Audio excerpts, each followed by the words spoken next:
Teen Titans Go is stupid. Now I'm going to start off with, as a kid growing up, I watched Teen Titans. Teen Titans was a lovely, funny show that knew when to joke and when to take itself seriously. But most of the time, it was just joking. I never really minded this. I liked the superhero shows that were more funny and more lighthearted. So it never really bothered me that it could tell jokes and do the weird anime faces. I thought it was hilarious. So after Teen Titans ended, I got over it after a while. And then I hear that it's getting brought back and that they're doing shorts on DC Nation. Now, DC Nation shorts are pretty good. They were chibi-fied versions of the Teen Titans. It was more based on joking, but still called back to the Teen Titans. They were still fighting crime and everything. I thought this was funny still. Then we finally get Teen Titans Go. Teen Titans Go is the poor man's version of the Teen Titans from DC Nation. They are pathetic. Just look at these character models.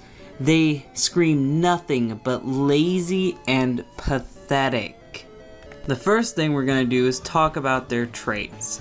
If you like the original Teen Titans, these are not the Titans for you, because all of them are selfish assholes who only worry about themselves all the time. They tell bad jokes, and they just run around doing the stupidest shit you can imagine. They had a whole episode where toilets flew off into outer space. If that isn't stupid enough for you, then this show will challenge how stupid it can be every episode. Now, here's the thing. Usually when a show is really stupid like this, I get over it. I look over it and I'm like, okay, it's not for me, you guys can enjoy it. But this show just happened to piss me off every chance it could. So let me state why this show started to piss me off. First, Let's Get Serious. Let's Get Serious was the writer's way of pointing out what people thought that they wanted for Teen Titans Go, when actually people were just saying they wanted the original Teen Titans back, not because Teen Titans was serious, because it's just an overall better show. So they made these abominations. The Teen Titans Go crew turns into these ugly, absolutely gross looking characters and start trying to act quote unquote serious while still being annoying jackasses. Now, after time goes by, people bitch on the internet about this. Then Teen Titans Go does it again with the return of Slade. In case you didn't know, Slade was the badass main villain from the Teen Titans. Now, we didn't get a proper ending to Teen Titans, so when people heard Slade was going to be on Teen Titans Go, people were really excited about it. Well, guess what? Teen Titans Go made a joke saying that, whoa, we had such a great fight. It was like two-parter and there was a big conclusion and everything. Well, guess what? I don't give a shit. I really don't. It's the whole rest of this episode that got me mad. Beast Boy and Cyborg, our two designated dumbasses for this episode, decide they want to get a clown because they liked it as a kid. So they get a clown. They don't like clowns anymore. They said it's not because they're too old to enjoy clowns, it's that the clown isn't funny anymore. So they decide to update the clown to where it'll be funnier. In return of trying to update the clown to where it will be funny, they make this Frank Miller abomination of a clown, and it proceeds to beat the crap out of him, which is probably the best part of this episode. We get Raven talking down to the viewers the whole episode. I didn't mind Raven until this episode. She's a hypocritical bitch in this episode. She sits there and watches My Little Pony all day, but yeah, she says people need to grow up and that these things are for kids and you should be over it. Just shut up, Raven. This whole episode was just plain stupid and was just purposely meant to talk down to their viewers and be like, oh, you like the old Teen Titans? Well, too bad, you've got this show. And then finally, their fourth wall episode that recently came out. It was stated that they were basically the reboot of the original Teen Titans, trying to make it almost as if the Teen Titans universe canonically goes into Teen Titans Go. Now, in my own head, I will never say this. Teen Titans Go is its own stupid little spin-off created by a whole different staff of people who worked on Young Justice, which I really liked, and is more like Teen Titans, the original series, than Teen Titans Go ever will be. But, yeah. This series is just awful, but the worst thing is that its creators just want to spend this time because they don't know what to do with this show. They're just gonna poke at the fans of the original show and try to piss as many people off while making as much money as they can. They didn't expect the show to be good, Cartoon Network didn't expect the show to be good, and now they're just winging it trying to get by. And this is so obvious with the stupid plots that they're given. There are so many talented artists out there that would love to get in the position of working at Cartoon Network, just having the chance to make their own cartoons. But instead, these happy-go-lucky jackasses get to make this abominable piece of shit known as Teen Titans Go. Now, back into Young Justice. These people worked on Young Justice and Batman Brave and the Bold. These shows know how to work with comedy. If I want to say this, Young Justice is very close to being like the original Teen Titans. Albeit, they cut out most of the jokes that the original Teen Titans would do, but they still tried to get there with the passion, just wanting to tell a story. If Teen Titans Go shared half of this, then I would be in full support of it. Now, I get that it's a children's show, and it makes it very obvious with how dumb it is. But can you please just shut up? If your show's gonna keep on going and you want to make money, I don't care. I just don't like that you guys are constantly doing these stupid ass episodes like this to get people on the internet pissed off all the time. It just makes you look stupid, it makes Cartoon Network look stupid for allowing you to air this shit, and it's just sad. You owe the Teen Titans for everything you have, because if it wasn't for the Teen Titans series that came before you, and the comic books that came before that, your show wouldn't even exist, you pathetic pieces of shit. Now, you're wondering to me, why do you not like this show, Dylan? It's not that bad, it's not that bad. Oh, it is. We've already seen with Be Cool Scooby-Doo that this show is influencing other people to make poorly thought out pieces of garbage, just like this show.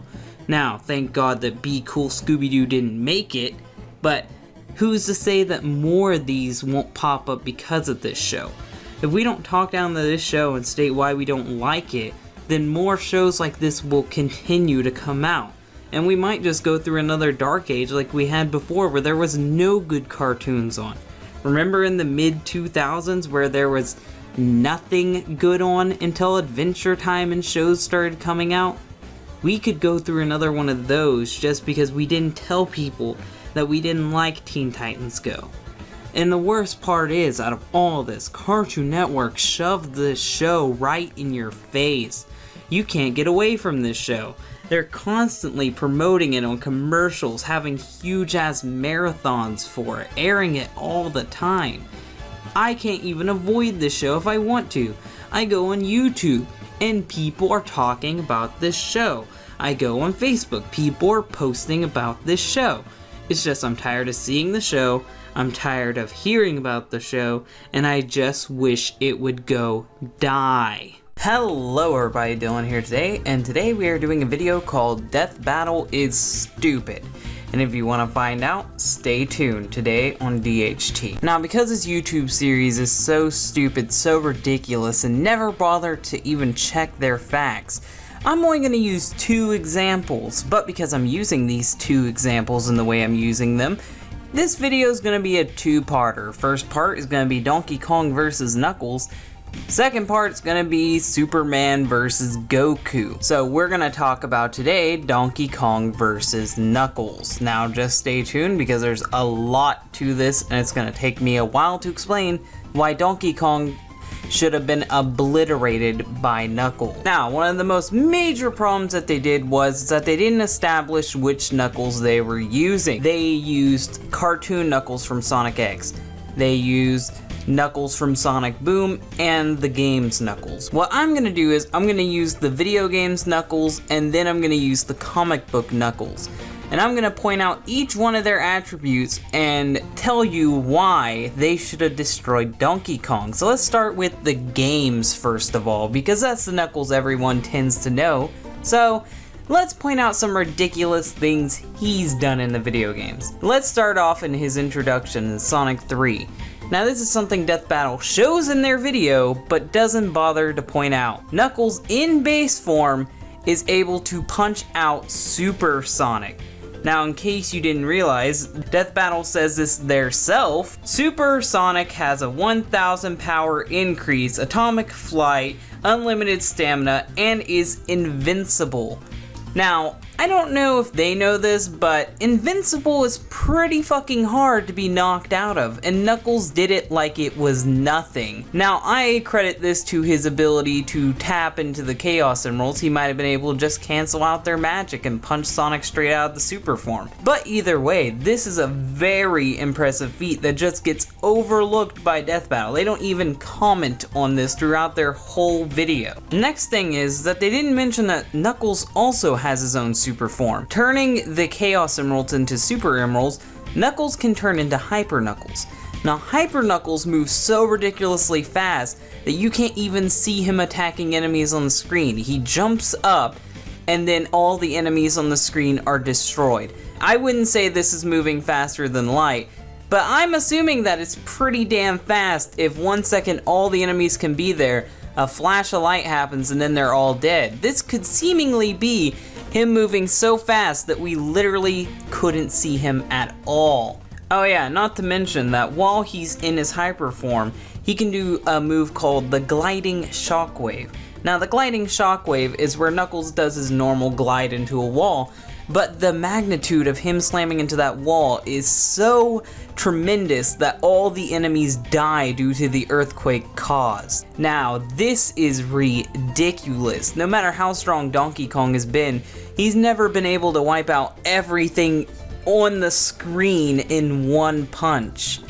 This is like ridiculous. He is one punch Knuckles. He will destroy you. To even say that Donkey Kong is anywhere near his power is a great underestimation of Knuckles. Not to mention that it says in the official Sonic sources that I dug through that when you're in your hyper form, your power doubles multiple times over than the super form. So it's 1000 times whatever. So that means that his power has increased way further than a Super Sonic or Super Shadow. And in Death Battle's own Vegeta vs. Shadow, they said Vegeta only survived because he was able to outlast Super Shadow. Now, here's the thing. The rings drain faster in the hyper form, but he can obliterate Donkey Kong so fast that it wouldn't even matter in hyper form. Hyper form is the peak of Knuckles' existence in the video games. Nothing gets stronger than this in the video games. And his strength is ridiculous. His speed is somewhat unmeasurable. How could you say that Hyper Knuckles could not destroy Donkey Kong in a second? But that's enough for video game Knuckles. He only used this power in one game, so let's point out comic book Knuckles and how ridiculously he could beat Donkey Kong. Now, in the comics, he can do everything I listed that the video game counterpart can do, but he can take that a step up. Now you're wondering, how can he take that up? What would happen? How can he do this? Well, he has an evolution called Chaos Knuckles. Now Chaos Knuckles is a form of Knuckles that no one could ever handle. He's destroyed literal gods with this power. Now Chaos Knuckles turns his body completely green, virtually indestructible, and he becomes a living Chaos Emerald with unlimited energy. Now, he has infinite energy. I'm gonna quote them in one of their videos. What is half of infinity? In-fucking-finity. So that means that with infinite power and the chaos energy radiating off of his body that can literally reboot universes, you're gonna tell me that Donkey Kong has the ability to stand up to him. Donkey Kong somehow has in his arsenal something that is stronger than all of the chaos energy combined. He has something that is stronger, the being that could beat Mario in your death battle, the being that could almost beat Vegeta in your death battle. You're saying that that power increased by at least 10,000 fold is somehow comparable to Donkey Kong. Donkey Kong is outranked on a whole nother scale. Chaos Knuckles is the beast of the Sonic universe. He is possibly the strongest thing in the Sonic universe when he used this form. The reason why he never used it again is 1, the universe reboot, and 2, this form is so affecting, it will slowly destroy him if he stays in this form. That's how powerful it is. He could turn into pure energy just by being in this form. Now you're telling me, death battle, Donkey Kong can fight the living essence of a Chaos Emerald, the thing that has made Sonic OP for years? I say no. The fact that you didn't look into this makes it look like you're really dumb. Now, I'll give you this. If Donkey Kong fought the Knuckles from Sonic X or the Knuckles from Sonic Boom, he might have a chance of winning. He probably has a really good chance of winning. But here's the thing. These Knuckles are the weakest Knuckles around. The video game Knuckles is not even comparable to these other Knuckles. The TV Knuckles are always weaker than their video game and comic book counterpart. So this has been Death Battle is Stupid Part 1.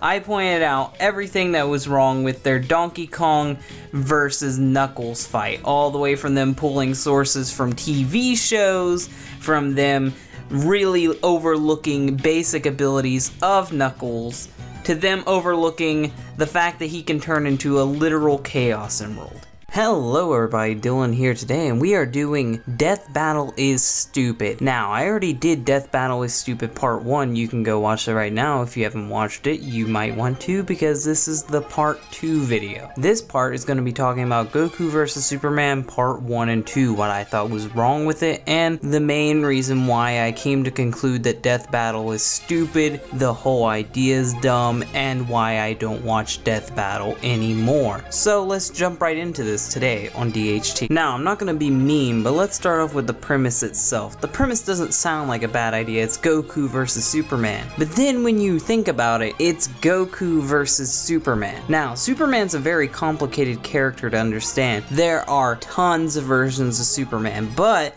they thought they would make it simpler by saying anything past Crisis on Infinite Earths. Now that gives us a better understanding, but there are still tons of Supermen afterwards. There's the modern Superman and all of his mini slight reboots, and then there's freaking New 52 Superman, who brings way more to the table. Now this video was made in 2013, meaning that the New 52 had already been going for 2 years. So the fact that they're deciding to use the outdated Superman when the universe has been rebooted into the New 52 already starts to make me question things. Now, one of the major complaints I could give right away is choosing the Dragon Ball abridged people to voice Goku. Now, I wouldn't really complain about this, but then it makes me wonder, is this supposed to be the Goku from the Dragon Ball abridged universe, or is it still supposed to be the Goku from the Dragon Ball anime universe? And don't act like they're not two different Gokus. One Goku is way different power level and personality wise than the other one. In the Dragon Ball abridged universe, the movies do apply to the canon, when in the anime universe, they do not. Why do I bring this up? Because it comes up later on the Death Battle. When Goku is getting tired of Superman and he's exhausted through all of his super forms, including Super Saiyan 4, he uses a move from the Super Android 13 movie where he creates a spirit bomb, then absorbs the spirit bomb. Now, my complaint with this is that this is anime Goku. He is using a non-canon move just for the hell of it. Like, how the hell does he know this move? How the hell does he know this move exists? And you're saying, oh, Dylan, it doesn't matter. Well, it does matter, because that's like already breaking the canon of the character, and it could cause a very dishonest ending. But the ending was right. Superman would win, but I don't believe Superman would blow up the Earth to do it. Superman has literally gotten the shit beat out of him to death On multiple occasions, he has almost died defending the Earth. He lets villains beat the shit out of him just because he doesn't want the Earth to get blown up in the process. I don't believe that he would crash into the Earth, blowing it up just to kill Goku when he's already so much more powerful than Goku. It goes against his morals and everything he represents as a character. So the first one already fucked up Superman majorly by not defining which Superman they were using and by bastardizing his character. They fucked up Goku by not stating which Goku they're using, the manga, the abridged, or the anime version, and they had him use moves outside of his canon. So, let's move on to the part 2. Now, they were asked to do this so many times that they decided, we're doing a part 2. So I'm like, maybe they'll do some research. Maybe with the Battle of Gods movie and the second one coming out, they did their research and they know what they're doing. No, they didn't. So let's get into what's wrong with the second one. The second one's already stupid from the beginning. Superman is out in space summoning Shenron with the Dragon Balls. Now here's the thing. He blew up the Earth, so I'm assuming he blew up Piccolo too, so how is he wishing back the Earth if Piccolo is presumed to be dead? And it might have been Dende, but either way, they're dead. I'm assuming it's Piccolo because one wish is all Shenron granted him, and if it was Dende, there would have been 3 or 2 wishes, so I'm assuming it's Piccolo. But how would he even make this wish if he blew up the Earth along with Piccolo? Now, you could say this is the Namekian Dragon Balls, but you can see that is Shenron. So no, this is the Earth Dragon Balls. So that's already stupid from the start. Now they're talking stuff to each other. They're ready to start this fight. I'm ready to start this fight. First of all, I'm going to say it looks way better than last time. These models look way more detailed, a little bit too shiny, but I'm loving it. I'm loving the background, everything. But then Goku turns Super Saiyan God without 5 pure-hearted Saiyans around him. So that's a major problem right there. I don't see Vegeta. I don't see anybody else there, so we're presuming that Goku can just turn Super Saiyan God without the help of any other Saiyans. So that's a complete fuck up right there.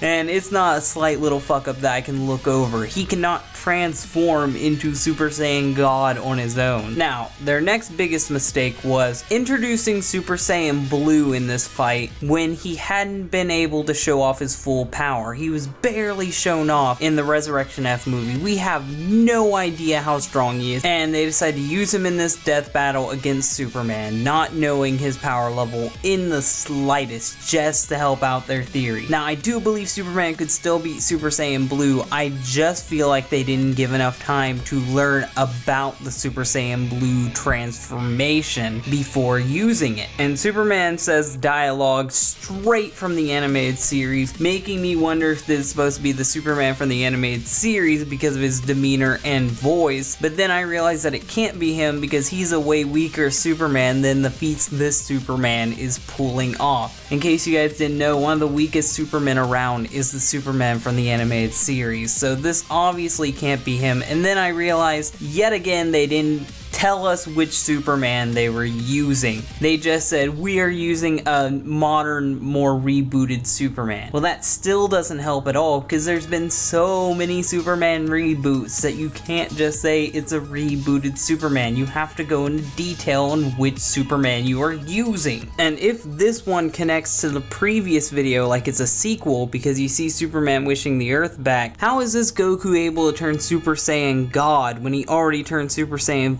4 in the other video, showing that he's not the Goku from the Earth we know. He's not the anime Goku, he is the GT Goku. How can GT Goku turn Super Saiyan God? That is another major fuck up on their half that they don't even bother to explain at all. There's like, just let us have this, we'll make it work, just let us have this one. And I'm like, no, that's fucking stupid. It's not a slight little mistake, they didn't mess up a power level, they fucking threw in a Goku from a whole nother universe that doesn't make sense on itself. The GT universe doesn't even make sense on itself, and for some reason we're being told that GT Goku can turn Super Saiyan God. So fuck you, Death Battle. That's completely asinine. Now, the only thing I can give this death battle credit for is the way Superman finishes off Goku and the way he fights him. He's giving Goku plenty of opportunities to stop. Goku won't stop. He realizes Goku will blow up the earth because Goku's just an asshole for some reason now. I mean, he isn't trying to get stronger. He just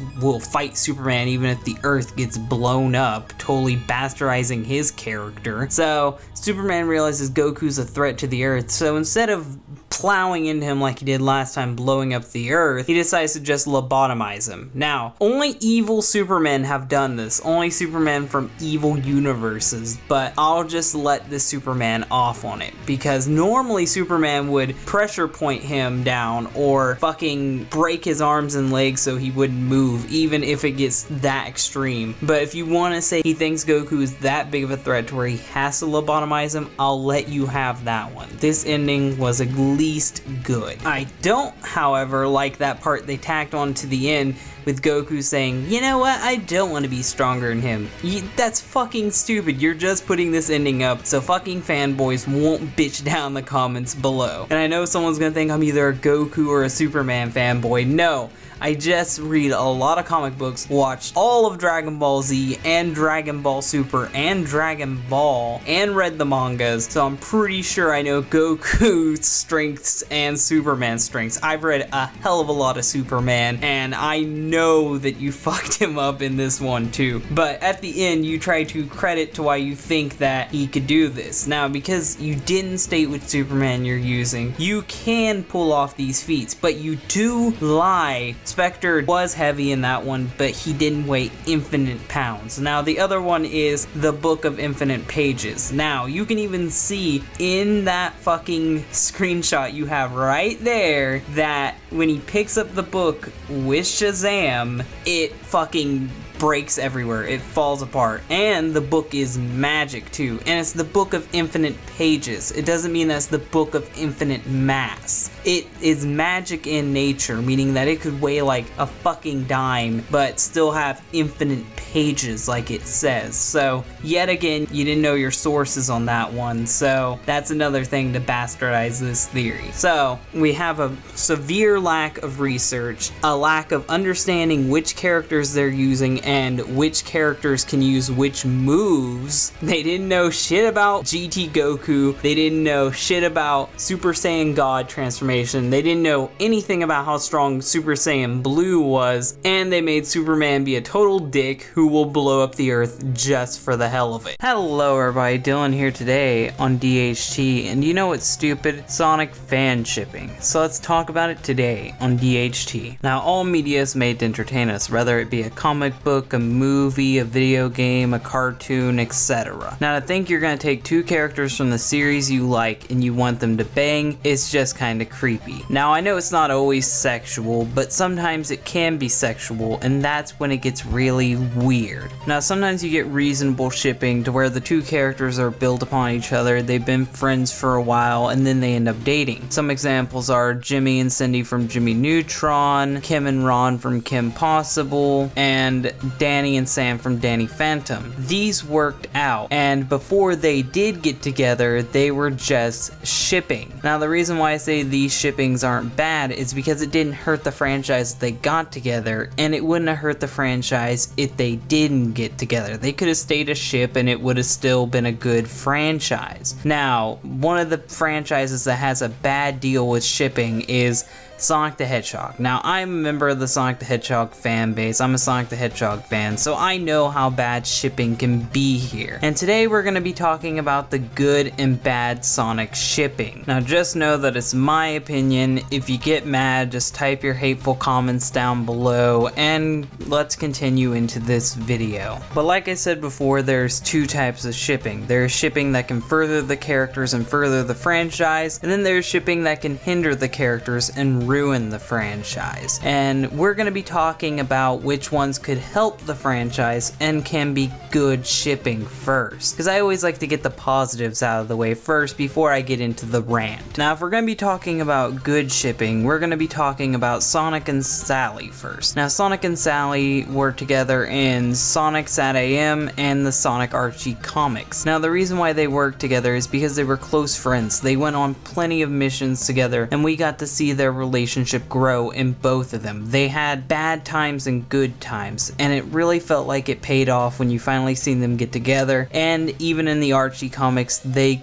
grew up and had kids. That's the one thing that the Sonic Sally group can say over the Sonic Amy group, that it actually happened. Now, Tails and Cosmo. Tails and Cosmo were actually a couple in Sonic X, and I liked them because they started out as friends, then slowly grew to be more, just like Sonic and Sally. But would I want these two to continue being a couple? No, I believe that their arc ended at the end of Sonic X. Now, I know that sounds fucked up, but she sacrificed herself to save everybody, and Tails realized that he had to give her up to save everybody. I wouldn't want to ruin that moment by bringing her back. It can really just ruin everything if she came back, because it would be way less impactful that she sacrificed herself, and it would ruin that Tails did that. So yeah, and I don't think that they would ever bring that into a game because they're trying to be less serious in the games, and having a character die is kinda serious.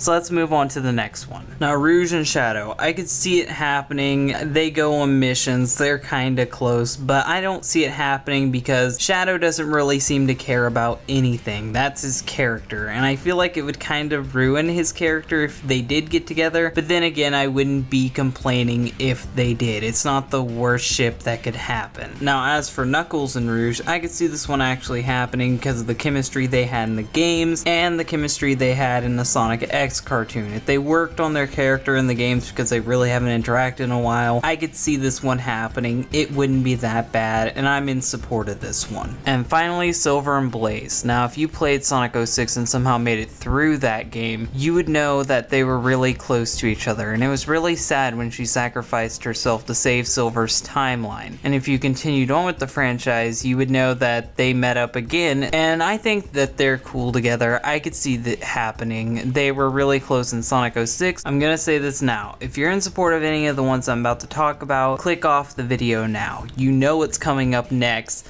Leave your hateful comment, dislike the video if you want to. You just leave before I say what I'm about to say about these shippings. So let's go into it, starting with Son Amy. Now, Son Amy, I am not in support of this couple at all. I think that they're just friends and they should not be together. For one, she's always trying to place herself on him. She's stalking him. She's almost kidnapped him. She's abusive towards him. She will hit him with her hammer if she has to get him to get close to her. You do not want to be with this type of girl. This type of girl is all types of crazy, and I don't think we should support someone being in an abusive relationship. Now, people say, oh, he's just shy. Take a look at his face in any of those scenes. The utter disgust on his face, how bored he is when he's around her. He doesn't like her that way. He's made it very clear, and I don't know why people keep supporting this one. This one probably has the most rabid fan base out of all of them, and I don't mean to offend anybody by saying it, but I just don't see it happening. Now, for you die-hard Son Amy fans, I will give you this. Sonic Boom and Amy,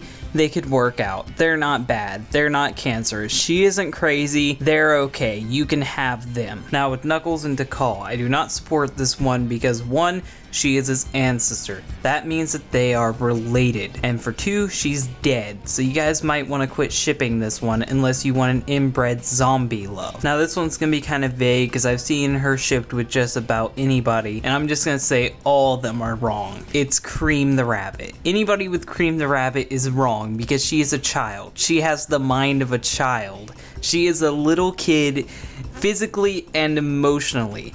I do not want any pedophiles in my Sonic game. If Sonic got with her, he'd be a full-on pedophile. I don't want to have to call up Keemstar on Sonic the Hedgehog, so no Cream, no. It needs to stop. No Cream at all. Now, next is Sonic and Blaze. Now, I can see where you're coming from with this one. They're both really fast, they both really like adventure, and they both have sidekicks that follow them around. But we gotta remember that they're from different dimensions or different timelines, whatever you want to say. This would be ridiculous. I don't think that that's even a long distance relationship. That's a multiversal relationship. If they exist in the same timeline, maybe, but from how they are now, no. And now for our final one, Shadow and Shrek.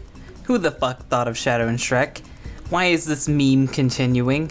Like, it started off as a joke, but now it's become real, ironically. This needs to stop. Seriously, Shadow and Shrek. No, fuck this. Fuck all of this. Fuck shipping. Fuck it. Fuck it. Shadow and Shrek. No. Why? Why is this a thing? No, fuck all of this. I'm done. Shadow and Shrek. Fuck. Hello everybody, Dylan here today. Since the start of Is Stupid, we've had some great YouTubers on here. We had Leonard Church, we had Derek Savage, we had McJuggernuggets, and finally we have the Fine Brothers. But the YouTuber I'm going to be talking about today has finally risen above all these guys. For once I found a YouTuber that I can actually say I legitimately hate. There is no playing around with this. I am not kidding. Matthew Santoro is an asshole, and I hate him. Here's why I think he's completely and utterly stupid. So then, if you guys watched my video, I did a quick vid on Matthew Santoro about him plagiarizing, you will already know that I've heard that he did this. He was one of the guys that I looked up to. He inspired me to do totally original top 10s, and when I found out that he wasn't original at all, it utterly disgusted me. Now, here's the reason why it utterly disgusted me. Matthew Santoro isn't just a YouTuber who does top 10s. Matthew Santoro also has a vlog page, he's on Facebook a lot, and he lets his opinions out there. So I know what Matthew Santoro is thinking. I've seen him do this stuff a lot. So you're wondering, well, Dylan, why are you still mad at him? He apologized. Well, it doesn't matter if he apologizes. Here's the thing. He didn't just steal some ideas. He didn't just take a top 10 idea. He didn't go, oh, well, I copied all this, but the text is mine. No, he stole everything, word for word. For 6 years, Matthew Santoro has been taking top 10 lists from places, and he thinks that all he has to do is credit them and then everything's fine? No, nothing's fine, Matthew. You're trying to put a band-aid on a gash. You could have credited these sources months ago. But here's the thing. After he got flat out exposed by Grade A Under A, he decides that he's gonna send Grade A messages telling him that, oh, well, he's sorry, and he's gonna credit them and stuff. Well, Grade A is real, so he says, I don't care if you apologize to me. You are the one who ripped off Listverse. Don't try to get on my good side. And I totally fucking agree with him. I think Matthew Santoro was trying to suck up to Grade A so Grade A would leave him alone, which is totally not cool. After all these exposed videos came out and Drama Alert was reporting on this, Matthew went back and credited all the sources he used in all of his videos, him and his friend, just to avoid the backlash that was really about to hit him, because the storm was brewing and he knew that if he could react quick enough, he could stop the backlash of hate, and he kinda did. But here's the thing, there should be a backlash of hate. He stole these ideas, like flat out fucking stole them. He calls himself a creator. He calls himself a YouTuber. All he did was the equivalent to audiobooks. That'd be like me reading a book, recording me reading it, and saying that I have all rights to the book and the audio, and I don't have to give the author anything. No, I read the author's book. You read Listverse list. You shouldn't just be crediting them, you should be giving them a cut of your money. They should sue you for a cut of your money. You should either take down the video or share monetization with the companies that you ripped off from, because you flat out stole these people's work. They worked hard for this, they got paid to do this, and you stole their money. It's not the fact that you stole their credit, you stole their money. You robbed these people, Matthew, and you seem to act like you don't know this. And the worst thing is, he's plastering that fake ass smile on his face, acting like nothing's wrong. How can you even act like that? I get that you're happy that no one unsubscribed to you, that you didn't lose all your 5 million fucking subscribers, but you really should have. You're just a stupid fucking vlog channel, and that's all you ever will be. You have an amateur gaming channel that no one gives two shits about, and this whole fucking time, the thing that you're known for, top 10s, you can't even create that. So, you can't even make a fucking top 10 list. I spend days upon days coming up with topics for top 10 lists, and even if I get a fact wrong, that's my own error researching, because when you research, sometimes you mess up. You've never messed up once because you had all the work done for you. And you dare to go to these creator cons still acting like you're a creator? You're not a fucking creator. You're not a creator at all. The only things you can be credited for creating is your Let's Play channel and your vlogs. And last time I checked, we don't really consider vloggers to be the best things of YouTube. But let's get back on topic. When Matthew Santoro was exposed by Grade A Under A, he made a video apologizing to people a few days after everything had started to calm down. The apology lasted for about 5 minutes. He said that he was gonna credit Listverse and all the other sources he took from, and that's it. Then he goes down to CreatorCon and interviews people. Like, I'm gonna play a clip right now so you can see what went on. And I haven't vlogged in a few days, and that is because I've been working on some very important stuff, and I want to tell you guys exactly what that is. So over the last few days or so, you guys have reached out to me overwhelmingly on social media and on YouTube, and I've heard every single one of you. You guys have had some concerns about my main channel videos, and what those concerns were, the majority of them were overwhelmingly, Matt, where are the citations for your videos? Where do you cite your sources? And this is not something new. This is something that you guys have been asking for a long time. And to be completely honest with you, I need to apologize because I should have been citing my videos all along. And to be quite frank, it was lazy of me. And I've always had the citations, obviously, because I get my information from somewhere. I just never put them in the description of the video. It's heavily researched by my writer, Jimmy. We work together. We've been working together for over a year now. He sources from multiple sources, and he does really good work to fact check, and that's why he uses multiple sources to make sure that they are true. Now, that being said, I just wanted to address that because I'm happy to announce that the reason that I haven't been vlogging for 2 days is because Jimmy and I have spent the last 48 hours, literally the vast majority of the last 48 hours, going through over 250 of my main channel videos and properly citing them in the description of those videos. And I want to say so much thanks to all of you for the support that you've shown me over the last week or so, and your patience, most importantly, in the time of it that it took for me to get this done. So now that that's done, I'm going to continue vlogging, and I'm here at the Creator Summit here in beautiful New York City, and I'm going to go downstairs and I'm going to show you all the people that are here. Thank God that I got all that work done at least by last night so that I could at least go to the big YouTuber dinner, even though I missed the whole day. And I got to meet PewDiePie, I got to hang out with Markiplier, Jacksepticeye, Tim Delgado, Harley from Epic Mealtime. All of these people, Mike Thompson, oh my God, Cassie Ho, Dietrich, Superwoman, Humble the Poet, Lindsay Sterling, all of these amazing creators. Those are just to name a few.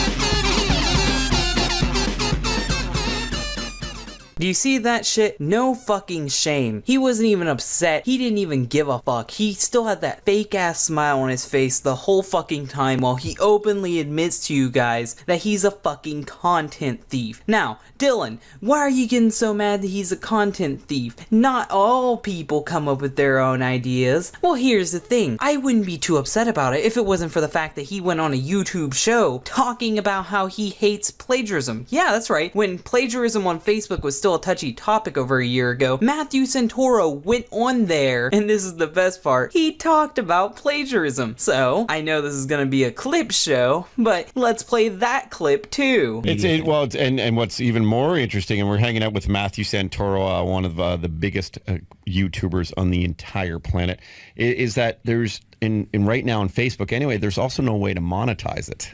No, so, there isn't, and they're working towards creating a monetization system that they claim is going to battle YouTube, but Facebook is the biggest cesspool of. I have very strong feelings of Facebook. Yeah, clearly, it's such a terrible They steal so much content. Like, they came out with a number the other day and said, like, we have 18, they're bragging 18 billion views a month or something unique last month. But the 17 billion of those is from freebooted content, stolen. You know what freebooting is? I know exactly what it is, because I ripped some videos last night to put up on YouTube. I ripped the cat. No, because you're part of the problem, Tim. No. They steal so much content. Matt, where are the citations for your videos? Where do you cite your sources? They steal so much content. And this is not something new. This is something that you guys have been asking for a long time. And to be completely honest with you, I need to apologize because I should have been citing my videos all along. Part of the problem, Tim. And then finally, how all this got started is he was calling people out for YouTube drama, mainly because Markiplier and PewDiePie had already done it. Both of their videos were awful too. And I'm not a grade A fanboy. Markiplier even admits himself that the video is disorganized and is a mess. So yeah, Matthew Santoro thought he was right on this hype train and hopefully try to keep people off of his back by getting rid of drama channels. Well, here's the best thing. Matthew Santoro isn't against drama. I'm gonna be using a grade A under A clip, so if you want to go see the rest of this, you can go to his YouTube channel. This is his part 2 about the YouTube drama. So yeah, let's play this clip of Matthew Santoro talking about drama. There was some shady things going on that night. The hate in the air was tangible, okay? Look, Andrew, whether you were or were not involved in the sketchiness of what happened that night, it didn't affect you, Gunnarolla. The reason you're doing this is for promotion. Cheeky fucking bastard. This guy's got some fucking cheek to complain about drama, do you not think? So, we have to face the facts. Matthew Santoro has been lying to all of us. He has been lying for 6 years. Here's the thing. Here's the reason why I won't forgive him. Here's the reason why I won't subscribe. He had 6 years to credit those sources. He had 6 years to apologize to everybody, to tell people that he is plagiarizing. In all of these 6 years, he just stood there smiling, telling jokes, and doing his videos. His videos that he actively and willingly stole from other sources. You and your fucking writer should really be sued for every fucking penny you have. You should at least share the monetization for these videos, and if you don't benefit these companies with some type of money in exchange for you stealing their content, you're a fucking asshole, and don't ever expect my subscription. Now, I don't tell you guys what to do. You can choose to subscribe to Matthew if you want to, but I hope that I gave you enough evidence today to show you that Matthew Santoro is an awful person, and he's just flat out stupid. He's stupid because he's done all this shit. He went on places talking about how bad plagiarism was, even though himself was plagiarizing. He talked about YouTube drama, even though himself was fucking doing drama behind everyone's back. And finally, when he gets caught, he continues to smile, does a half-ass apology, credits the sources he should have always credited, and just gets away with it. Why are we letting him get away with it? If I was everyone else, I would just unsubscribe from this asshole. He really doesn't deserve your subscriptions. Hell, if Listverse has a YouTube channel, go subscribe to them. Go check out Listverse. They're the ones who need it, not Matthew Santoro. If anything, we need to prove that we do not allow fucking plagiarism on YouTube. So yeah, I hope I changed your minds about Matthew Santoro. He is a genuinely awful, backstabbing person, and I think everyone needs to know about this. So share this video to everyone, get the word out there. Matthew Santoro is awful. We don't want this to die down, and I don't care if you think this is drama. This is my honest opinion. Matthew Santoro is stupid. Hello everybody, Dylan here today, and today we are going to be talking about how Keemstar is stupid. Now this part's going to be the exposing Keemstar. Now I'm not going to be exposing Keemstar for the normal stuff like the Alex clip, no. I'm going to be exposing Keemstar for all the people he's personally destroyed. Now I'm not going to be talking about the elderly man who Keemstar falsely exposed for being a pedophile, because even the guy himself has said Keemstar helped him out, and he's grateful in the end. He knows it was an accident, so I can't really hold it against him. But these are the people Keemstar purposely attacked. So let's see what Keemstar has been doing as of late. Okay, now first is going to be Keemstar versus Pyro. Now, in case you didn't know, Pyrocynical saw Keemstar's video on Tobuscus. Tobuscus was being accused of raping a girl. Now, all Pyrocynical said is that because Keemstar didn't make it obvious enough that it was just allegations, Tobuscus was starting to get a bunch of hate on all of his channels. He said that Keemstar should make it more clear that it's allegations. Other than that, he was really nice to Keem. And how did Keem react? Well, let me show you.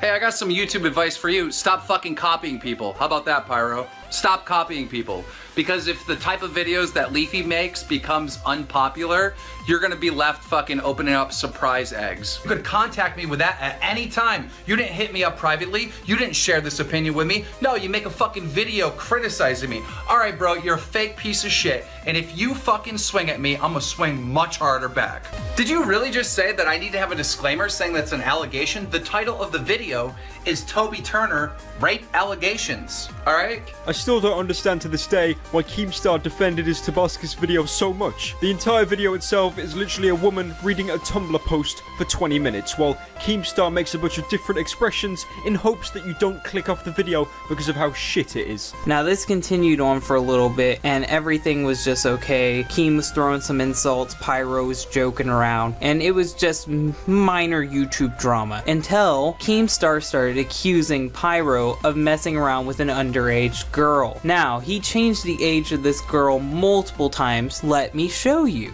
Oh, and Pyro, do you remember those YouTubers that you used to be friends with before you blew up and like fucked them off? You know how they've been contacting me saying that you've been dating some like 14-year-old French girl and shit? Just please swing at me. If you're gonna swing at me, dude. Let me know, because I got a fucking files on top of files to swing back at. Now, if any of you didn't notice that, he just deliberately lowered the age. Now, originally, this alleged girl was 15, and now Keemstar has lowered the age to 14. Probably to make it sound even more impacting and incriminating. And guess what? Later on stream, he lowered the age again to say the girl was now 13, and on top of that, basically insinuating that I was a pedophile. Pyro was trying to hook up with a 13-year-old girl from France, alright? That he was technically like a pedo or weirdo or something, right? But that wasn't enough. Keem had to keep digging. He offered people money if they could figure out who Pyro was. And eventually, it all worked out. Keem managed to find a photo of Pyro and started sharing it on Twitter, comparing him to a lesbian, and was just flat out sharing his face for everyone to see. Not only is this like the worst fucking thing you can do because Pyro asked for people not to see his face, but the fact that you're releasing his private information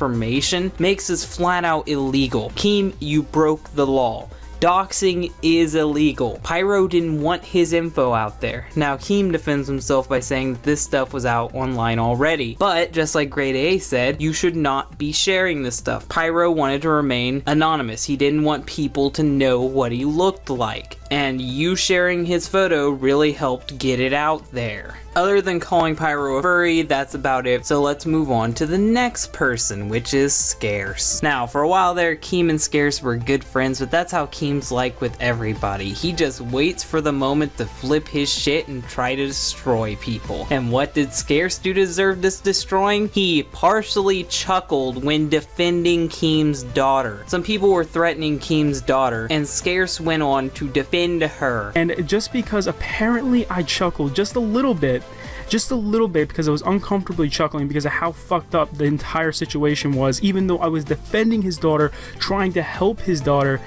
Keemstar came back and made a video, he made multiple tweets, and he did crazy shit. This is absolutely crazy. He's using his daughter as like a defense to basically attack me for no reason at all. I mean, it's crazy. I literally said I was on Keemstar's side. I said that it was harassment. I said that it was fucked up. So me and Keemstar actually ended up having a debate, and during this debate, he accidentally leaked my Skype. And this was a big Skype that I had with a bunch of contacts on it. I was on, really, really big chats and stuff, and I had, I don't know, like 200 contacts. So the fact that I have to add all those people back, and obviously I got DDoS so many times because of this, right? But it's not just that. After the debate me and Keemstar had, he leaked my Skype again, and he did it this time intentionally. He intentionally leaked my Skype so hackers, DDoSers, just horrible people could get to my Skype, and basically that Skype's fucking long gone. I mean, that Skype's hacked, and that Skype had some business contacts on it. That was another Skype that had even more contacts, and I mean, what the fuck was he doing, man? And then I got DDoSed multiple times. My router almost got fried from him, right? And the worst thing went down last night. This is the worst moment of harassment. He literally tweeted at me multiple times telling me he was going to come to my house. Now keep in mind, he lives in Buffalo, I live in Long Island, so he literally lives like, I don't know, 7-8 hours away from me. So he told me that he was going to drive to my house. Okay, and he like was going insane. He uploaded some videos of like him telling me like, what are you gonna do when I come to your house, Scarce? What are you gonna do? I just want to know, when I see Scarce face to face, when I come over to say hi and give him a high five, you know, is he gonna laugh about what Nick said about my kid face to face? I don't think you're gonna laugh then, Scarce. I don't think there's gonna be any little chuckles. I don't think you're gonna be on the defense train and be like, oh, I defended her, I said it was wrong. Yeah, right after you laugh, bro. You know, you're supposed to be my friend, all right? You're supposed to be my friend. You're not, you're fake. I'm gonna come say hi. I didn't fucking do anything, bro. Like, why do you want to come to my house? And the worst part is he didn't want to come to my house. He sent me the address of my parents' house. I live in a dorm. He sent me the address of my parents' house. So he was going to fuck with my parents because I messed up on a tweet and accidentally, you know, chuckled, even though I was defending his daughter nonstop in that video, just because I uncomfortably chuckled at how fucked up the situation was. He literally said he was going to come to my house, and it's like, oh my god. This went back and forth for a little bit, but this is old info. That's last year. Let's move on to something more recent. Now, with these other ones, you could say they somewhat deserved it if you were a messed up person. Pyro talked some stuff on Keem, and Scarce partially chuckled while defending Keem's daughter. But this guy did something totally innocent. His name is Josh A, and all he did was share a meme about Keemstar. So it all started whenever I tweeted a meme about Keemstar being cringy, you know, surprise, surprise, and he actually responded to it, which is weird because I didn't even really tag him in the post. I just said the name Keemstar, I didn't add him, so I guess he was just looking himself up, and he responds saying, aren't you the kid that had me on one of your music tracks and thanks me for shout you out? And yes, he was, 2 years ago.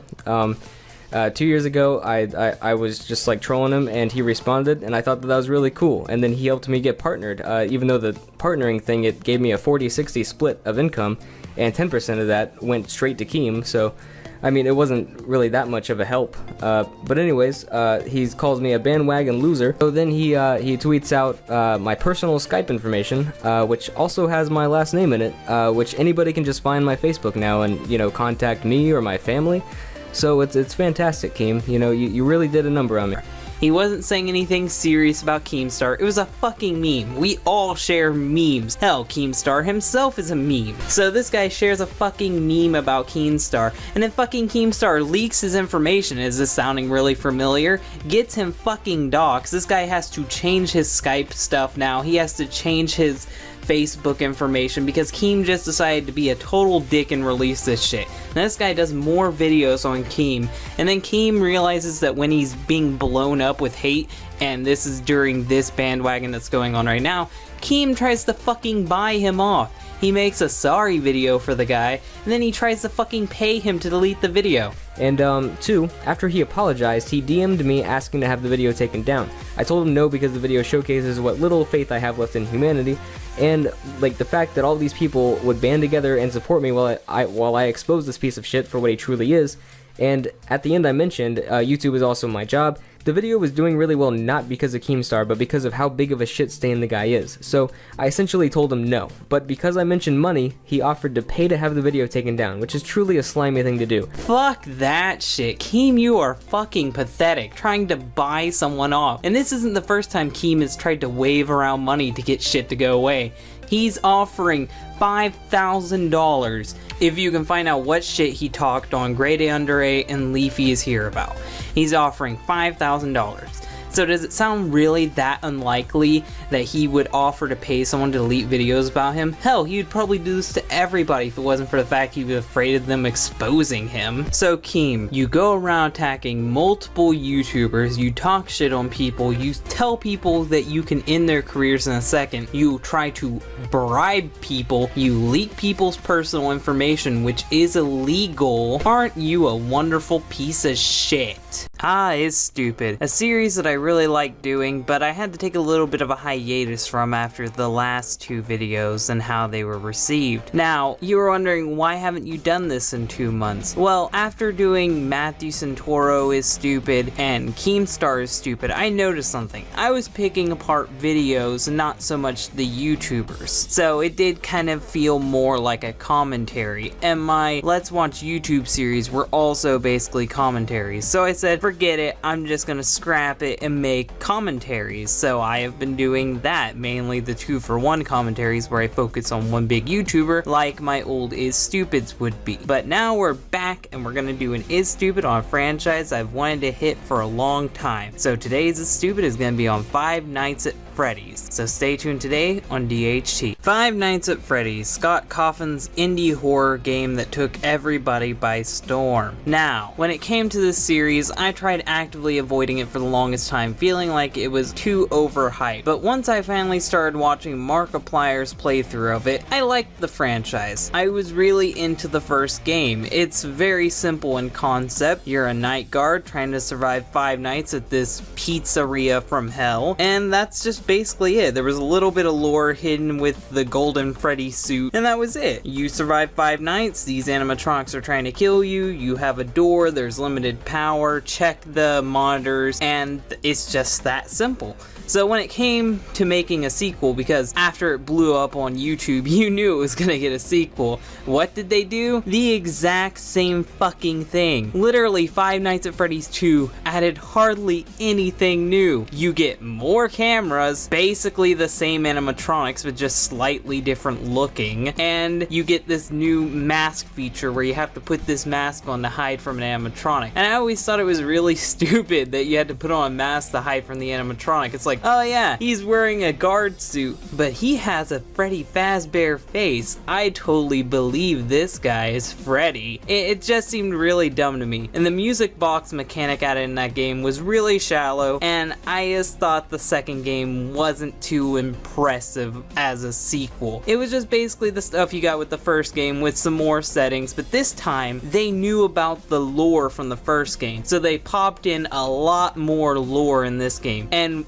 Pat from Game Theorist is already trying to figure out the lore of the games, and this is where the story just started blowing up. I'm not even going to talk about the story here. The story is a problem all of its own. Just let me say right now, it makes utterly no sense. You can somewhat piece it together, but there's always a contradiction. There is always something that just outshines and makes it impossible. But let's move on to the third game. I'm sure the third game has to mix things up. How could you do another game and have it be exactly the same? The third game was just basically more of the same fucking shit you got from the first 2 games. Except for this time, you're in a horror attraction based off of the pizzeria. And there's only one real animatronic, which is Springtrap. Springtrap is a very interesting character on his own, and he might be the dreaded purple guy, the guy who went around killing all the children. But like I said, story convoluted, don't want to get into it. But yeah, he's the only real animatronic. The rest are hallucinations. Yes, to make this game somewhat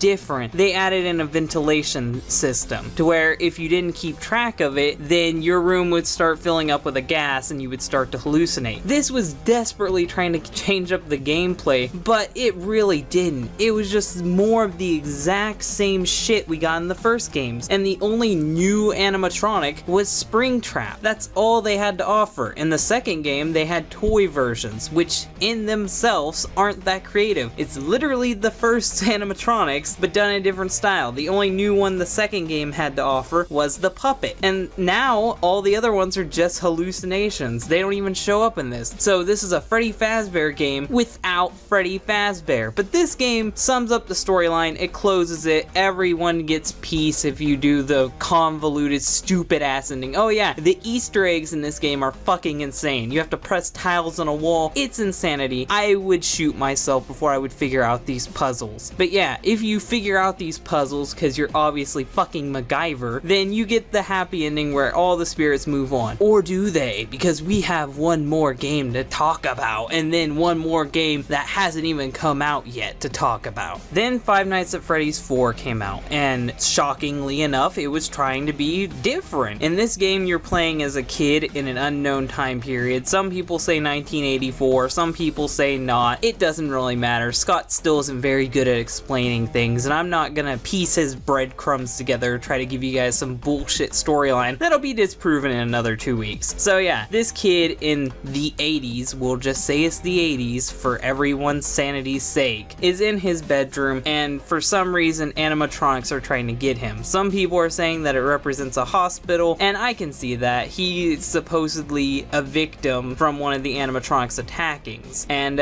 he's in a hospital, so he's basically hallucinating all of this, or it's just a dream. But you play as this kid, and you're trying to fight off these animatronics. Now, they introduced a lot of different mechanics. You could walk around, you could go door to door, you could shine a flashlight to scare away the animatronics. This game tried to be different. It really did. There's this hidden box that makes you wonder what's inside of it, and they had DLC. Yeah, I was shocked Five Nights at Freddy's didn't milk the hell out of DLC beforehand, but the DLC is actually good in this game, and it's free. It's Halloween DLC. They give you all new animatronics that are Halloween themed, and somewhat add on to the story that isn't canon, if Five Nights at Freddy's even has a canon to begin with. So yeah, despite Five Nights at Freddy's 4 being a mid-cool, prequel, whatever you want to call it, it was still a good game, and no one could deny that. It tried a bunch of new features. It was really trying to improve the Five Nights at Freddy's formula. But then Scott decided, I'm gonna do a bunch of crack when I make the next game, and we got Five Nights at Freddy's World. And this has to be what it is. There's no other explanation. You took a horror game where you're stuck in one room trying to get away from animatronics and lock them out of a room, and you decide to make an RPG game on it. How do these things connect at all? And yet again, like I said, not bringing up the storyline at all. You guys can bitch in the comments about the storyline. Not gonna touch on it. That's a whole bag of worms on itself. I would be here for hours explaining the lore of this. But yeah, the game wasn't finished. Scott tried to release it early. It was bad. He refunded it, so he's not a total scumbag, and he gave it away for free when it was done. But no matter what, this game was panned. A lot of people had issues with it. A lot of people didn't like it, and I thought, why the fuck even slap Freddy Fazbear's name on it? There's no fucking point to this, so I don't even want to count it as a Fazbear game, but some people say it connects to the lore, so it's a Fazbear game, and in my opinion, this one is the worst out of all of them. It fucking sucks. It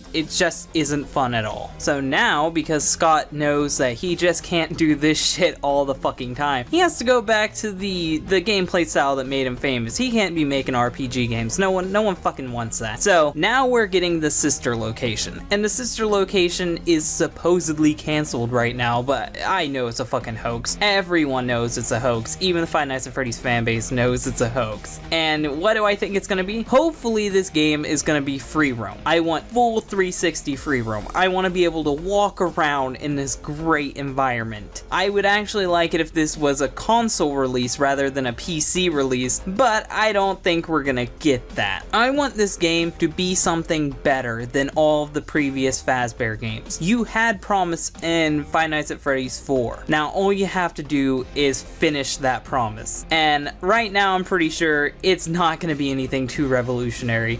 It's gonna be the same shit we got in Five Nights at Freddy's 4, 3, 2, and 1. It's just recycled character models, recycled story plots, just the same shit. Purple guy murdering a whole fucking elementary school full of children, stuffed them in animatronics. We're not gonna be getting anything new from this, but if you're excited for this, be excited for it. But I'm just saying, Five Nights at Freddy's is stupid. But that isn't even the worst of it. DeviantArt got a hold of it. And when DeviantArt gets a hold of something, there's a lot of porn. So the Freddy Fazbear community makes tons of porn. Not everybody, but there's a lot of horrible art. And you know me, I hate shipping, so it makes me want to puke. It makes me want to die. So yeah, there's a bunch of OCs, just about as many OCs as Sonic characters. You get these recolored characters like, this is Freddy Fazbear. He goes fast. Yeah, it just makes me want to die. So this fan base is only a few years old, and it's already getting up to the monumental success of the Bronies and the Sonic the Hedgehog community for making some cringy individuals. So yeah, Five Nights at Freddy's, it's stupid. The lack of originality in each sequel really just watered down the franchise. That weird RPG game is both confusing and odd, and I have no fucking clue what it is. Sister Location, we have no idea what the gameplay is going to be, and it's still just going to be a PC release. I doubt it's going to be a console release, and I don't think it's going to be anything too impressive. But hell, Scott could prove me wrong. He could really prove me wrong. But there's one reason why this game blew up, and that's the internet. And the internet is the stupidest thing out of all of these. And one day, I have to talk about how stupid the internet is. But for right now, I hope you enjoyed Five Nights at Freddy's is Stupid. This is my first stupid video in like 2 months, so I'm a little bit rusty. Let me get back into this. This is a humor series. I'm joking about this stuff. I don't legitimately hate Freddy Fazbear. I don't legitimately hate this franchise. This is just for parody. It's for fun. So before you get all SJW in the comments section, remember, I'm joking. I'm having fun. But yeah, for you guys who like this video, like it. If you really like it, share it. And if you want to be totally awesome and watch more content like this, then subscribe. I upload twice a week, and now we live stream twice a week too, Wednesdays and Sundays, so stay tuned for that. Sometimes there might be cancellations, most of the time there won't be. If you want to be a producer and get benefits, go to my Patreon. I have tons of exclusive content for you guys. Go check that out. Thank you guys for the view, and bye. Now, I am saying this straight up front. This is a lot of the old news, but we are going to be looking at it from a perspective after the drama's over. So we're not going to be emotional with our arguments. We're not going to be all stupid spreading slander. We are only presenting the facts, and in the end, we are going to tell you our conclusion and why we think Leafy is here is stupid. So let's get into this video today on DHT. Now, my role in this is to point out the drama surrounding Leafy and talk about the multiple circumstances where he's proven that he is stupid. Okay, example 1, iDubbbz. iDubbbz made a content cop on Leafy's here, something we knew was going to happen for a long time. But the thing is, iDubbbz actually took it light on Leafy. He just joked around and made jabs at him not having a chin. What did Leafy do? Did he take this get out of jail free card and just avoid iDubbbz altogether like any smart person would do? No, he tried to attack iDubbbz and didn't even research when attacking him. Because one of his main arguments is that iDubbbz can't take drama because he's balding and because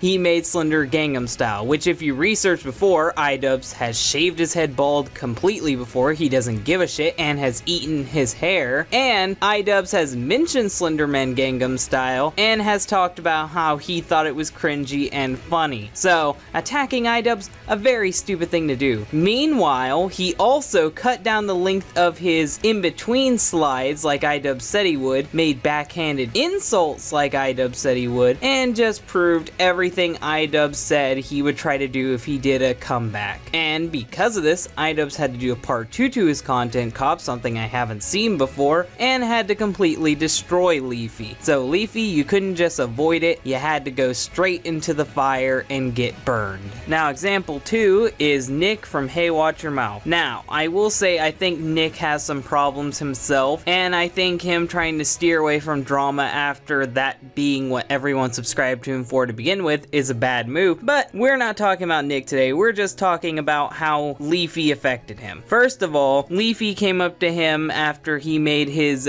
commentary wars and suggested for Nick to make intros for him. He paid him very low prices, which was ridiculous because Leafy was already a humongous YouTuber and could have paid him more. But Nick is in the wrong too for accepting the very low pay. Now, one thing that Leafy did which was really fucking shady is he uploaded Nick's intros on his second channel without telling him, didn't pay him extra for featuring his intro again, and still didn't do a shout out for just using his intro unedited on a whole different page. And I think that's fucked up. And another thing is he tried to talk Nick into making an H3 video when Nick had nothing to do with it, which is really slimy and underhanded. So he screwed him out of money when it's Nick's fault too for agreeing to such a stupid price. He didn't give Nick shout outs even though Nick acts repeatedly for him, and he tried to get Nick to fight his own battles because he's a pussy. So that's all I have to say about Nick Hey Watch Your Mouth. I might talk about him one day. Our next YouTuber is Herotic. Now, Herotic made Leafy's avatar, you know, the photoshopped one with Leafy with the joints in his nose and the dinosaur suit, he edited that together for Leafy with hardly any credit given to him. Leafy would post it on Twitter, wouldn't even tag him. It's fucked up. But Leafy also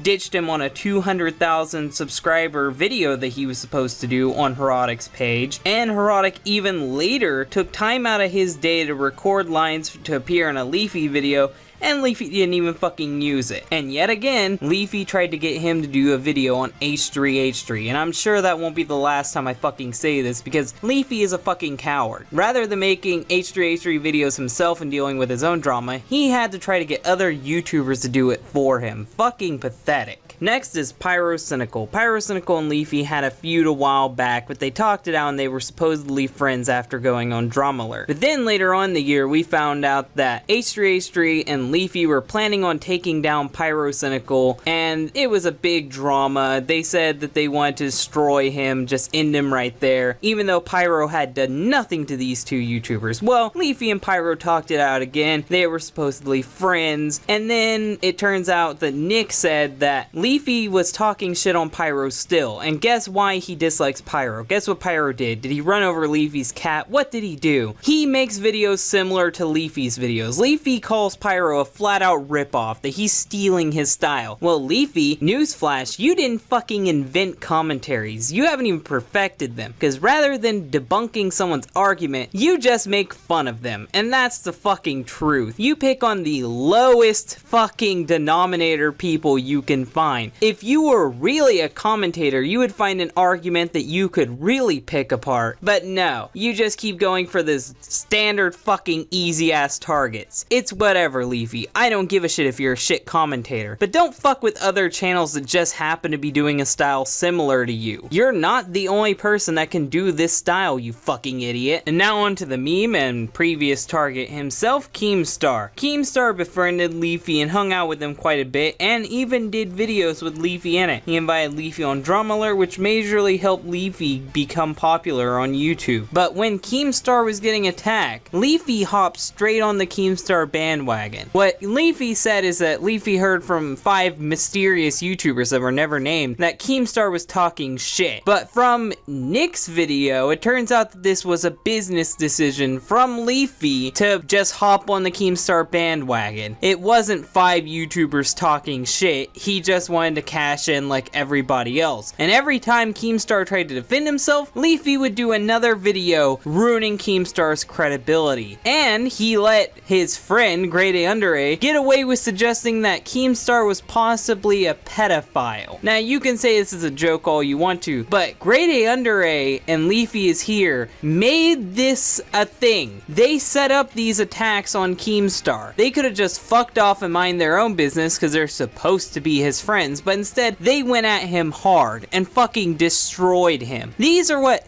friends do to each other, isn't it, Leafy? You fucked over your friend like that. I hope you fucking enjoyed that ad revenue you got from fucking over one of your friends. And yes, I am aware that I did a Keemstar Exposed video, and yes, I am aware that I brought up the allegations against Keemstar being a pedophile. But here's the thing, I said they were allegations. I did not say straight up front that Keemstar was a pedophile. I said what he did was shifty. And I'm not Keemstar's friend, nor do I even want to be, like Leafy was. So, my situation is much different than Leafy's when it came to Keemstar. And now, here's the worst one out of all of them, because Leafy didn't just hurt someone he disagreed with, he didn't just hurt a friend, he hurt a fan. YouTuber named Moobulated is an animator. He was a big fan of Leafy, and he asked Leafy if he could do an animated skit on the Mr. Black Darkness thing that happened with Leafy. Leafy said yes. Moobulated worked his ass off to make a 5-minute video. Leafy said that he needed it to be longer or else he couldn't use it. Not even considering how long it takes for someone to animate, and the fact that this is just going to Leafy. Moobulated isn't going to be making any money off of this. He put his hard work into this, but Leafy wanted it to be longer. He made it longer, and then Leafy didn't even use it.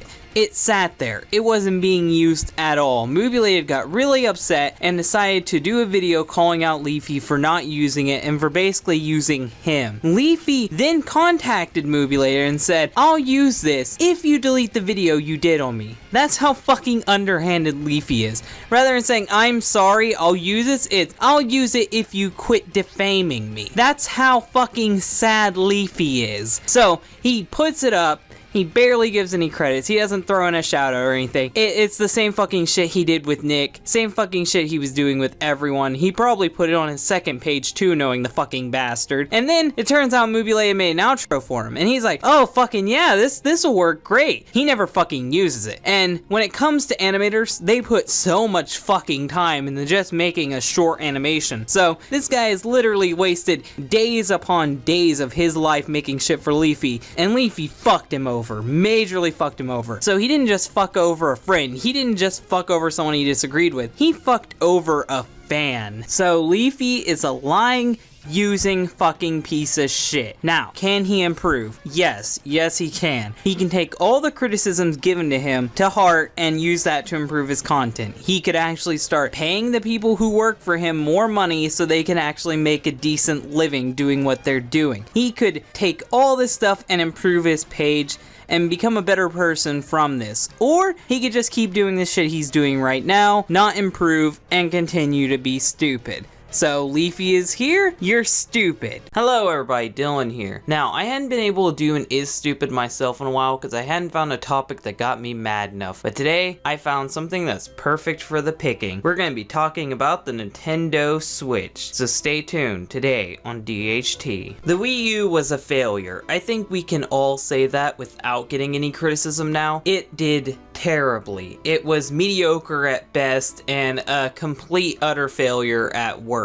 So, let me ask you this, Nintendo. When it's time to design your new console that's gonna bring back the fans and bring back respect, why do you make it look like a Wii U? I mean, seriously, if you just look at this thing when the Joy-Cons are attached to the gamepad, it looks just like a fucking Wii U. It's like, hey, we got the Wii U and we fixed it. We didn't want a fixed Wii U. We wanted something better than the Wii U. And I know some people are gonna be like, but the Switch is better than the Wii U. Let me continue. Let me continue to show you how similar these two are. One of the things that's said to have killed the Wii U is its weak launch. For like the whole first year, there was hardly any good games released for the Wii U, and as it went on, it still had hardly anything that wasn't a remake put onto it. There was hardly any reason to get a Wii U because the game library is weak compared to the Xbox One and the PS4. So you think that when it came to making this new console, Nintendo would have everything ready. A big launch title. Nope, unless you think their big launch title is 1-2 Switch, there is no games. They had Zelda Breath of the Wild, which you can also get on the Wii U, 1-2 Switch, and some other shovelware games. Way to go, Nintendo. Here's the question. If all your games aren't going to be ready till fall, why release it now? We want games to play on this console. I've been watching reviews of this, and one of the biggest complaints is, I love the Switch, I love how the Switch is designed, I want to keep playing it, but there's not enough games for it. Why did you wait all this time and then release a console that didn't have games made for it yet? You fucking stupid, Nintendo. Now, I know not everybody's gonna agree with me on this one, but I feel the Switch is gonna lack game variety. I noticed for Nintendo's past two consoles, the Wii U and the Wii, Nintendo has just been releasing the typical first-party games when it comes to coming up with new games to release for the console. What do I mean by this? We get a Mario Kart, a Smash Bros, a Zelda, your basic fucking cookie-cutter safe games that you know are gonna do well. Fucking Mario Party, they know these are gonna sell. Why not give us an Earthbound remake or a sequel? Why not give us a real Animal Crossing game and not just a bunch of fucking mini games? That would be good. Or here's my best example. Why don't you you give us an F-Zero? Everyone loved F-Zero. Give us an F-Zero. I'll give the Wii U this. It had Star Fox. Their Star Fox game wasn't so great, but it still had Star Fox. You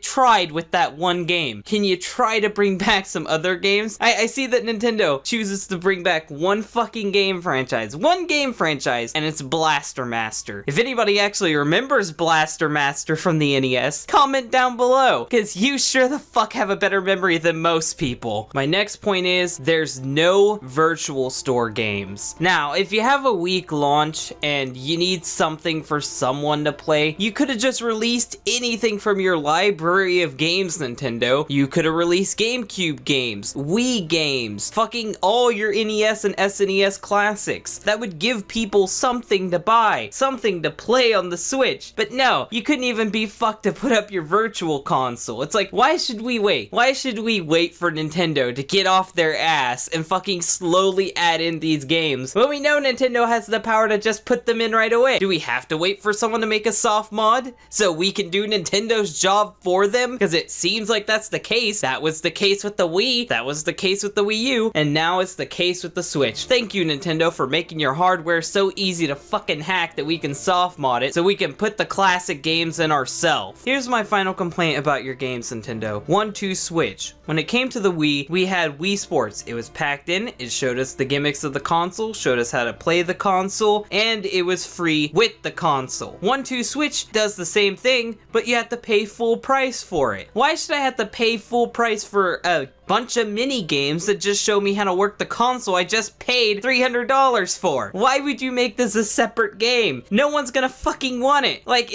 we're gonna play it a couple times, get bored of it, then it's gonna sit on the fucking shelf. I'm not paying full price for a pack-in game. Nintendo, I hope that you make a variation of this console later that has it packed in with it, but right now, no, fuck this. I'm not paying full price for a fucking shovelware pack-in game. Now, say you need to charge your Switch, or you just want to put it on the TV because it looks better. You stick it into the loading dock, and what happens? Your screen gets scratched because Nintendo gave you a hunk of plastic that wasn't enforced with enough padding. Nintendo, what the fuck? The whole fucking gimmick of this console is that I can hook it into the dock and play it on the TV, and when I stick it into the dock, my screen gets scratched. Now, there's an easy solution to this. You can get a screen protector, but that isn't included with the console. You have to go to some electronics store, buy the screen protector, stick it on there, and you have to deal with a screen protector on your console at all times because Nintendo doesn't know how to design games. What the fuck, Nintendo? I hope you release a variation of the loading dock, because I like the idea of the loading dock that actually has padding on it, because this cheap hunk of plastic is gonna fucking ruin the console. Okay, you don't want to stick your console into the loading dock because it's gonna scratch your screen, so you decide that you're just gonna charge it with the charger port Nintendo put on the console, and you can still play it while it's charging. Well, Nintendo thought ahead of you. They put the charger port on the bottom of the fucking console, meaning that you can't sit the console up and play it while it's charging. You're forced to hold it while it's charging. So have fun in that stooped position just holding your console, because Nintendo's like, yeah,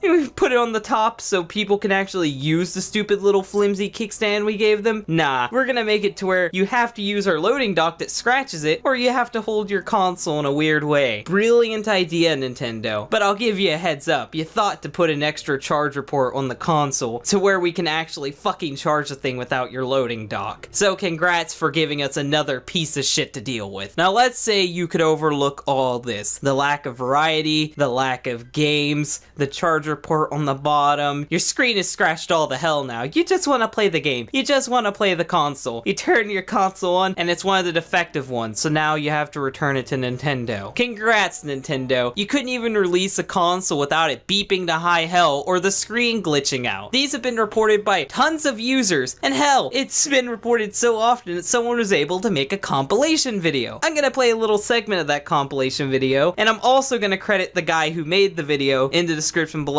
Go check out his original video to see everything that happened.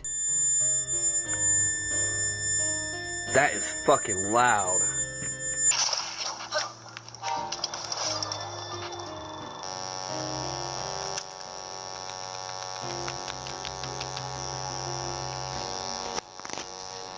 Okay, let's play with the buttons. Let's play with the thingies. Oops, I went into the thing.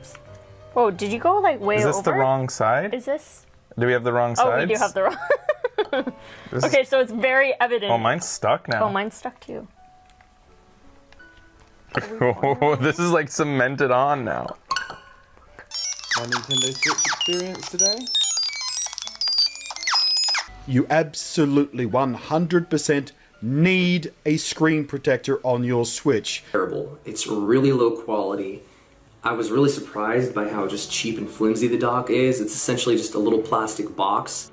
I've gotten like a weird smudge already, a smudge mark from sliding it in and out of the dock. Nintendo, release a fucking working console. I know not everybody's Switch is broken, but these are enough Switches to where you could think, Nintendo had no fucking clue what they were doing this time. So after all these examples I showed you, I think I can confidently say the Nintendo Switch is stupid. I'm a Sonic the Hedgehog YouTuber. I've been on YouTube for 3 years now, going on 4. I know what I'm talking about when I mention Sega, and I know what I'm talking about when I talk about Sonic. So today is going to be my part 1 on Sega is stupid. Now, I know there's going to be a lot of people thinking I betrayed Sega. There's going to be a lot of people wondering why I would do this, but if you wait to the end of the video, I'll give my motivations for this, and then you will know why I made this video. Now, for this first part, we're going to be talking about exclusively Sonic, and depending on how this video is received, and depending on how I can manage my time, I'll see if I can make the part 2. Part 2 will be on how Sega handles all of its other properties. So let's get right into this today on DHT. Now, how I'm going to explain Sega's stupidity with Sonic the Hedgehog is, I'm going to be explaining all of Sonic's flops and why they flopped. I'm going to tell you the condensed truth of what happened to all these games, and just know I'm summarizing it. I'll be leaving videos in the description that do a much better job at explaining why these games flop. I'm going to be analyzing them, and I'm going to tell you guys the truth, and hopefully you can see why Sega is responsible for Sonic's downfall. Sega is responsible and always have been responsible for Sonic's decline. So let's start with Sonic X-treme. Now, Sonic X-treme, the reason why this game was canceled is because it couldn't meet the holiday deadline. Now, to explain to you what really went wrong with Sonic X-treme, I'm going to explain to you what went wrong with the Sega Saturn. The Sega Saturn was a weak console that could not handle 3D graphics, but unfortunately Nintendo and now new competitor Sony had 3D games that were premiering. So Sega decided that they wanted Sonic to jump to 3D on a console that wasn't meant for it, and to make things worse, Sega released the console early, meaning that this game would have to be rushed. Now, because this game console wasn't made to handle 3D graphics, a 3D Sonic game would be difficult to make, and during the development cycle, which was really long, multiple teams were juggled around to where they got branched off into smaller teams. The game's engine jumped multiple times, making development hell. The developers were worked so hard that one had to go to the hospital and he almost died, and Sega didn't even let them finish the game because it didn't reach the deadline, and instead paid for the 16-bit game Sonic 3D Blast to be ported to the Sega Saturn to replace them. This is so fucked up. This game never even got to see the light of day because they couldn't reach Sega's deadline. That's a wonderful way to treat people. Really wonderful, Sega. Now, let's talk about the company that was hired to replace the Sonic X-treme team, Traveler's Tales. Now, Traveler's Tales had recently released a game for the Sega Genesis called Sonic 3D Blast. This was a pseudo 3D game. It had tight controls. It was a little stiff. Sonic moved slowly, but for the Sega Genesis, the 3D was impressive and people mostly liked it. Now, what they were told to do was take this game and put it on the Saturn. They wanted a direct port. So the level design is the same, the controls are basically the same. The only thing they touched up on was the graphics and the special stages. This is really unfortunate because people were expecting a next-gen game. They were expecting Sonic's first 3D adventure, but instead they got a 16-bit game that was ported to a higher graded console, but it didn't really feel any different. This wasn't any better than the pseudo 3D games that we got in the early 90s. It wasn't what people wanted, it wasn't what people were expecting, and Traveler's Tales had a heavy burden with this because really this game was never meant to be on the Sega Saturn. It was just too much for this game to handle.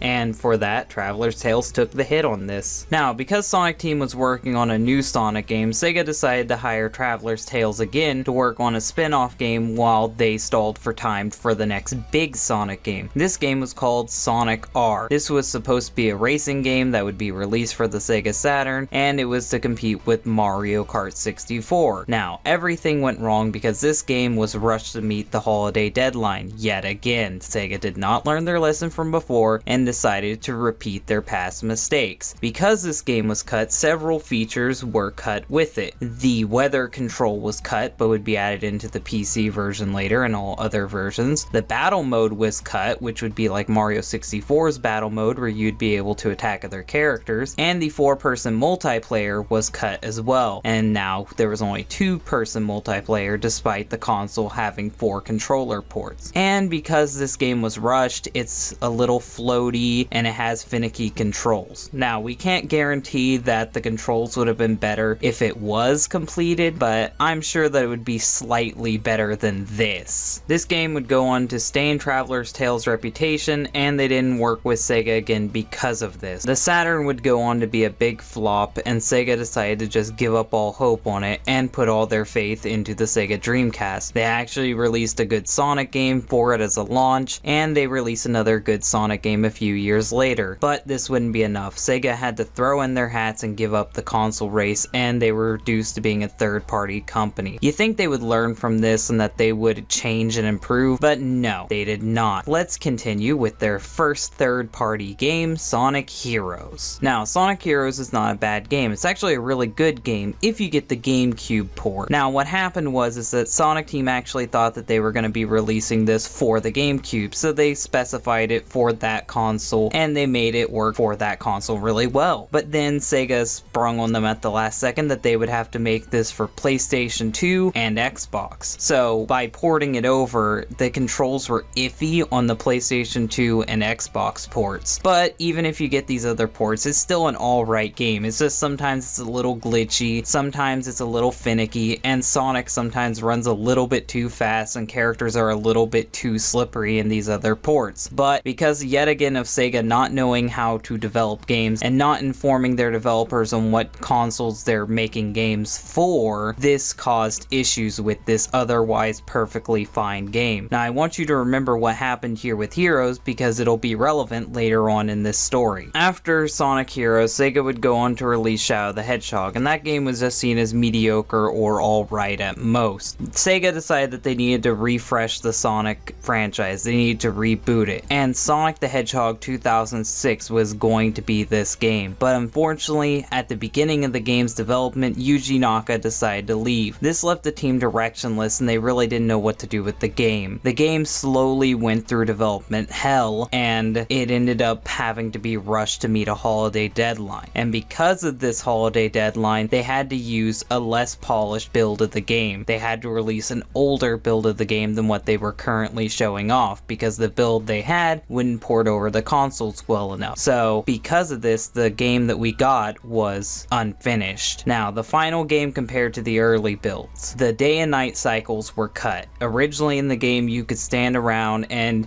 you could see the clouds move by you and the sun set, and it would turn day and night. This was a really cool feature, but unfortunately it had to be removed altogether due to the game totally switching builds. Sonic and Silver move slower in the new game because, yet again, this is an earlier build of the game, so it's literally reducing in quality. Sonic's homing attack is also slower and it's missing frames. And certain character animations are missing as well, such as when Sonic is bouncing wall to wall. These frames are just completely missing. Sega would not apologize for this game's existence for years, and they did not release multiple patches trying to fix this game despite the fact they could have done it. They just left this game as is, and to make up for the money lost, they would cut the budget of several games in the future, including Sonic the Hedgehog 4. So this was Sega's biggest mistake up until this point, and this mistake still haunts them today. They did yet again, like they did before, release a game because of a holiday deadline, and they knew that this game was unfinished, and they decided to rush it out anyway. This is a practice we see Sega doing many years in the future as well, so don't expect them to improve from here. After the release of Sonic 06, Sega decided to pander to the fans to try to win back some love. Now, I know there was other Sonic games released between 4, but I decided to focus on 4 because it's yet again another flawed game that I can talk about. Sonic 4 was trying to replicate the 16-bit games, but instead of just doing a straight 16-bit Sonic game, they decided to use a weird pseudo 2D 3D Sonic. The team they got to work on this was Dimps. Dimps had worked on plenty of 2D games before, that being the Advanced series and the Rush series. They knew how to make good Sonic games, and all of their their Sonic games were great. So Dimps was not to blame. Dimps knows how to make games. But Sega decided that they wanted it to be pseudo 3D, and they decided to have recycled levels and recycled gameplay. Because of this, because of the things Sega asked Dimps to do, the game ended up being subpar. The momentum system was not exactly like the 16-bit games, and the momentum wasn't really built to match this Sonic, which is why Sonic can walk up walls, stick to stuff. It was just really awkward. The levels were all just rehashes from older Sonic games because Sega was trying to pander to people. This game was not good, this game was terrible, and there was a familiar glitch that happened in this game. Ports of this game had a texture glitch. Sonic would be really shiny on both the Xbox 360 and the PlayStation version. This did not happen in the Wii version and the PC port. So this time I recommend people to get the Wii version because it actually looks half decent. Sonic looks like a shiny, weird, plastic mess in the Xbox version. Now, in the second game, Sega would give the team more freedom, and we got new levels,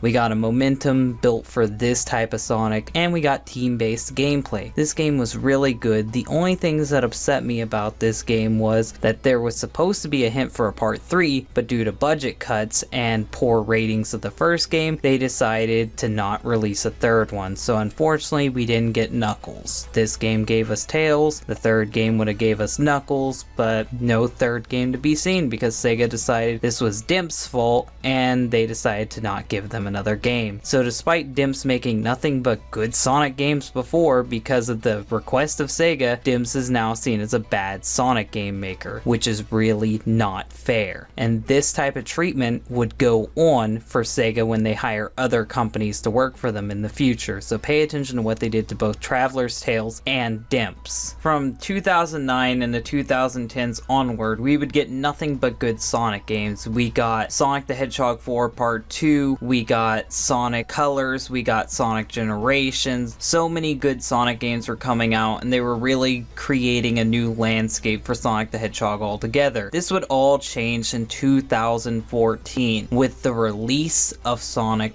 Boom. Now, Sonic Boom is a big mess, and when I have to talk about it, a lot of people are going to disagree with me, but this is just the truth. Sega told Big Red Button at the last second that their game would be moved to an inferior hardware. They were instead told that it would be on a next-gen console. They did not know that they were working for the Wii U. This game was instead designed for either the Xbox One or the PS4. This game was not intended for the Wii U. That is the reason why this game is the way it is.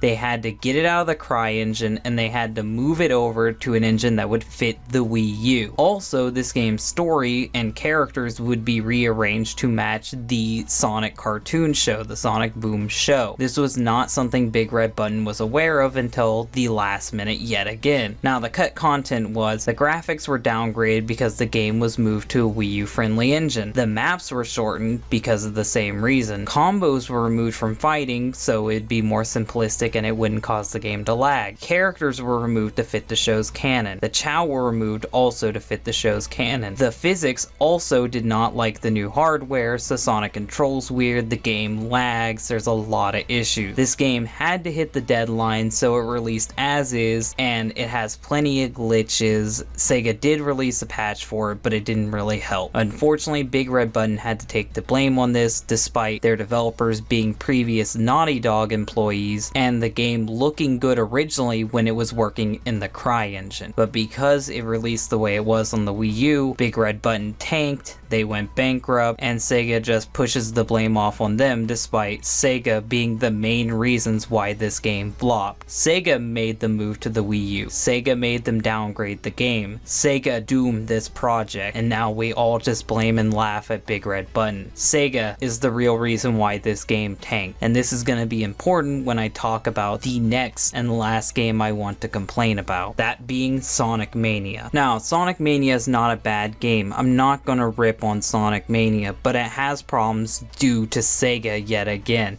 And yes, I am blaming this completely on Sega. Christian Whitehead originally approached Sega, showing them the zone he had done, which was Studiopolis. He wanted all the zones to be original, but Sega decided to use rehashed levels from older games. Now, he ended up putting a good twist on this and changing up how it would work, adding in new gimmicks to these levels. Him and his team did really well trying to innovate this idea that Sega forced them to do. This did not end up like Dimps, but because of this, we only got 4 new levels. And the storyline also had to be scrapped to match with Sega's new Sonic Forces game. This game would instead have to be a prequel to Sonic Forces. Originally, the Hard-Boiled Heavies were there to replace Eggman because Eggman was depressed. Now the Hard-Boiled Heavies were created because of this Phantom Ruby, which somehow will tie in the Sonic Forces plot. This was yet again another change added by Sega. They didn't care that this was Whitehead and team's project, they just cared what suited them. Now, it's Sega's fault that we got rehashed levels, it's Sega's fault for the plot, and most importantly, it's Sega's fault for what happened next. The PC port was delayed for 2 weeks because of quality issues. When it finally released, it still had bugs, it still had glitches,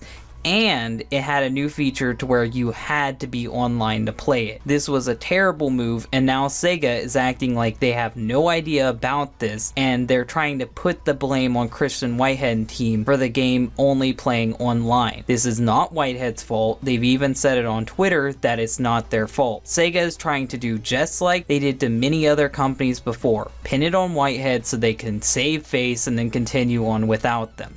We can't let Sega doom another developer. This time it isn't just some other company. These are fans. These are Sonic fans who have worked their asses off for years making fan content for everyone. We cannot let Sega do this to them. We cannot let the public opinion be that Whitehead is to blame. Him and his team had nothing to do with this. As you can see, a lot of these problems are the same problems that previous Sonic games had. This is all Sega's meddling. This is all because of Sega. They are the ones that added in this online only feature. They did not think that this was gonna be a big deal. They did not think that people would notice this. And on their Steam page, it even didn't include this feature, and they're acting like this is just now a mistake. It is not a mistake. Sega lied to you. Sega lies a lot. Sega knows what they're doing. They are a corporation, and how do I know this? They had this same problem with Sonic Runners. Sonic Runners was discontinued, and because it was an online only game, they had to shut it down completely. Sonic Runners is gone. A new version of Sonic Runners is out, but we can no longer play the original because it was online only. Sega has dealt with online only before, and it hurt them negatively. Sega has dealt with all these other problems before, and it has hurt them negatively. Sega does not care. At the end of the day, if you look at Sega's record, you can see that they are okay with releasing terrible unfinished games. They are okay with sudden changes that screw over development of games. They are okay with screwing over loyal developers like Dimps. They are totally okay with throwing Christian Whitehead and team under the bus. So I'm really hoping that you guys realize Christian Whitehead is not stupid. Sonic Mania is not stupid. Sega is stupid. Sega has had 20 years of this. They've had over 20 years of Sonic failing, and they do not realize why it's failing. It is not failing because of the developers. It is failing because of the main company of Sega. They are the one rushing these games. They are the one putting these limitations on games. These are the people that are causing Sonic to be a bad franchise. The company that created Sonic is the same company that's responsible for his death. All these bad turns, all this mismanagement, it's always been Sega. It's Sega's fault that we don't even have a Sega console anymore. These people are incompetent, out of touch, and they're money hungry. Do not doubt them. They just want sales. If they have to screw over people in the process, they will. So if you hear Sega playing dumb to this, and if you hear Sega trying to make up some lies, just know this scummy company has done some terrible things to some brilliant people. They have screwed over some really good games, and because of them, I have to say they're stupid. That's the reality of it. No matter how much I like Sega, no matter how many good games it's made, no matter how much joy it's brought to my life,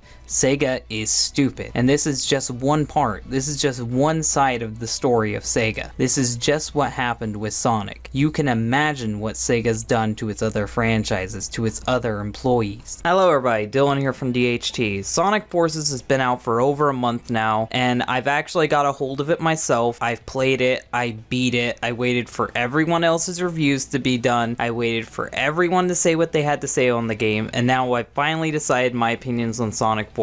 My opinion is, Sonic Forces is stupid. Let's find out why today on DHT. Last year, Sega announced 2 Sonic games. The games they announced were Sonic Mania and Sonic Forces. Sonic Mania was a 2D side-scroller game done by Christian Whitehead and team, and Forces was a 3D game done by Sonic Team. Now, I knew the second I saw Mania, it was going to be the game that everybody had been hoping for, and that it would help save Sonic's reputation. But I was iffy on Forces. I knew Mania was going to steal a lot of the thunder from Forces, but I still tried to be hyped for it. I played along with Sega's little games of guess who Infinite is, and guess what the plot is. I did multiple theories on this. I even had an Infinite theory worked on for a while, but I ended up scrapping it just by loss of interest because I didn't really care who Infinite was. And that's just it. Everything Sega was showing us made me more and more iffy on this game. When they showed off design for Infinite, I was iffy. When they showed off the Create a character, I was hyped, but I was also iffy because that's even more gameplay styles that they would have to master to make this game good. When they announced Classic Sonic, I'm like, he's not really needed here, but I guess this will be like Generations 2. Sega was hyping us up for months. They kept releasing little bits of music, little bits of information about this game. They were purposely hyping us up because they thought that this game was going to be what we wanted. Was it what we wanted? No. This game was not what anybody wanted. And I'm going to break down why this game just didn't work. First, we're going to talk about the plot, or should I say lack thereof a plot, because Sega didn't give 2 shits about this story. This story starts off with Sonic running through Green Hill Zone like every other fucking Sonic game does nowadays, and Sonic notices the Green Hill Zone is being covered in sand, so he knows Eggman is up to this. He goes to investigate Eggman, and he is ambushed by numerous old villains. That includes Shadow, Chaos, Metal Sonic, and finally Zavok, a villain no one gives a shit about. And then we're introduced to Infinite, or Mephiles, or should I say Infinite, another villain you'll not care about, because we don't get any fucking motivation to what he's doing. We don't know who he is, or why he's here, and even when you play the free DLC, you still don't learn enough about him to actually care about this character. Eggman beats up Sonic, and then he sends Sonic to outer space for 6 months, and he takes over the world, because all the other Sonic characters are so useless they couldn't stop Eggman without Sonic. This includes Knuckles, who has mastery over Chaos control. I don't know how this happened, but Eggman apparently took over 99% of the world and committed mass genocide. And if you think Eggman's gonna get payback for that mass genocide, no one actually gives Eggman payback for that. Like, Eggman just killed a bunch of people and a bunch of animals, and he gets away with it at the end of this game. So yeah, you end up playing as your created character, you go save Sonic, you guys fist bump, you go fight Infinite a bunch of boring times, and you take back the Earth. That's literally the whole story. It's boring, it's bland, and it does nothing more exciting than a shitty Saturday morning cartoon. So, plot-wise,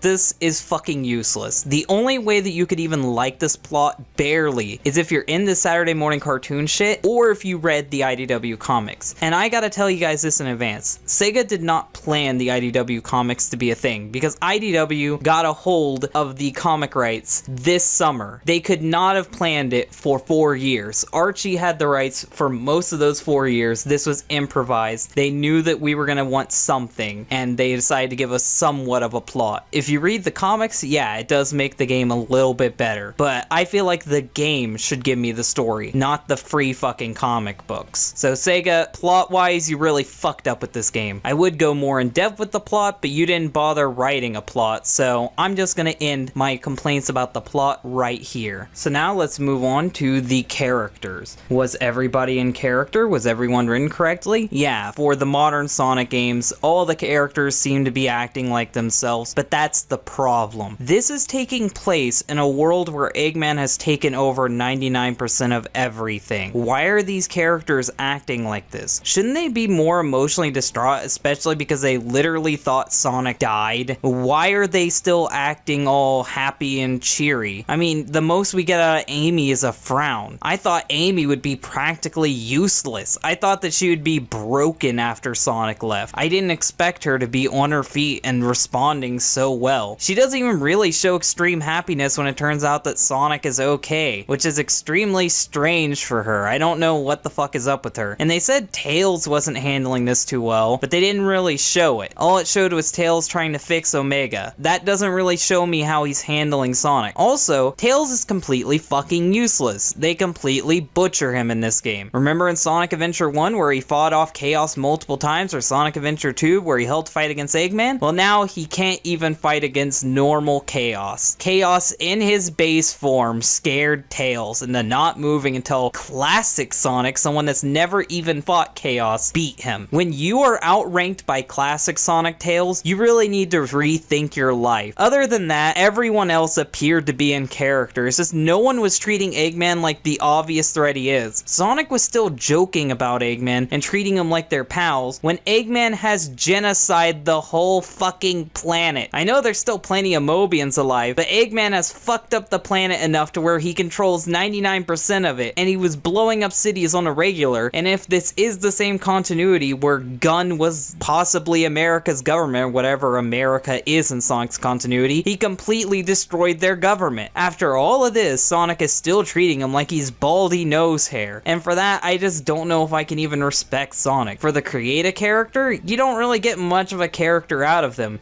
They just stand around. They do stuff, but they don't really say anything because they didn't want to think dialogue out for this character. So yeah, for everybody in this game, they're pretty much in character. Now you may be asking me, what about Classic Sonic? Classic Sonic doesn't say a thing, and he barely does a thing. I really wish he wouldn't have been in here because he didn't need to be here. He only popped in because of the end of Mania, and I really wish that they could have just stopped with that. Like Classic Sonic, I'm not even talking about gameplay yet, that's our next topic, but just even thinking about him instantly makes me think about how worthless he was in this game. If you could at least got Jaleel White, then that could have matched this Saturday morning cartoon writing. If you're gonna take influence from Sonic Sat AM, couldn't we get Jaleel White in this? I don't know why he isn't here, it's just fucked up. Eggman's in character, and then finally we get to Infinite, the big crybaby. His whole thing is he's upset because Shadow kicked him and then said he was worthless. So he has to prove himself to Shadow, making Infinite the biggest cuck around. Your whole motivation is Shadow made you look like a bitch, so you're gonna prove to him that you're not a bitch by playing edgy music and putting on a mask to hide your face. Way to go. You are no Mephiles. You are not even close. If there was some type of fucking cuck Sonic villain I could compare you to, then I would. Hell, you're not even on Snively levels. At least Snively is more competent than you. At least Snively doesn't get embarrassed as much as you. You are probably one of the most disappointing Sonic villains I've ever seen next to Zavik. One last thing I want to talk about before we switch over to gameplay, which is probably going to be the large majority of this video, is Silver the Hedgehog. In this game, we never find out if this is the Silver the Hedgehog from Sonic 06 or if this is the Silver the Hedgehog from Sonic Rivals. The reason why this is important is the Silver from Sonic Rivals ends up having a good future. Meanwhile, the one from 06 still had a bad future, as we could see in Generations. This is something that Sega really needs to tell us about, and this is why a Sonic Historia or whatever you want to do would be a good idea. We need to know who's who and what's what, because I want to know if this Silver has experience with dealing with bad futures or if this Silver is inexperienced. We didn't get to learn anything about Silver. We didn't get to learn why he was here. The only thing that gets close to it is in the comics he said that he sensed an anomaly in the timeline and he came back here to stop a bad future from happening involving Eggman. That's it. That's the only thing we get from him. In every other plot Silver has been in, he has been the main focus, and him fixing the future was the main thing. But here it felt like Silver was just shoehorned into the plot because whenever there's a bad future, there has to be a Silver. And that's how I feel like all of the characters were in this game. They were stuck in this game because they were trying to replicate something else. Classic Sonic was here because they were trying to replicate the classic Sonic games. Fucking Silver is here because they wanted to replicate other good games with him in it. Fucking Infinite's here because they wanted to replicate Sonic 06 with Mephiles. They just wanted this game to be like so many other games, and they just completely failed because these characters weren't developed developed enough for us to care about them. So yeah, I'm done with characters. Let's move on to gameplay. Sonic Forces decided in this game to follow the tradition that every Sonic game has had since Sonic Unleashed, and that is having mixed gameplay. Having parts that are okay and then having parts that are just meh. And that's the best way to describe this. First, we're gonna start with the least terrible of them, Modern Sonic. Modern Sonic, you run straight ahead, it's really fun, I liked it a lot. There was no drifting, which didn't make sense because some of the levels required you to drift, and not having the drift felt really weird, and sometimes there were some deaths that I felt like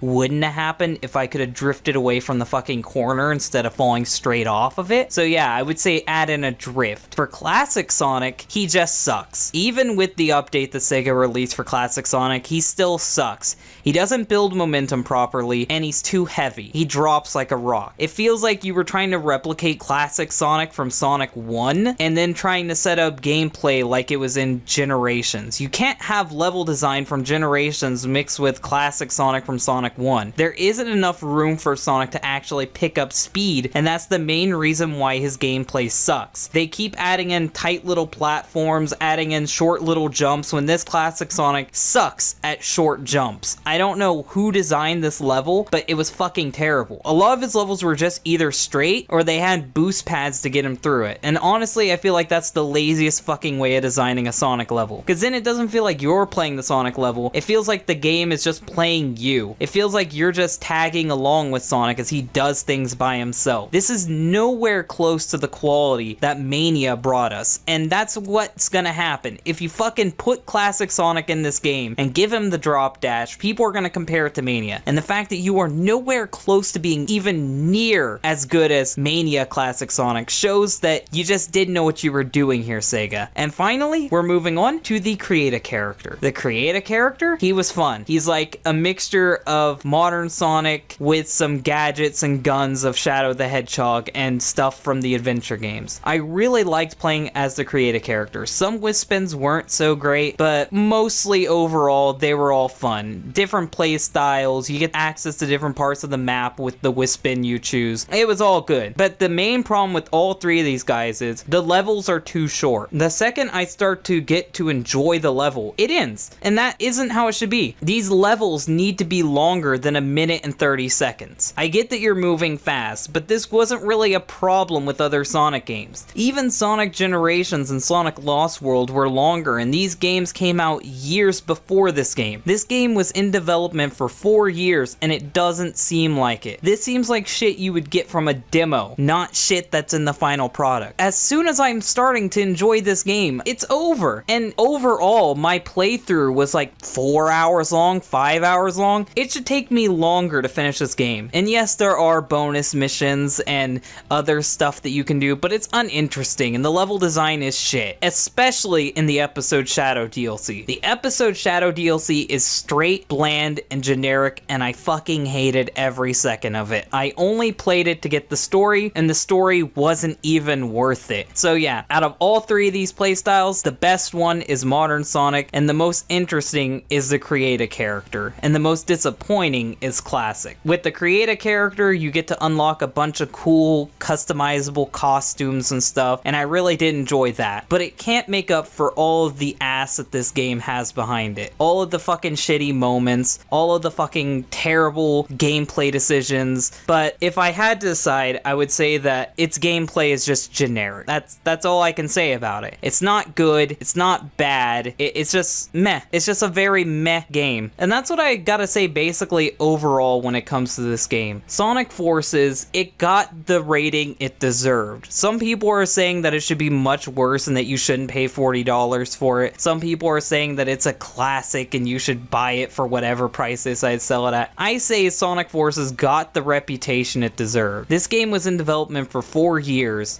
and it doesn't show. The graphics look nice, but the gameplay is generic, the plot is basic, the characters are bland and boring, and overall it's just a very underwhelming experience. I was expecting to have more things to rant about, and I really wanted to go on a tirade with this game, but it's just stupid. This game is just fucking stupid. And the main reason why I feel like it's stupid is Sega hyped us for this. Sega could have known that this game was just mediocre and just accepted it and just released released it, but instead they chose to make us play guessing games. They chose to make us wait for this. They chose to keep releasing information to get us hyped about it. They were releasing information like every 2 weeks on this game. They chose to get us hyped so we would buy their game. And I really feel like that this game, it's worth it, but it also feels like it's not the next big Sonic game. And I'm gonna say this now. Out of the 2 games that released this year, Sonic Mania and Sonic Forces, Mania is the better game. And I really hope that Christian Whitehead and team get a lot more respect for their amazing game and are already promised a sequel, because they deserve it. And Sonic team, you need some major reform after this game, because I'm tired of you releasing mediocre shit and constantly ruining Sonic's name. So Sega, if you're really smart, if you really want to make some money and not be idiots, you'll side with Whitehead and you'll restructure Sonic team. Hello everybody, Dylan here. Now I know Is Stupid has been in hiatus for over half a year now,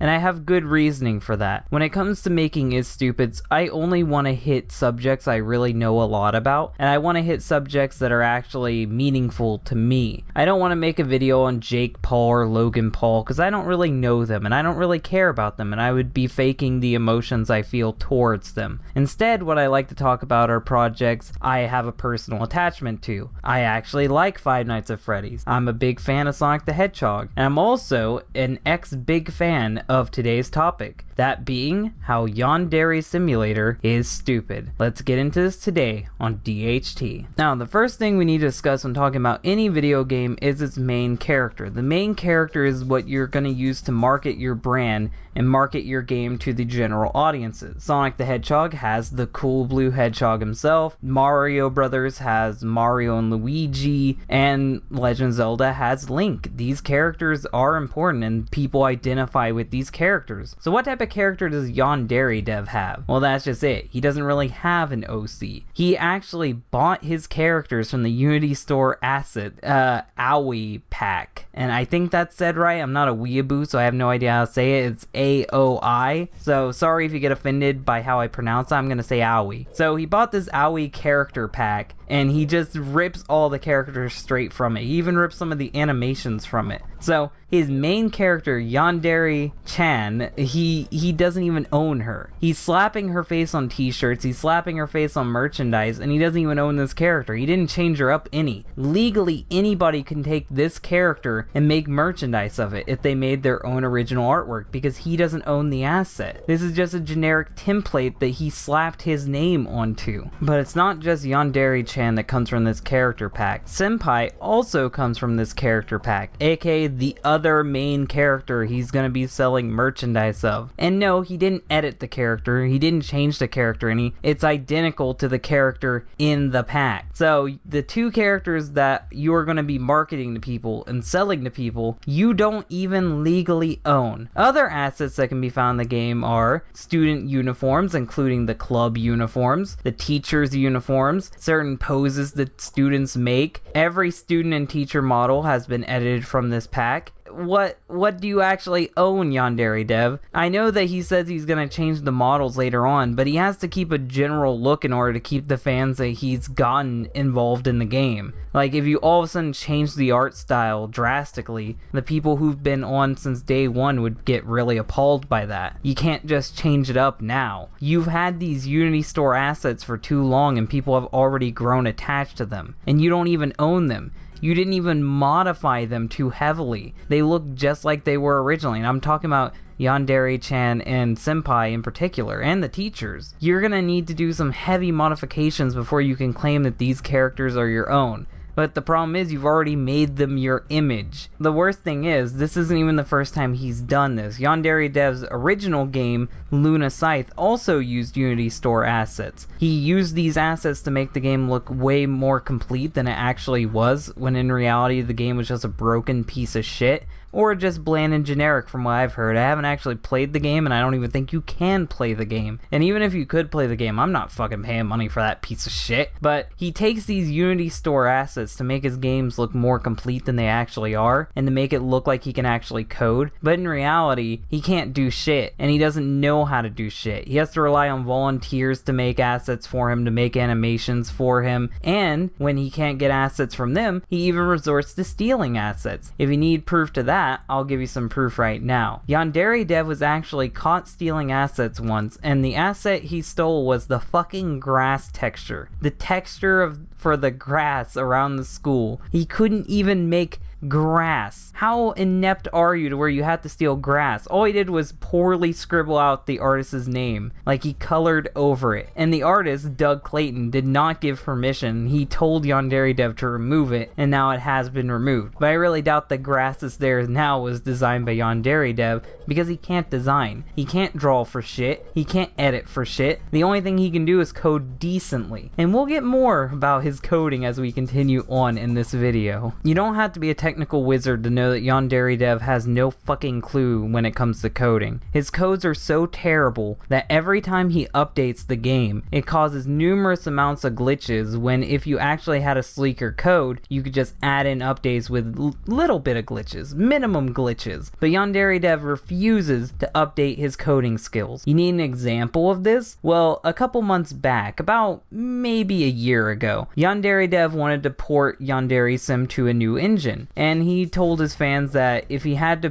port the game over himself, then it would take a lot of time and he'd have to quit working on the game, quit adding in updates, and just focus on porting it because he's incompetent. Luckily, someone from tinyBuild stepped in and helped him move the game over while he continued to make meaningless updates full of Easter eggs and shit no one cares about. Well, when it got moved over, the codes were actually improved, and when Yandere Dev saw the new codes, he actually couldn't understand it. So what did he do? Did he ask the guy, hey, explain to me how this code works so I can understand this and make the game better? No. He instead fired the guy and changed the code back to a code he could understand, aka making the game slightly more shitty than what the guy from tinyBuild had done for him. But he still took that work that the guy from tinyBuild did and accepted that it's been ported to a new engine.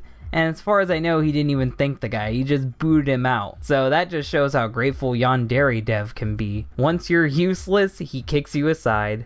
I've got a serious question to ask you, Yandere Dev, if you are watching this video, which I doubt you are, and if you are, you're probably gonna strike me, so fuck you. But my serious question is, what are you gonna do if this game goes another 4 years of development? It won't be able to run on the same engine it's running on now, and you don't know how to port it to another engine. And even if you did want to port it to another engine, you're clueless to how the coding works to do so, or you would have to stop coding whatever project you're working on at the time. So I want to know what happens. Are you going to keep it on an inferior engine, or are you going to stop everything you're doing just to port it over when you could have had sleeker codes that would have made it easier to port to another engine? Or are you going to get someone to do it for you? Because I really doubt they're going to after they see your track record of dealing with people who want to help you. But Yandere Dev isn't just terrible to the people who help him code the game, he's also terrible to the people who support the game. Once upon a time, Yandere Dev had a presence on 4chan, and if you know anything about 4chan, you can see what's gonna happen here. Well, he would post his updates there, and one day he just randomly left. The reason why he left was, he said 4chan offered him no helpful criticism,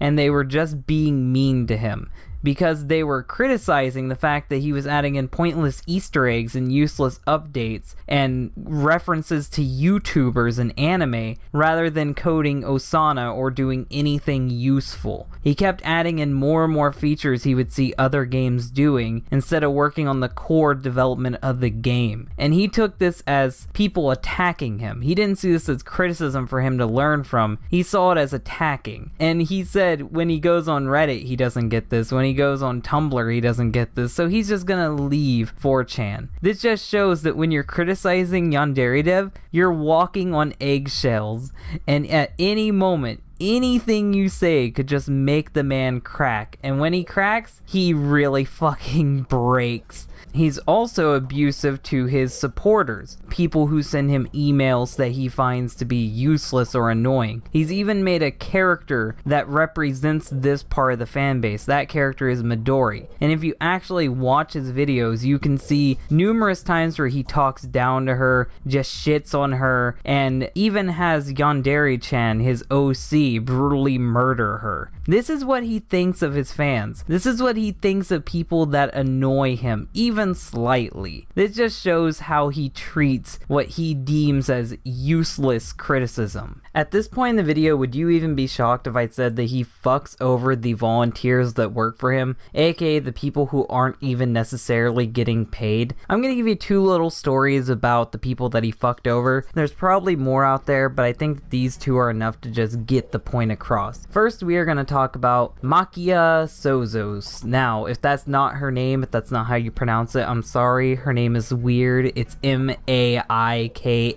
Sozos. Like, it's a weird name. It's uncommon. I'm sorry if you're offended by me fucking up your name. But she drew art of Midori slapping Yandere-chan, and Yandere Dev ended up using this artwork. Now, the problem isn't that he used the artwork. The problem is that he used this artwork without crediting her after she quit being a volunteer for him. So he didn't credit her, and she had already quit being a volunteer for him. So he doesn't even care. He doesn't care if you work for him or not. He's going to use whatever he wants of yours, and if he can't get you to agree to it, he's just going to do it anyway and not credit you, like he did with the grass texture and like he did here. But would you be shocked? Would you be shocked if I said that the second situation is even worse? The second situation I'm going to be talking about is Dilek Golo. Dilek Gogo.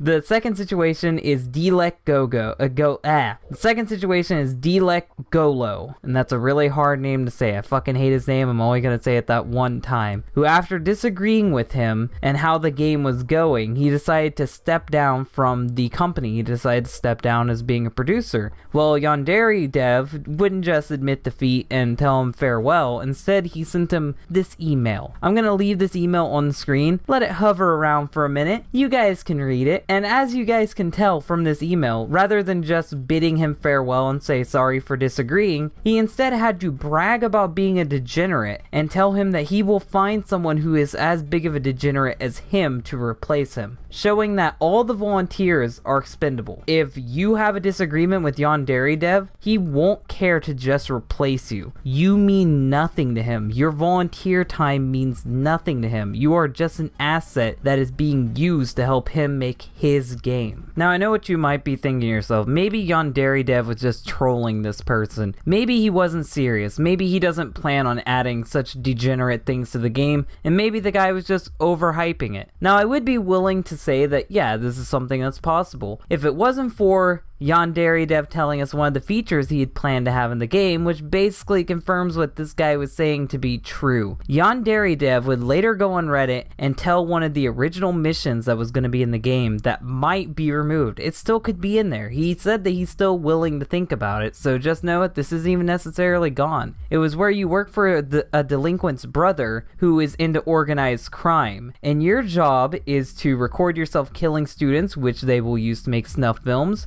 get organs from students, which they will sell on the black market, or take students, which they will use to sell into the sex trafficking ring. And by the way, these are high school students. These are high school students you're selling on the black market, which is very sketchy and very deviant behavior. And I know what you're saying, Dylan. Yandere Dev says that all the characters are 18 unless stated otherwise. Well, that's maybe good for you. That might be a good enough reason for you. But even if they are 18, it's still really fucked that there's going to be a mission where you kidnap young girls and sell them into sex trafficking rings. Like, that's pretty fucked. It's one thing to kill someone in a video game. It's another thing to sell them for sex. It's a whole nother situation. Now, you may be thinking to yourself, Dylan, why do you think that this is still possible? Well, the delinquents are still in the game, and he's still building up the delinquents, so that's still something that could happen. And another thing he's still planning on adding to the game is the Yakuza. In case you don't know what the Yakuza is, they're an organized gang in Japan. And some of the things they deal in is drugs, organ trafficking, and yes, sex trafficking. So there's still a really high likelihood that Yandere Dev could work this into the game. All the elements are still there for him to put this storyline into effect. And if you still need more proof that this is a thing that he wants to do, you can even go all the way back to look at his previous game, Luna Scythe, like I mentioned earlier. In the description of that game, it also mentions sex trafficking. So for some reason, Yandere Dev is really focused on this element. He's really focused on this thing. Maybe he has a fetish for it, and he really wants it to be in every project he works in because he's a sexual deviant. So up until this point, we've talked about how Yandere Dev can't make his own assets. He can hardly code his own game. If he needs to port it to a better engine later on, he probably won't even know how to do that. And if he does, it'll take months on end just to do that simple process. We've talked about how he abuses his supporters, how he abuses the people who work for him, and his critics. And if all of this hasn't convinced you that this project is doomed, maybe this will. I'm gonna read to you the original plans that Yandere Simulator was supposed to follow, the schedule that they were supposed to meet as of 2017. Let's read this right now. So as we can see, it says, does this game have a development roadmap? Here's the current plan. January 1st, 2017. Have all the core game mechanics implemented. Have one rival fully implemented. January 2017 to April 2017. Refine the gameplay as much as possible. Fix all critical bugs. Evolve from debug sandbox to free demo. The demo should represent the feel of the final game. April 2nd, 2017. Launch Kickstarter. Ask for enough money to hire professionals to develop a high quality assets for Yandere Simulator, because yet again he doesn't know how to. April 2017 to April 2018. Implement all rival girls. Hopefully each girl will take about 1 month to implement. 1 month to implement. Keep a note on that one. April 2018 to January 2019. Implement all other gameplay modes, 1980s mode, endless mode, and custom mode. January 2019 to April 2019. Refine the gameplay as much as possible, fix all critical bugs. And finally, April 2019, launch the game. We are 4 years into development, and he is still deciding what characters are going to be in the story and what the plot is going to be. We are 4 years into development, and we still don't have a single rival. Something that he estimated would take a month to implement has been worked on for 2 years, that being the first rival, Osana. It is 2018 and we still don't have Osana, and chances are we won't have Osana by the beginning of 2019. If it took him 2 years to implement one rival, how many years do you think it's going to take him to implement all the other rivals? And even if he does just reuse her coding to make all the other rivals, do you think they're going to be interesting? Do you think they're actually going to be as developed as her? I really don't think so. And he plans on making the demo available after the first rival is out. As we can see, the game is nowhere close to be put into a demo state. Even if he does get her out this year, I wouldn't say that this game is ready to be a demo. Not to mention, he wants to make a 1980s mode, which is actually gonna follow Yandere Chan's mom, and it's gonna be a whole nother game in of itself, which it really should either be DLC or he should release it as a separate game altogether. Now, I know it's gonna use Yandere Sim's code, its engine, everything, but that's still a whole new cast of characters he has to program for, design new models for, come up with new missions, get the audio for the characters. It's just a whole nother game he has to develop. Meanwhile, he's barely developed the Yandere Sim game, and he still plans on having other extra modes when he still hasn't fully developed this game. I would say focus everything on Yandere Simulator. Don't do the Easter eggs. Don't do anything else until you get Osana in the game. That's my advice to you, Yandere Dev. I would say that this is a passion project. Passion projects usually spend years in development hell, and when they finally do get released, they are nowhere close to what the original creators expected them to be. They're either mediocre or downright terrible. On the mediocre side, we can bring up the movie The Thief and the Cobbler. This movie was worked on from 1964 to 1993, and through its development, several of the people who worked on the movie died, and the movie had to be picked up by a completely different company and released by a completely different company because the artist went so over budget they couldn't actually afford to work on the movie any further. And they had to do a recut of the movie because the cut that the other company did was so poorly received and was nowhere close to the original artist's intentions that the fans demanded for a re-release. So, Thief and the Cobbler, that was seen as a mediocre one. But now on the downright terrible side,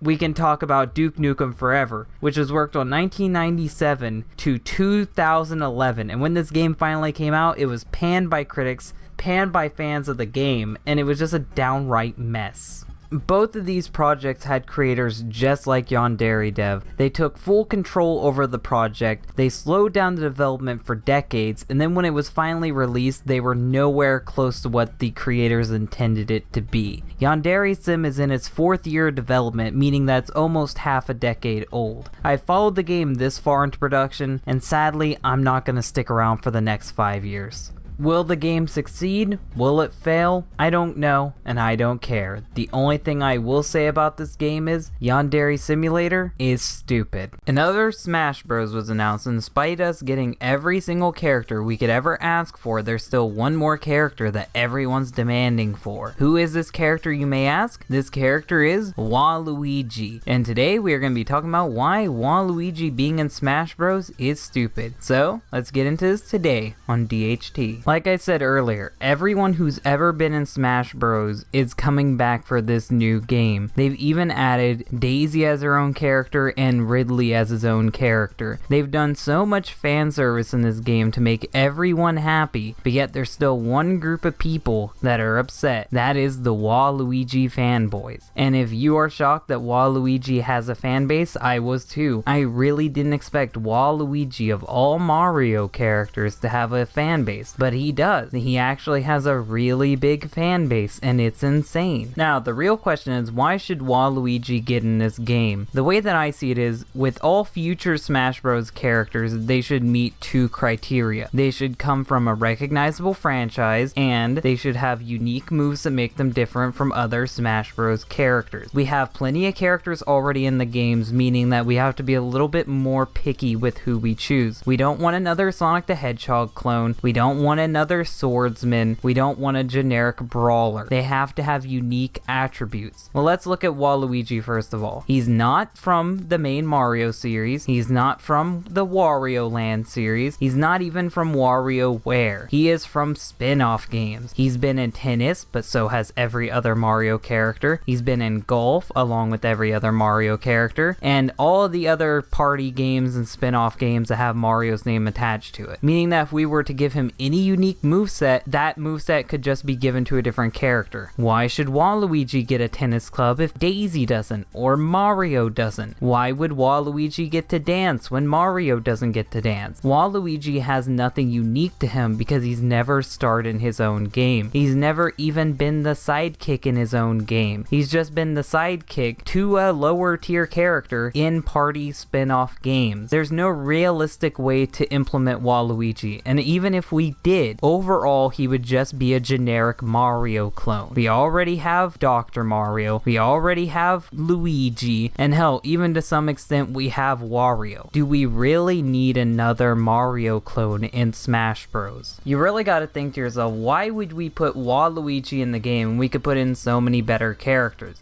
Would you rather have Waluigi in Smash or Crash Bandicoot? Would you rather have Waluigi or Banjo-Kazooie? Would you rather have Waluigi or Spyro the Dragon? For most sane people, I'm sure you didn't pick Waluigi. Waluigi would be a waste of a character slot, and if we're getting anyone else that's new, it shouldn't be him. Waluigi has the exact role he deserves in this game. He is an assist trophy, because overall, that's the only thing he needs to be. He's a background support character from spin-off party games. He doesn't deserve to have his own character slot when there are better characters that we can put in the game. And on to my final point, don't go harassing the people that are working on this game. They've been making this game for years and they've thrown in everything you could ever want and even tweaked the gameplay style so people that like Melee can really get into this game. I would really hate for all that to be fucked up by a couple retards whining on Twitter that they didn't get Waluigi of all things in Smash Bros. How about you consider yourself lucky and do like everyone else is gonna do and just mod Waluigi into the game if you really want him. He doesn't have to be officially put in the game for you to play him, and I'm sure that it's not ruining the experience by you having to mod him in. But at the end of the day, you can do whatever the fuck you want to. I'm not your dad. I just made this video to get my opinion out there and tell everyone why I think Waluigi being in Smash Bros would be stupid. I love Dragon Ball. When I was a child, I started watching the original Dragon Ball anime, and as an adult, I've moved on to Dragon Ball Super. And of course, this love for Dragon Ball has moved over to YouTube. Now on YouTube, there are so many Dragon Ball content creators that they have their own genres. Some, for example, being the parody channels like Team 4 Star and their series Dragon Ball Z Abridged. There are the analysis channels like Geekdom 101, and of course, what is more relevant to today's topic, the fan animators and the fan animations, two of them being Dragon Ball Multiverse and Dragon Ball Absalon. Now I know there are more genres in this, I'm just mentioning the ones that are relevant to today's topic, that being the YouTuber Mastar Media and how he is stupid. Let's get into this today on DHT.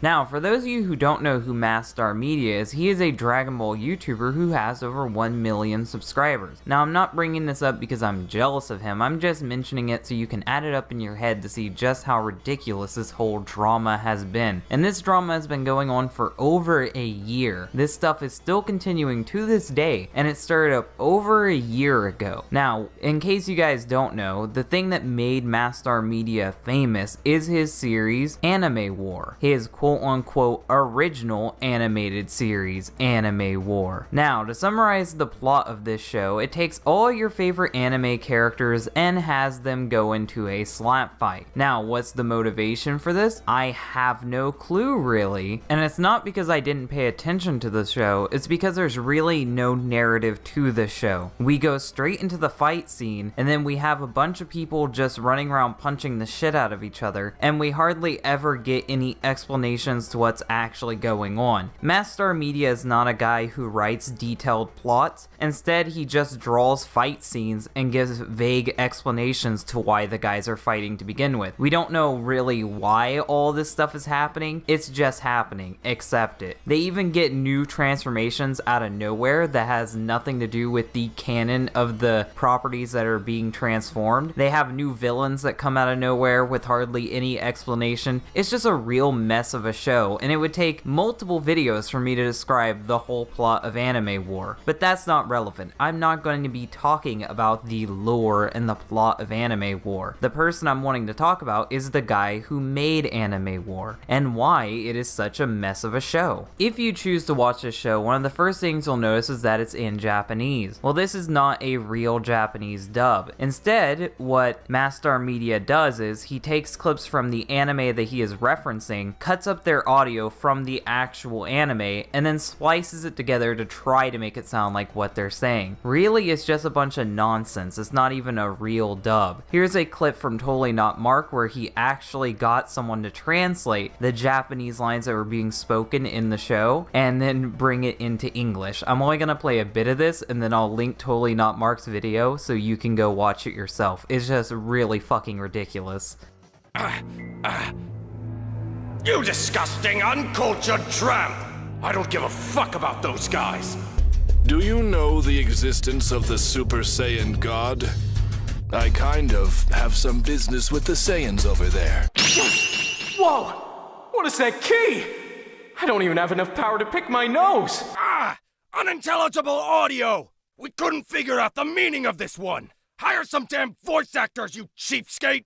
So even if you know Japanese, you can't actually follow the plot. But thank God there are English subtitles so we can actually figure out what's going on and what people are saying. I would say that if it wasn't for the fact that his subs were riddled with poor grammar and typos. So the subs suck, the dub is stolen, how could this get any worse? Well, the dub isn't the only thing that Mastar Media stole when making this show. He actually stole a lot of the animation from the anime that he is referencing. Sometimes he'll trace over stills and recolor them, but most of the time he'll straight up lift fight scenes from other anime and slap them into his own. You don't believe me? Well, luckily there's a YouTuber named Clothespin who has done side-by-side comparisons of Anime War versus the actual scenes he stole them from. I'm going to play some of his clips right now, and you can decide for yourself. Remember, the channel that did all this research is Clothespin, and his channel will also be linked in the description below.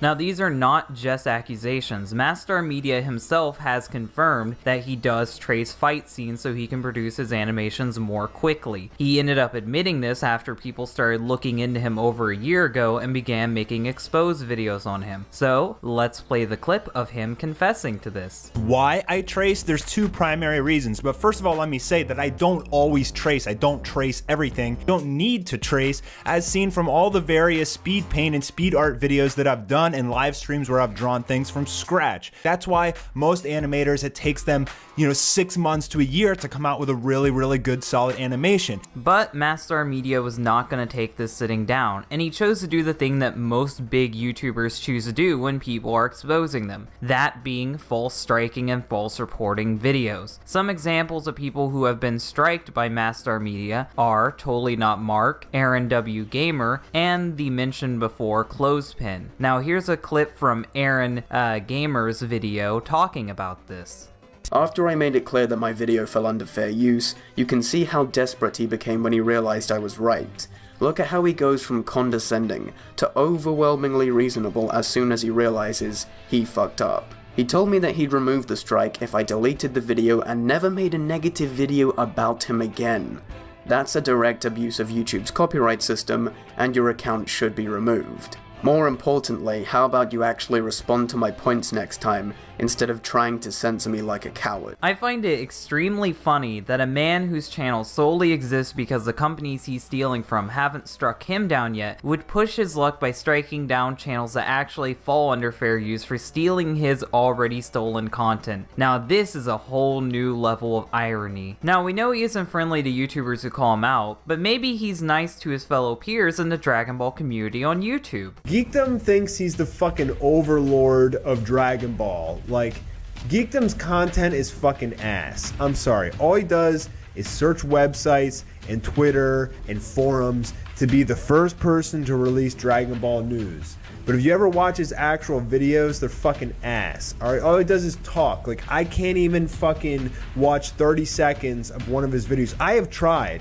I have never been able to make it past 1 minute of any of his videos. Or maybe not. Maybe he's just a complete asshole to everyone, regardless if they're critiquing him or if they're in the exact same community as him. Now, there is more to this drama. This drama's been going on for over a year. I could go on for hours talking about every mean thing he said to anybody online. I could bring up clips of him insulting his fan base, other people's fan bases, and insulting the Dragon Ball community overall. But I don't feel like I am the king of morality, so I don't feel like it's really relevant to the topic at hand. The way that I see it is, I've already played every clip I needed to come to the conclusion that Mastar Media is stupid. So if you want to make your own videos talking in depth about all the other fucked up things this man has done on YouTube, you go ahead and do that. I've talked about everything I was interested in. And Mastar Media, if you choose to strike down my video, I would love to take you to court over this. I would love to take you to court and see just how much they agree with you. I'm sure that they would agree that everything that you've been making is totally your content, and this wouldn't result in a bunch of Japanese companies suing the shit out of you for being a stupid idiot online. Hello everybody, Dylan here. Now this is the first Is Stupid of the year, and I bet you guys are probably expecting something big. You're probably expecting me to cover some big drama like the MatPat stuff, or cover Monkey Jones getting kicked off of YouTube, but no. I decided to go more back to my roots with This Is Stupid. Maybe I'll cover that other stuff later. But for this one, I just want to cover a series that I saw and I'm like, wow, that's kind of dumb. Yeah, a lot of this is going to be nitpicking, so if you are a fan of this series, you can leave your angry comments down below. I just had a lot of issues with it, and I just really wanted to talk about it. So, let's get into this today on DHT. Now, the first things I want to talk about is the quality of the show. Now, my first complaint is a very minor one, and that is, why did you call it Dragon Ball Devastation? Now, I know what you're saying. Devastation isn't a bad title. It's about Zamasu destroying the Earth. So yes, it's Devastation. But my complaint is, why did you put a 10 in Devastation? I can only assume it's to look cool. Maybe this is me being dumb because I don't get the reference. It just seems weird, and it's like kind of like in the 2000s where you'd put a Z instead of an S, or Mortal Kombat's K instead of a C. It just seems really weird to me. Now, my second complaint is a more serious one, and that is voice acting. Now, the voice acting for practically every character is bad, and it varies between episodes. By episode 3, a lot of it got better, but Vegeta is definitely the worst out of all of them. Vegeta is really fucking terrible. He has like an echoey mic that sounds worse than my mic and sounds worse than anybody I have on my channel. And I just really need him fixed. He is the biggest complaint there. Also, the guy who played Goku in episode 1 in Goku Black, he kind of sounds like that Sonic guy that does 3D animations. I'm really curious if that's him. They just announced those teasers like, what, last week? It feels so familiar. I guess I've met it before? It just seemed really weird to me. He does kind of sound like him. So yeah, voice acting is really bad, but Vegeta's the one you have to fix right away, or else I really just can't enjoy the show. Another thing I can't enjoy about the show is the giant watermark. Now, I get why you put a watermark on here. You don't want someone stealing your work. You don't want someone taking credit for the stuff that you've done. You don't want your stuff being used in AMVs without credit to you. And I think you can do this. I've seen it done before and done better. I would say go look at the Dragon Ball Absalon show. Dragon Ball Absalon does the watermark better. Like, the watermark's at the top of the screen or at the bottom of the screen, and it doesn't take up a bunch of room, but you know it's there. And if someone wants to crop it out, they're going to be losing quite a bit of animation, but it doesn't draw away from the animation like your watermark does. So yeah, I would say replace the watermark because that's an actual problem. Now, another problem I have is the English is a bit off. Either you keep typoing in the script, or this script was in a different language and it's being translated to English. Either way, I would say check your scripts over, because it's weird when I hear characters use improper grammar. And for the people who are reading over the scripts, I'm sure English is your first language. If you see a typo or something, correct it. Don't just read the typo like it is. That is possibly the worst thing that you can do in any scenario, is just read the typo the way it's written. Call it out to the author, get him to fix it. Another thing I have to complain about is the plot holes. Now, there are some major plot holes in this. I'm going to be pointing out 2. If you can think of any more, then tell me. But these are things that contradict the original source material. When you're doing a fan project, one of the things that you want to try to do is follow the laws of the original continuity. You want to follow everything that is set in place, and this animation does not do that. Now, one of the biggest plot holes here is the time travel shenanigans that goes on. Now, the thing that happens is that this is a new timeline where Zamasu, before getting killed by Beerus, ends up not being killed by Beerus in a separate timeline, and ends up erasing both Beerus and Whis, and now he's teaming up with other Zamasus to take over the world. Now, the reason why this is dumb is because when Whis used his temporal do-over, it doesn't create another timeline. So these events should not be happening. This timeline shouldn't exist because Whis' temporal do-over is given to him by the gods, and it prevents creating timelines. So it doesn't make any sense that there would be another timeline where this events could even play out to begin with. And now here's the second plot hole, and this one's a really big one too. Goku and friends gathered the Dragon Balls, the Earth Dragon Balls, Shenron's Dragon Balls, and wished back Whis and Beerus. Now, first of all, that's not possible. Shenron has a power limit. Shenron can't do a lot of things. Shenron couldn't kill the Saiyans when they were arriving to Earth. Shenron couldn't kill Frieza. Shenron can't wish back Goku because Goku doesn't want to be wished back and he's powerful enough to be immune to Shenron. That's the rules of Dragon Ball. That's the rules of the Dragon Balls. Hence why sometimes they have to go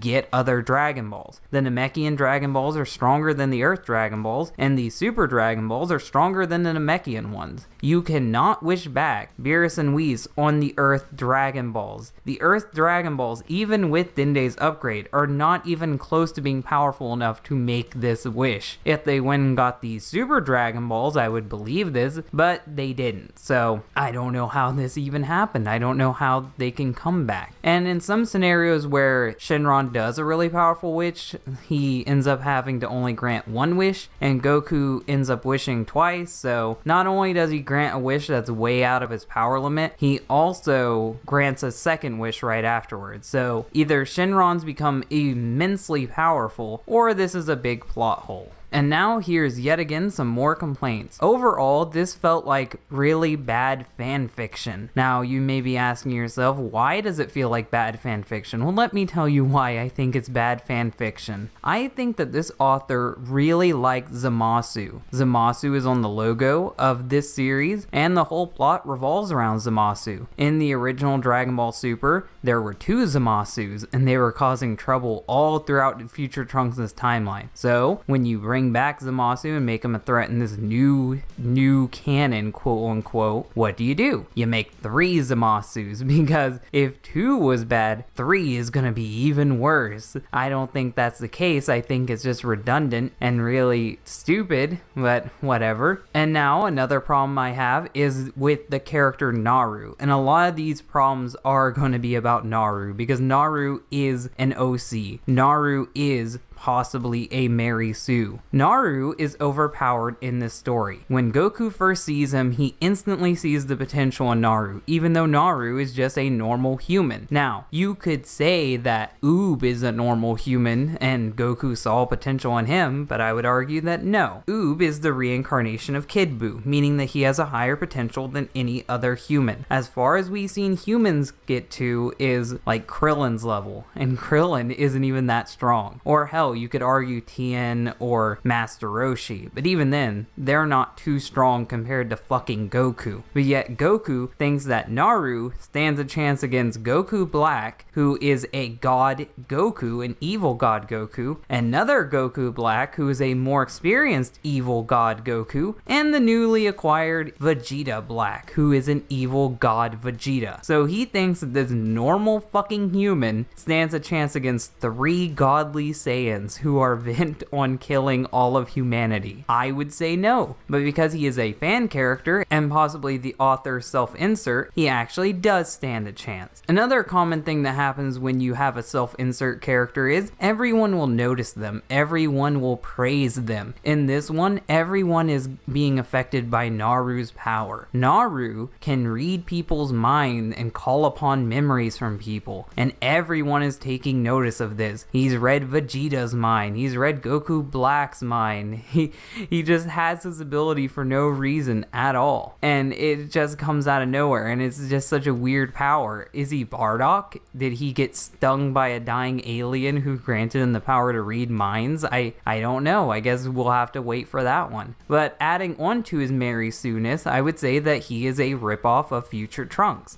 Now you may be asking me, how is he a ripoff of Future Trunks? Well, I would say that he dresses like Future Trunks with the black t-shirt and pants. I would say that he sounds like Future Trunks. He is probably one of the better voice acting jobs in this show. And I would even say that his hair looks like Future Trunks' super hair, but this is just a regular human with black hair. If you compare the two, they look really similar. If you compare the two, they sound very similar. Another complaint I have about Naru is his memory loss. Not only have we seen this plotline done better in both Shadow the Hedgehog and Wolverine before him, but this just makes him a blank slate so the author can put himself into that character and you can put yourself into that character. It seems like a very poor way of character development, and the whole show is just going to be revolving around him getting his memory back and finding out who he is and us finding out why he's so overpowered. It just seems really dumb, and it seems like really bad fan fiction. That's really what I want to sum up with the complaints of this. This just feels like really bad fan fiction. Have you guys ever seen that Dorkly skit involving Brian? I'll play a clip of it right now and tell me if it seems similar to what we're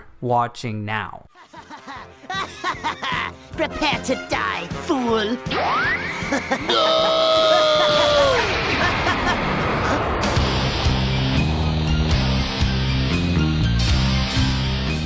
Impossible! Brian's here! We're saved!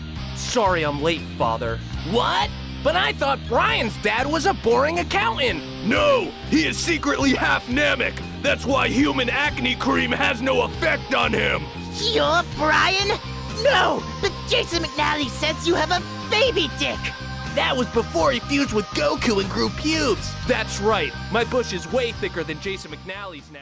Now, not everything about this show is terrible. This show did some things right. The first thing I want to praise about this show is the animation. Unlike the last Dragon Ball fan animation we talked about, this one isn't traced. It's all done in CGI, and it's actually pretty good. I really like it. There's some really cool effects, like the petals falling in the Zamasu scenes, and the fight scenes are actually well choreographed. I like a lot of the animation in this show. And another thing I like is the fact that Vegeta is from another timeline, the Vegeta Black. They could have easily just made it be this version of Vegeta being possessed by Goku Black, but instead they mentioned that there's a bunch of unknown timelines, and that does work with the original canon, because there was a bunch of rings that were not talked about. So really, that one could be possible for the Dragon Ball Super timeline. And the last thing I want to say is that it's been uploading consistently. There's been an episode every few weeks, and I think that's really good. The animation is top notch, and to see it come out so consistently is actually a really good thing. Now, there's a lot of things you can complain about this show. I could keep nitpicking it for minutes upon minutes upon minutes, but overall, it's really not too terrible. And I know it seems kind of anticlimactic because the Is Stupids are usually about something big, about something ridiculous, but you know what? I think because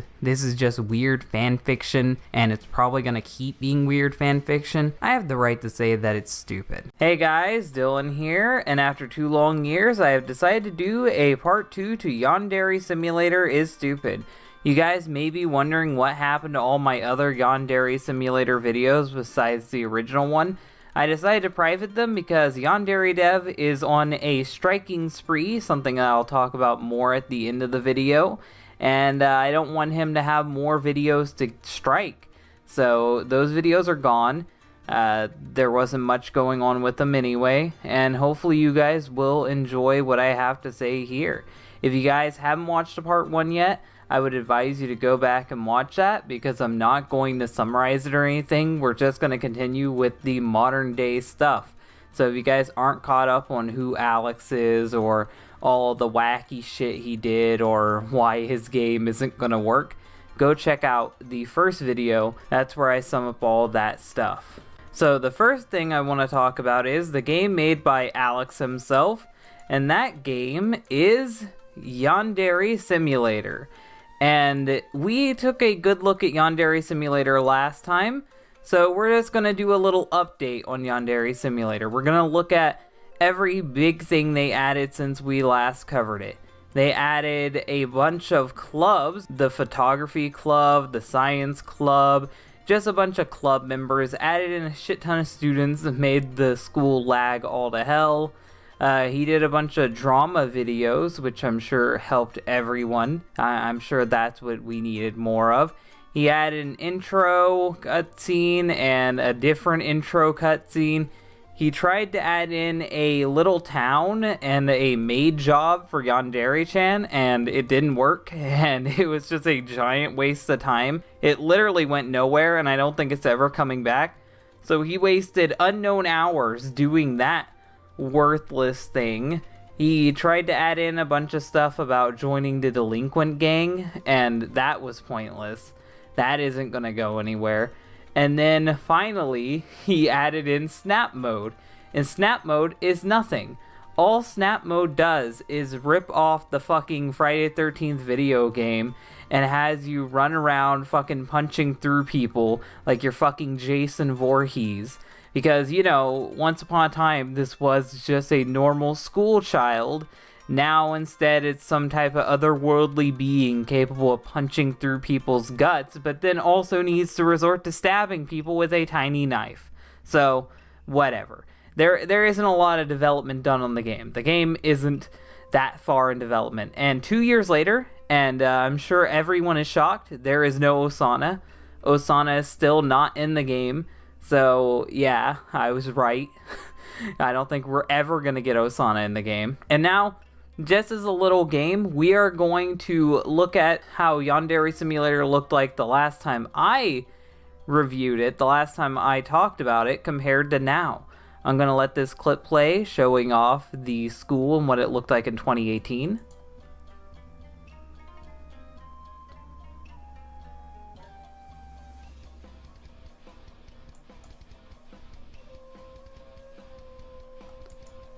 And now we're going to look at what the school looks like in 2019, which is not too far off from where we're at now. They look practically identical, so I couldn't find a lot without commentary.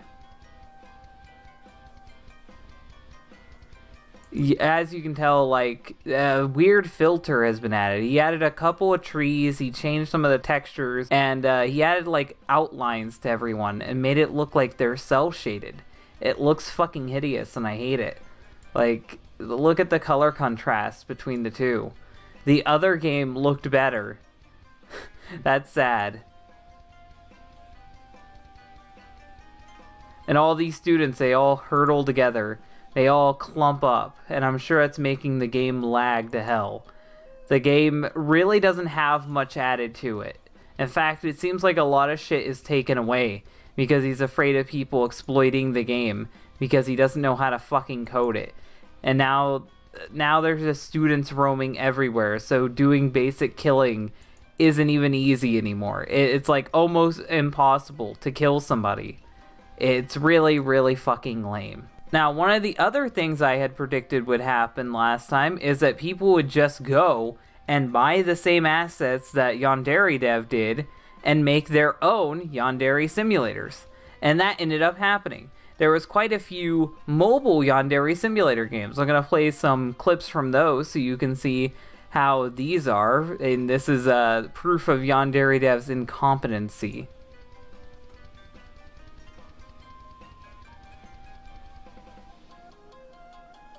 You see those T-posing students? Let's fast forward that a little bit. Oh fuck yeah, this Yandere-chan has a motorcycle. You know what? This one's actually kind of better. This one's actually better than the Yandere simulator he's working on. Holy shit, she has a gun too. You know what? I was gonna shit on this game, but this game's actually kind of better. So, yeah, that one's called High School Simulator. And then this other game came out called Yandere School. Let's take a look at that.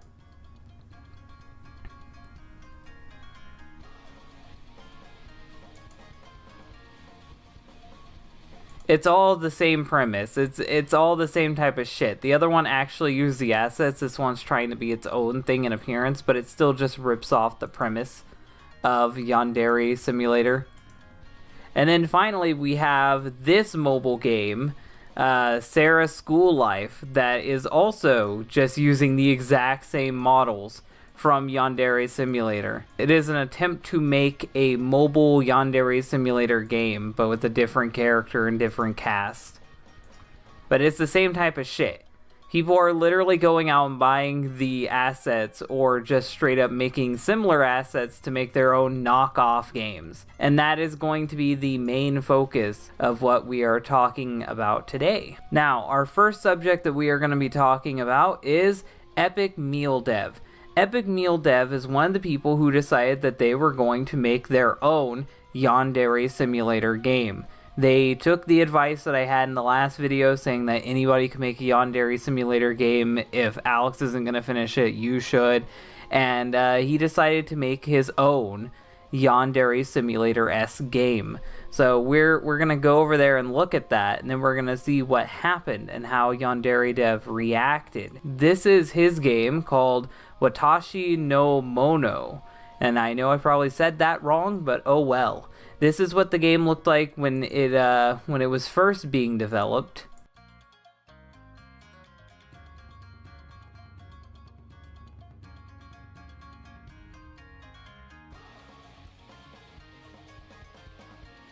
Yeah, this is an earlier build of the game right here. It's a very basic game. Originally, when it started out, it looked just like Yandere Simulator. At this point, they were starting to change some of the stuff. It's the same type of game, though. And then, for some reason, he decided to completely rebuild it from the ground up and changed everything, and it looked like this.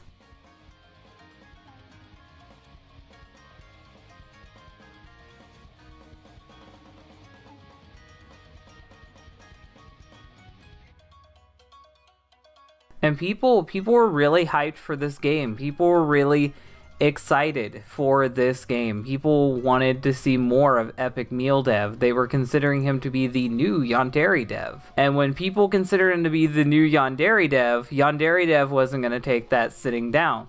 So Yandere Dev actually ended up reaching out to this man, and they ended up having a disagreement in the DMs. These DMs are now leaked, so we are going to look them over. Epic Meal Dev says, I took people's suggestion. That doesn't mean I'm incompetent or bad at anything. Yandere Dev ends up responding with, I don't know what to tell you. It's like I'm speaking to people who come from two completely different realities. In one reality, your game is a sham. In the other reality, your game is a genuine attempt at a game.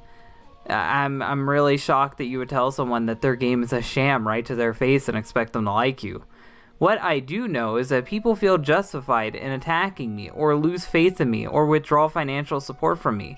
And that has nothing to do with his game. People were already leaving him well before this. He's been doing this shit for years. This game came out, and it didn't affect him at all. This game didn't hurt him any more than he was already being hurt by his own negative reputation. He's just trying to pin it all on Epic Meal Dev. Epic Meal Dev was just making a competitor game. He wasn't trying to ruin Yandere Dev. Yandere Dev is losing support because he's an asshole. That's the truth of it. Or withdraw financial support for me because they believe that your game is proof that I could be doing my job faster, which you could be. You could be finished with the game by now if you actually put your fucking all into it, but you refuse to ask for help. You refuse to accept help. At this point, you need to really just evaluate what you're doing. But from what I hear, your game is held together with bubblegum and band-aids. Look who's talking. Your fucking game is held together with else ifs, and you're telling people how to run their game? I bet you his game was more competently put together than yours. Like, seriously, throwing rocks when you're in a glass house. That's what you're doing right now. And you've even had to reboot development from scratch. At this point, that's what I would recommend you to do with how terrible your game is. So if I make a video saying, guys, I don't have enough income, and the response is, you don't deserve income, your game is proof, then I have to follow up and explain why your game isn't an example of a well-developed game. And it would suck for me to have to do that, since I hate drama, which is a lie, and discussing other games, which is a lie. So if you came clean to your audience, then there wouldn't be an ugly, messy situation for me to have to deal with. He's telling that guy to fucking tell his audience that he sucks. That's literally what Yandere Dev wants of him. So in short, you're asking me to go to my entire community and say, hey guys, my game was fake the entire time. My coding's bad, and I'm starting from scratch because the game is trash in general. Sorry, you can leave the fan base now. And Yandere Dev responds with, yes, because that's my understanding of the situation, and it would be nothing short of honesty, what the fuck, and transparency to admit that to your audience. What a fucking asshole. What a complete fucking piece of shit. The irony isn't lost on me. It's possible that I have an entirely incorrect understanding of the situation. Maybe the volunteers and ex-volunteers I spoke with were exaggerating or mistaken, which that's ironic for you to fucking say, because I can interview a shit ton of people that worked for you that would say a lot worse, Yandere Dev Alex. I've been told that X is 2, which is why I've drawn the conclusion that X plus X is 4. Oh, shut the fuck up. Maybe I've been misinformed about X. Oh, you pretentious fuck. What I do know is when people attack me, mistreat me, abuse me, harass me, their justification is Watashi no Moto. You're working on a project that negatively impacts my well-being. No, it isn't. It's a competitor to your game. If it negatively impacts you, it's because you're not doing enough work on your own game. You shouldn't tell this man to quit because you can't fucking step up to him. And when I ask, can you please tell people in your YouTube comments to not be shitty towards me, you won't even agree to do something like that. Something that simple, that basic, that humane, trying to appeal to his emotions there. And he already had lettering on the videos showing the game off saying this is a fan game. It is not meant to replace Yandere Simulator and shit like that. So he's already bending over backwards for Dev. Now Dev just wants him to let his dick up his ass. Epic Meal Dev says, you're literally asking someone else to take down their hard work to better your hard work. That's not basic and humane. And he's right. That's 100% right. Fucking Yandere Dev is completely out of order asking for something like that. It is completely ridiculous to expect shit like that. But this isn't where it ends. This isn't where it ends at all. I'm going to show you what happened to this project, Epic Meal Dev. This is his YouTube channel, and the only video that's left in the description of the video, it says, hello everyone. I'm sure that you're all anticipating whether or not I'll be continuing the project. Today, and he puts the date, I have made a decision. But before that, I'd like to explain what Watashi no Mono originally was and where it went wrong. My game was originally just a fun project that I was going to do where the game would be like Yandere Simulator, except the rivals are me and my friends' characters rather than my own designs. It was never supposed to become a complicated game at all. It was just something that would be enjoyable for me and my friends and I only uploaded the first progress video to show off to my friends. I was a small YouTuber and I didn't expect anyone to catch on to the project. It got more and more exciting to work on something that many people enjoy. However, not all the attention was positive, especially because of Yandere Simulator drama going around. People started putting my game on a pedestal above Yandere Simulator. However, that was never the case to begin with. It was just a simple project that I never had any real programming experience before it, neither did Yandere Dev. However, Watashi no Mono was not a fake game, but a genuine attempt at one. Over time, the expectations got higher and higher because the attention coming from people who didn't like Yandere Simulator, rather than people who enjoyed the project by itself. Eventually, I lost interest in the Yandere genre entirely, which I don't know if that could be counted as a genre, but whatever. There's a lot of gameplay flaws that a game like that would create, which is true. It always seemed like a flawed concept, and the game would just be boring with the way it had been executed.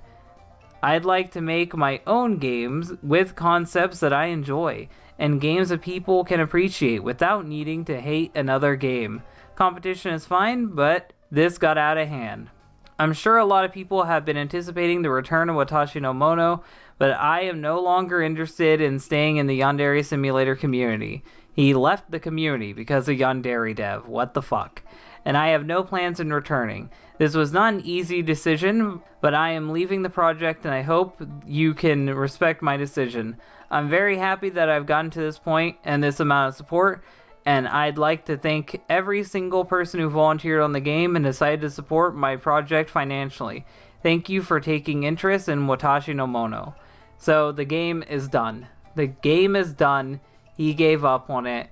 Yandere Dev called it a sham. He called it a fake game.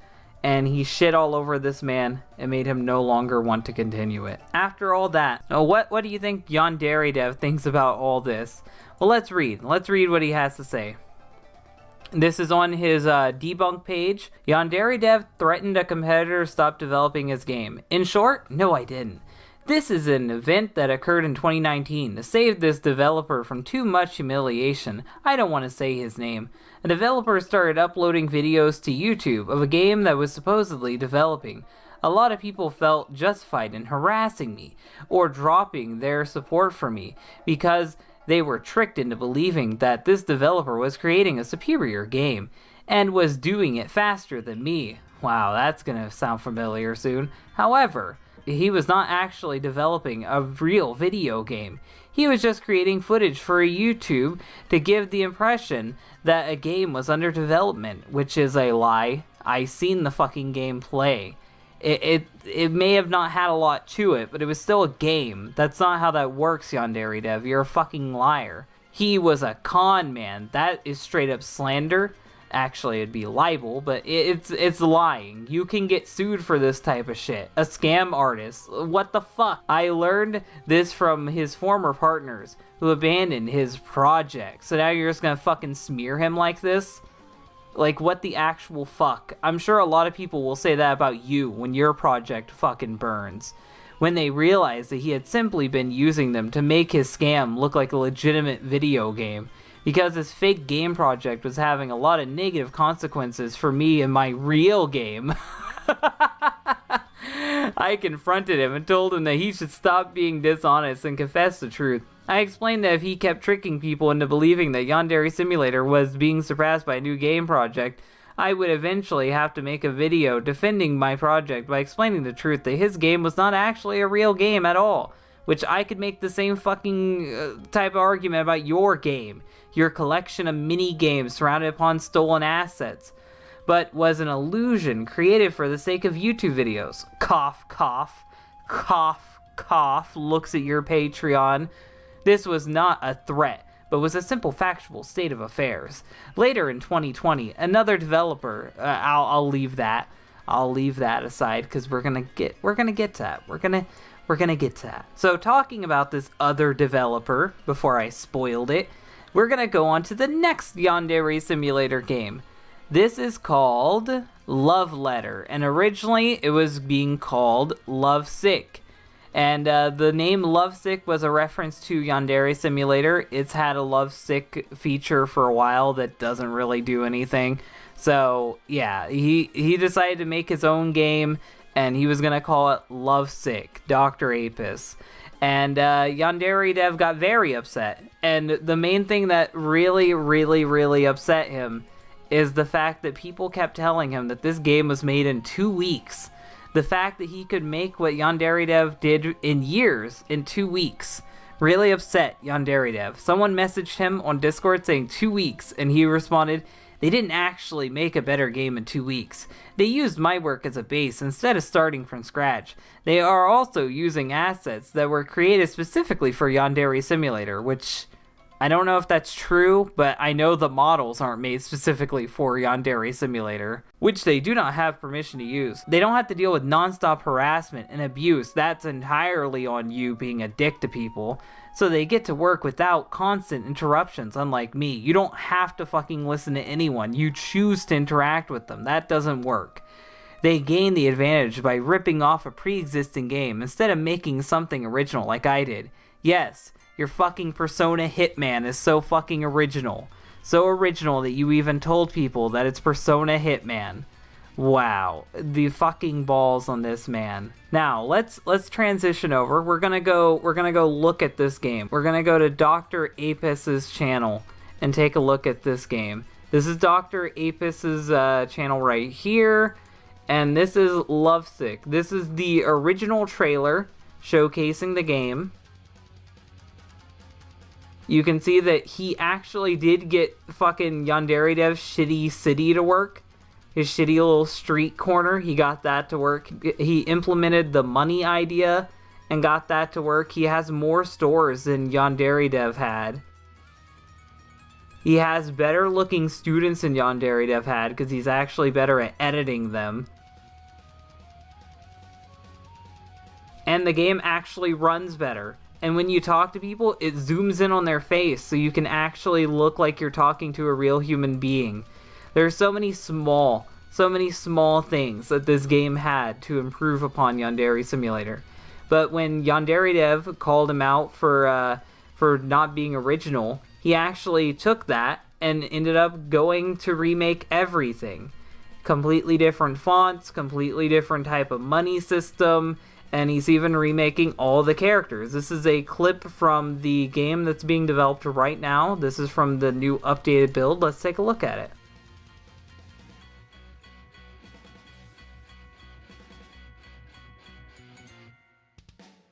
So that's his new character, Bo-chan. He's actually replacing everything, and I'm really excited to see what this game is going to become. Now, since you've seen the game and know who this guy is, let's go and read the interactions that Yandere Dev has had with him, because I'm sure that's the part that you're most interested in. This is the first post that Yandere Dev made about Apis. We're going to read this aloud. I'm sure you guys are going to love this. Someone recreated Yandere Simulator in less than 2 weeks. In short, no, that isn't true. I love how all of this is just no. Every time he addresses anything, it's no. No, it's not true. That's a lie. It's never, yeah, that happened. Over the course of Yandere Simulator's development, countless people have said, I can do better than Yandere Dev, and they have, and started developing similar projects. All these projects lasted a few months, which is a lie. Fucking Watashi no Mono lasted 2 years almost. Sometimes weeks. Sometimes only days before collapsing. That is straight up a lie.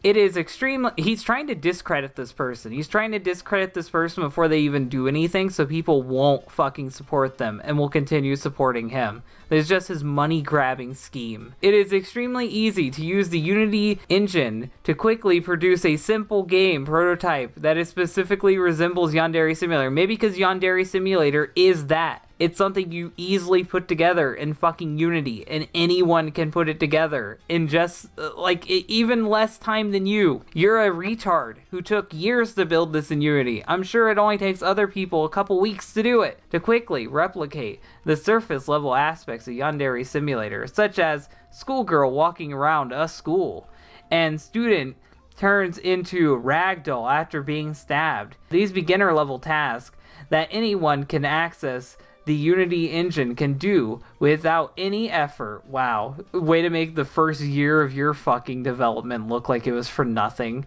When someone says, I recreated Yandere Simulator in 2 weeks, what they're actually saying is that they copy-pasted a bunch of my game's assets into a Unity project, then made a character walk around in a school environment, creating a flimsy illusion. Which illusion is the same thing he said to the other guy who was making a game. What a weird bit of deja vu that they are developing a game. And sadly, they are actually people who are gullible enough to fall for that illusion. The situation is actually pretty ridiculous. Needless to say, it's a problem for me.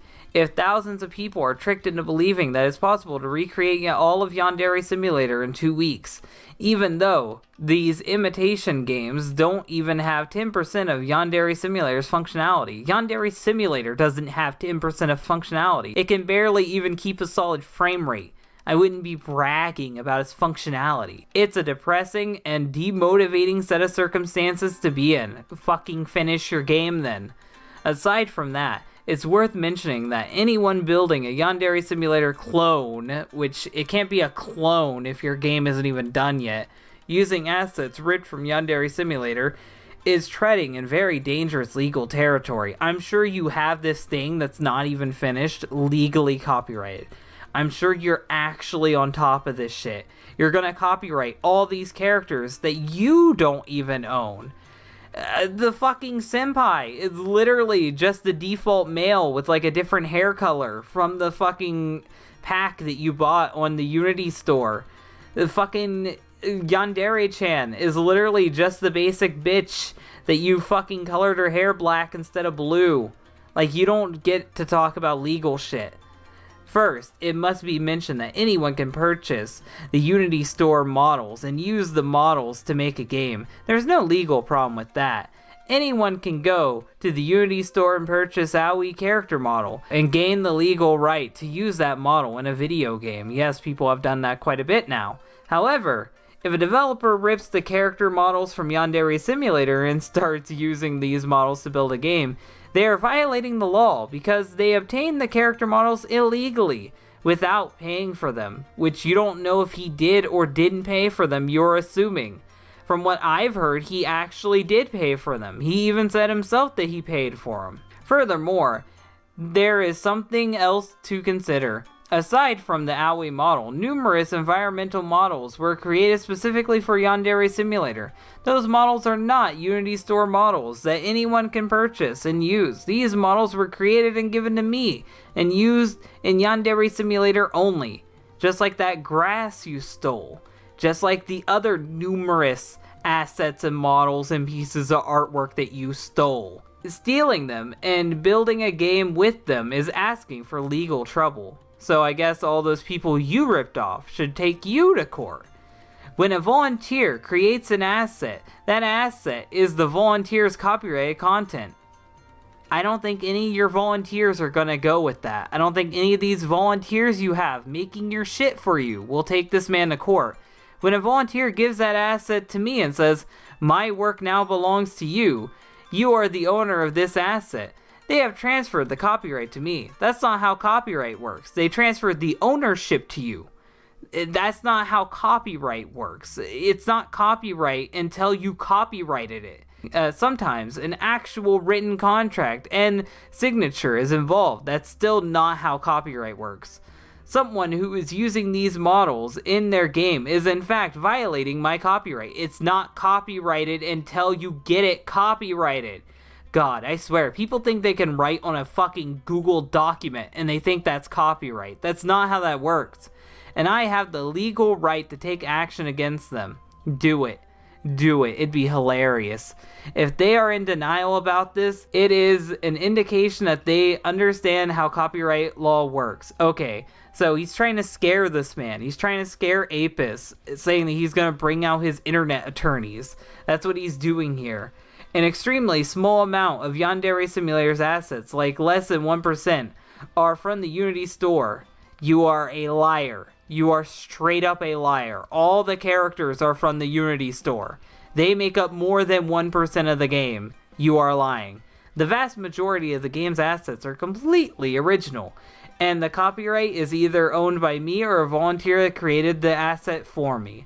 More than likely the other one, because you don't do shit. And Yandere Dev goes on to continue doing legal threats towards Apis when he makes this post. There is a person who ripped my game's assets and dropped them in the Unity project and gave a character ability to walk around an environment, creating a flimsy illusion that they are developing a game. This person has claimed, look, I recreated Yandere Simulator in under 2 weeks, which is a ridiculous claim, because they didn't actually create anything. They just copy-pasted my assets into Unity and called it their own work, which is funny considering what you made. It's not a game. It's a mirage of a game, which is very befitting. That's what the tagline for Yandere Simulator should be. Unfortunately, this person's scam is gaining a massive amount of traction since they uploaded a video announcing, also they called it a scam again. He's calling all of his competitors scams. Like, this guy isn't even raising money, so how is it a fucking scam? Project 2 days ago, they have amassed almost 100k views on YouTube. An alarming number of people have actually believed someone has managed to recreate Yandere Simulator 100% within 2 weeks, and the developer is going to build a superior game that surpasses Yandere Simulator. Is pretty ridiculous. No, it's not. Your game is pretty basic. I wouldn't be shocked if a competent developer could do 10 times better than your game in under a month. Tens of thousands of people are falling for the false narrative. Wow, another fucking retread. I'm getting serious deja vu here. That it's possible to recreate Yandere Simulator within 2 weeks, and are spreading the notion that everyone should jump ship from my project to this new project. I presume that this will be a powerful negative impact on the ability that the Kickstarter will be successful. If the Kickstarter fails, Yandere Simulator can't exist. This is an external threat to Yandere Simulator, so he's trying to weaponize his fan base to attack these other projects because he wants to get more shekels from people. What a fucking greedy asshole. Your Kickstarter isn't gonna work because you spent 6 years developing nothing. Like, your game isn't even a game. You still don't have your first rival. There's no objective. It's just a bunch of mini games fucking put together with you being able to stab people. That's it. It's a hodgepodge of fucking code. It's nothing. Quit weaponizing your retarded children that are watching your videos, that don't actually look into the type of piece of shit that you are.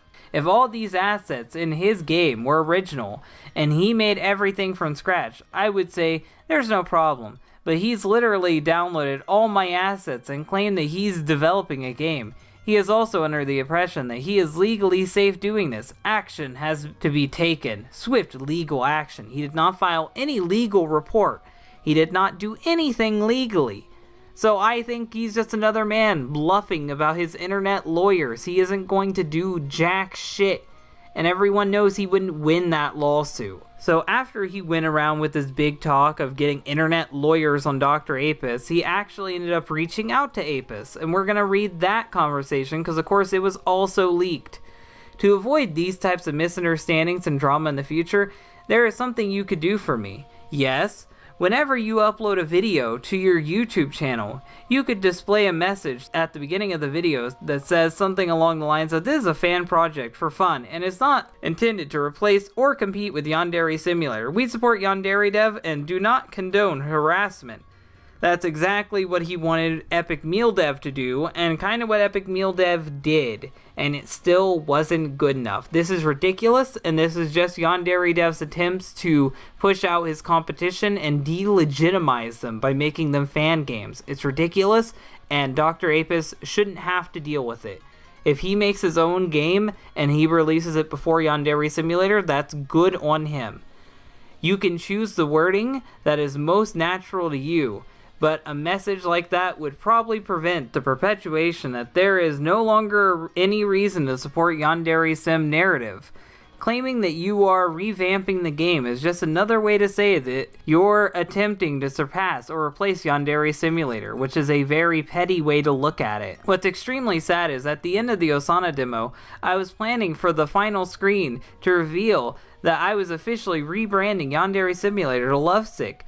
I created an animation for it and everything. I would love to see that animation so I'd know you're not lying.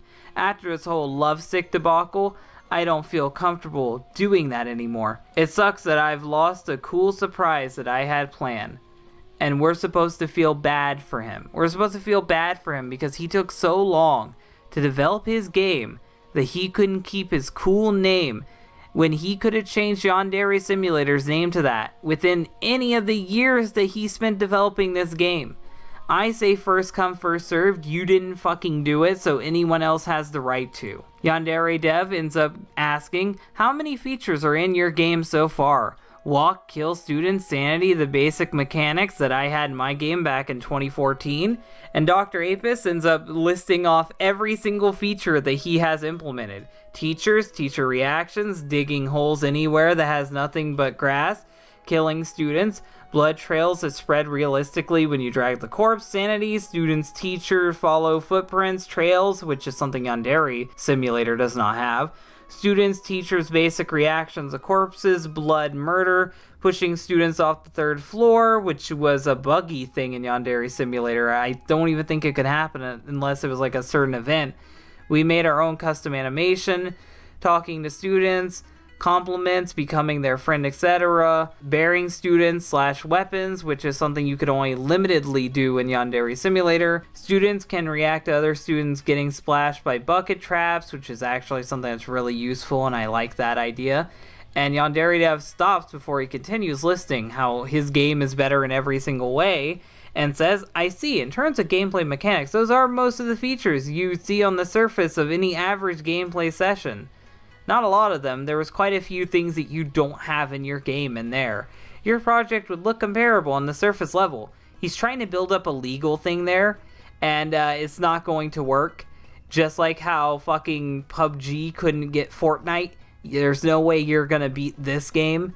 He would 100% beat you in a courtroom. Don't be delusional. I'm not saying this to boast, but to clarify the situation, underneath what's visible on the surface glance, Yandere Simulator has dozens of more features, numerous elimination methods that only apply to certain people in certain circumstances, many activities that can be done inside and outside of the school, many different weapons types, a bunch of different types of objects that can be interacted with and serve many purposes, side quests, minigames, etc. The side quests and minigames are the only thing he actually does have that he can boast about, but the minigames are fucking jack shit, and I wish he didn't waste time developing them. All they are is to help you level up your character. They're completely fucking pointless. Someone just glancing at the project would say, oh, it looks the same. They've recreated all this work, but there's several years worth of mechanics in Yandere Simulator that I'm sure this man can copy too if he really wanted to, that go beyond basic functionality. I think if you make this clear, people will understand that you didn't recreate Yandere Simulator in 2 weeks. So basically this man recreated Yandere Simulator in 2 weeks, and Yandere Dev is so fucking butthurt that he wants him to admit that he didn't. For no reason. No gain to him.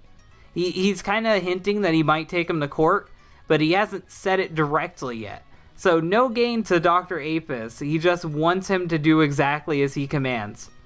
I wouldn't do it, because Yandere Dev has no place to talk. I'm not sure if you're going to care, but I really want to express something to you. My life has become an absolute hell since you announced your project. Deja vu is exactly what you told Epic Meal Dev. Many of my friends have abandoned me.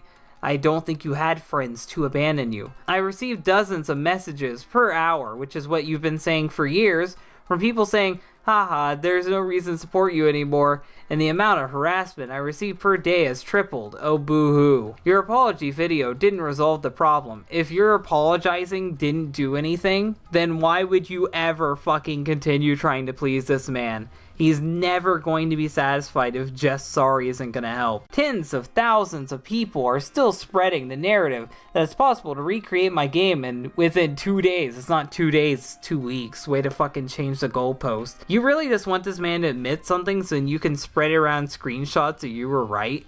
What a fucking child. Every day is a nightmare now. It was already a nightmare before this, because you suck. You're never gonna fucking make your game, and it's only inevitable before people give up and you have no money. It's nothing but non-stop abuse and harassment. It's been your day for years. Every day for years. I just wanted to work on a cool anime game, but I was a dick to everybody. I mean, Project in Peace, and now there's nothing but suffering and misery because you're a dick and you deserve it. I can't have a peaceful life anymore. You didn't have a peaceful life before this. It's because of the existence of Lovesick convinces people that they are justified treating me like garbage. You said this to the other guy too. You said this to Epic Meal Dev.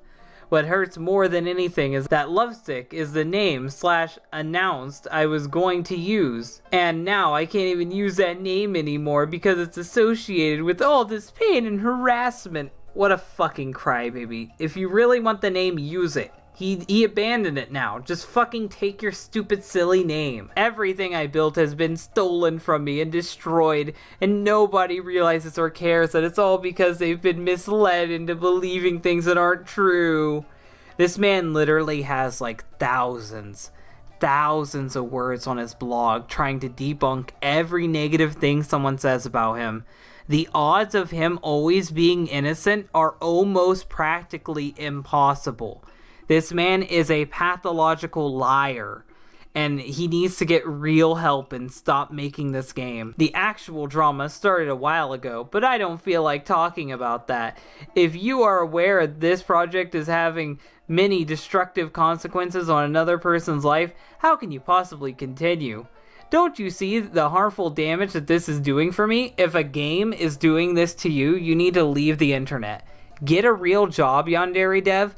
Quit begging for money for a game you're never going to finish, and get some professional help. If you're going to be acting like this, you don't need to be online.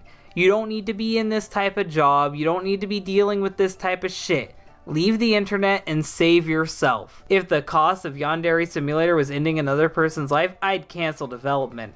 And by this, he's kind of alluding at suicide, but more so just trying to get pity points saying that his life is being destroyed. But I could see it going either way, so I'm totally okay with people saying that he's suicide baiting. and I can see where they're coming from. If there are tens of thousands or hundreds of people who are tricked into thinking we shouldn't support Yandere Dev because Lovesick exists and there is zero chance that crowdfunding campaign will be a success, what a fucking loser. Then Yandere Simulator can't exist. If it can't exist, then you should fucking get help. Go out, reach out to people who can actually develop this game and get it done. The more time you procrastinate, the more people are going to leave you, the more people are going to hate you, and the more money you're going to lose. Your project is an existential threat to my project. And it's not because you're a competing product, which that is the case, but it's because your project enables multitudes of people who are feeling justified in treating me like garbage or withdrawing their support, all because they have misconceptions about how game development works. I gave 6 years of my life to this project, and it's all being destroyed. Well, maybe you should have fucking finished it in 4 years. Maybe you should have fucking had Osana done by fucking 6 years. Apis responds, I don't think that this drama started happening due to Lovesick, which he's right. A day prior, when the r/Yandere Simulator Reddit was hacked, before that, people came forward with stupid stories defaming you, which is true. I was one of those people. To be honest, Lovesick is just like, I guess, caused people to ask questions. I thought it would be cleared up with the apology, but I guess it's still happening. It did happen at the most unfortunate possible point in time, yes. Get hacked immediately after someone makes a video with all my game's models in it and misleads thousands of people into thinking my work means nothing. And Apis responds, but yeah, it's just for a proof of concept. We've begun replacing the models, which he is right. They are replacing literally everything, and they're doing it far faster than Yandere Dev did when he had to fucking close his game down to replace grass.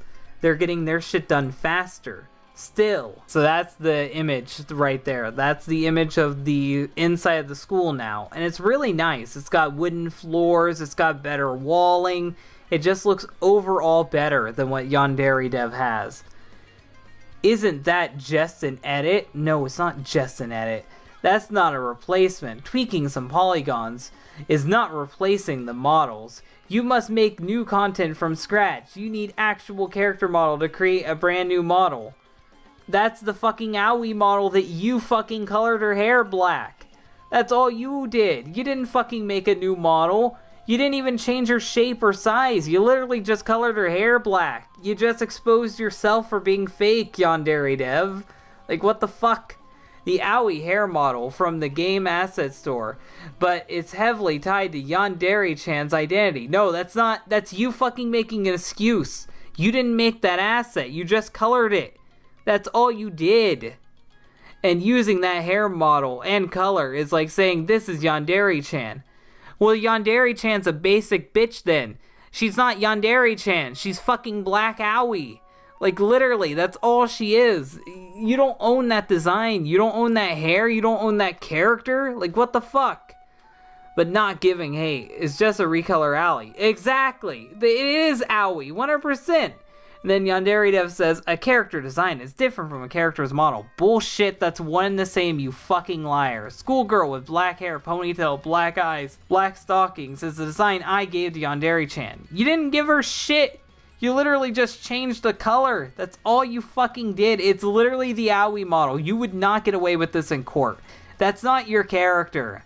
Yandere-chan, the Aoi character model is how I render that design into a 3D environment. How you fucking steal that design and claim it as your own. It's still my design. No, it isn't. Do you consider Lovesick to be a completely standalone game or a fan game? A fan game would be a free project someone makes for fun because they like the main game. Basically the same thing making fan art. He's trying to make him delegitimize his own game by not calling it a game. I do consider it a fan game for now, but once changing the assets, I do believe it'd be considered a standalone game, but it is still free to play. The Aoi model comes with 80 animations, but Yandere Simulator has 400 animations I got other people to make. You can obviously use the animations that you purchase from the Unity store. Are you sure he can? Because I think it's tied close to Yandere-chan, and it might be too closely associated with her. you fucking hack. But I can't give you the authorization to use any of the animations that were created specifically for Yandere Sim. Apis responds, I know. We have animators creating original animations for us. A lot of people came out surprisingly and wanted to help. It's very generous. And how do you think Yandere Dev reacts to that type of comment? That people are trying to help him, that people care about him. This is how he fucking responds. Those are all people who probably would have offered me help. Which they have offered you help, and you spit in their face more times than not. If my reputation hadn't been tarnished by clickbait YouTubers, that includes me, spreading false narratives, which it's not false, we have proof, and untrue accusations about me, which is true accusations about you for the most part, the help you were getting is what was taken away from me. You're not obligated to this. It wasn't taken away from you. You weren't guaranteed to get shit. It's the help that I need at this desperate part of the game's development. You mean, not even a 10th of the way through? Not even barely done? Like, you literally have nothing done? And it's going to you instead because people developed misconceptions after seeing your video, trying to shame him, trying to fucking shame him and get him to stop his game, just like he did with Epic Meal Dev, trying to fucking shame him. Didn't Watashi have the same problem? I thought that went away after a month or so. If I'm correct, I could type out all the similarities and differences, but I'm too mentally and physically exhausted at this point in time. Also, I believe the people were saying things because we have two programmers on the project. I and Nocturnal, my buddy, who studied with me during college classes of computer programming and science for 3 years, so he's actually certified, unlike Yandere Dev. He's more certified and capable than Yandere Dev. Why do people still support him? I guess we haven't been able to reach any sort of resolution, and we'll just have to continue to suffer. I really wanted to take a 2-week vacation or something. You always take a fucking vacation. You take more vacations than anyone. Every time I fucking hear something about you, it's you wanting to take a vacation or you wanting to stream or something. You're always on break. But it's impossible to think of doing something like that while someone else is stealing all my attention and hype from my game that isn't even a game. So, no rest. Have to continue forcing myself to work. Yes, because you're not even close to being done. You have to force yourself to work because that's what you're getting paid for, and you desperately need rest. You don't need fucking rest. Make your game. I didn't mean to steal your attention, this guy says, trying to be nice. I thought it would only get 5k views. You can be fully aware of the consequences that you're having on another person's life and still continue forward on what you're doing. I don't see what I did as wrong. This was happening before Lovesick, which is true. It was happening years before Lovesick. You're exacerbating every problem, which is a lie. If my project had these kinds of consequences on another person's life, I'd drop it immediately, which I don't believe because of all the fucked up shit you've said. I don't believe you would drop it. I don't think there's any point in trying to discuss this, though.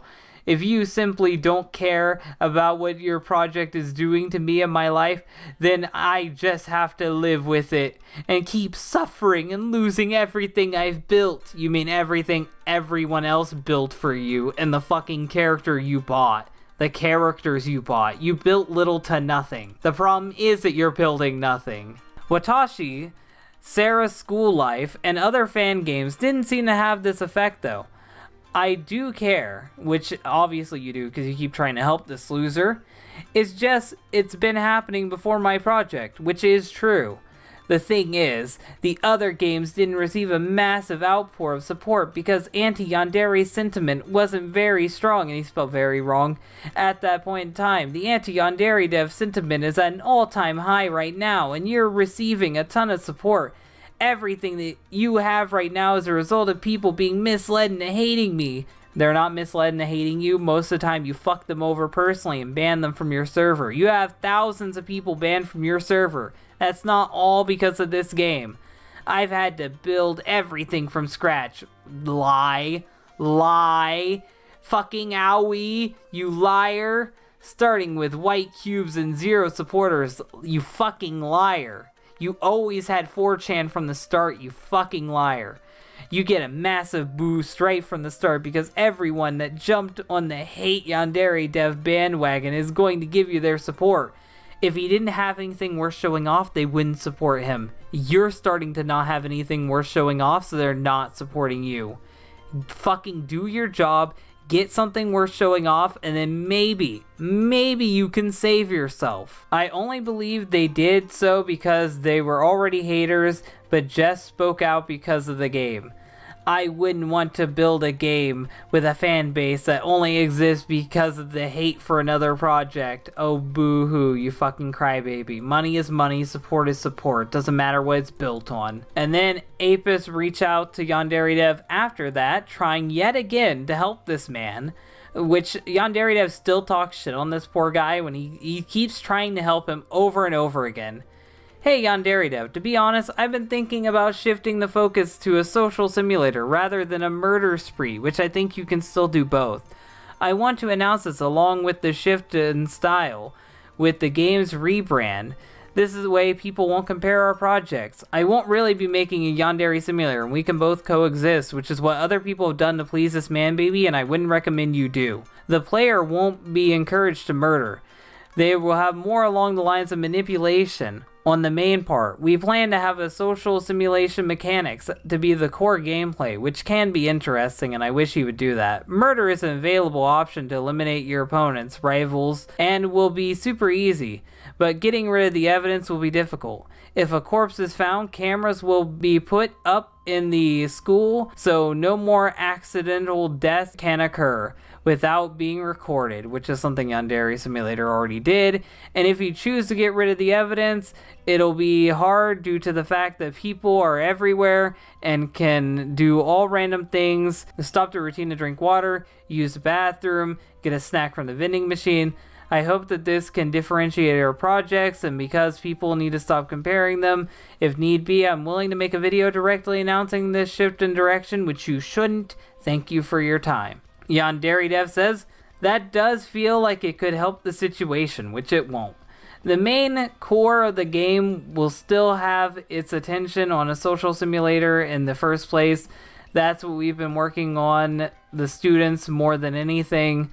Most of the student stuff shown in the announcement video, likely drinking water, small events, where they talk to each other about random stuff, etc. And Yandere Dev says, the first two projects focus on providing the player with very different experiences, then they won't be much of a comparison. The more you differentiate the two projects, the more benefits there are for both projects. I wholeheartedly endorse the idea. Apis responds with, thank you. The corridor test video planned for making soon is going to show off the social simulation side of it.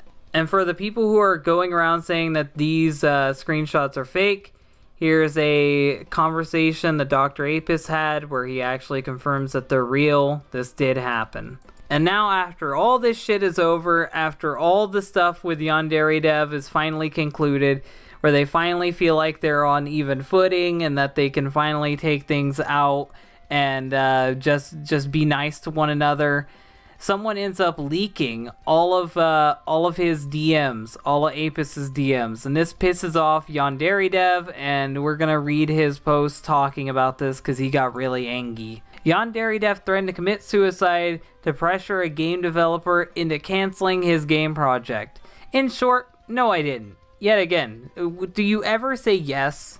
It's always no. It's always, in short, no. Someone extracted Yandere Simulator's assets and used these assets to develop a simple game prototype. They created an announcement trailer showing off what they had done, despite the fact that the prototype only contains a fraction of the functionality of Yandere Simulator, shitting on his game yet again. There's an announcement trailer that gave hundreds of thousands of people a false impression that the game is to recreate the entirety of Yandere Simulator in only 2 weeks. The only reason that their prototype looks remotely presentable is because they simply copy-pasted all of the assets that were created for me over the course of 6 years. Way to shit on him after talking things out with him. Not store-bought assets, but Yandere Simulator original copyrighted assets, which I'm going to need to see the copyright on those to believe you. But no, Yandere Simulator also uses store-bought assets. He is lying. They created nothing original and simply stole all of my material. It's the most blatant theft I've ever seen in the history of the game industry. I've seen worse. You were one of them. Because hundreds of thousands of people were tricked into believing that it's possible to recreate Yandere Simulator within 2 weeks, my work has been completely devalued, which it didn't have much value to begin with. I have begun to receive a massive amount of harassment. I have started to lose a lot of support that I spent the last 6 years building up.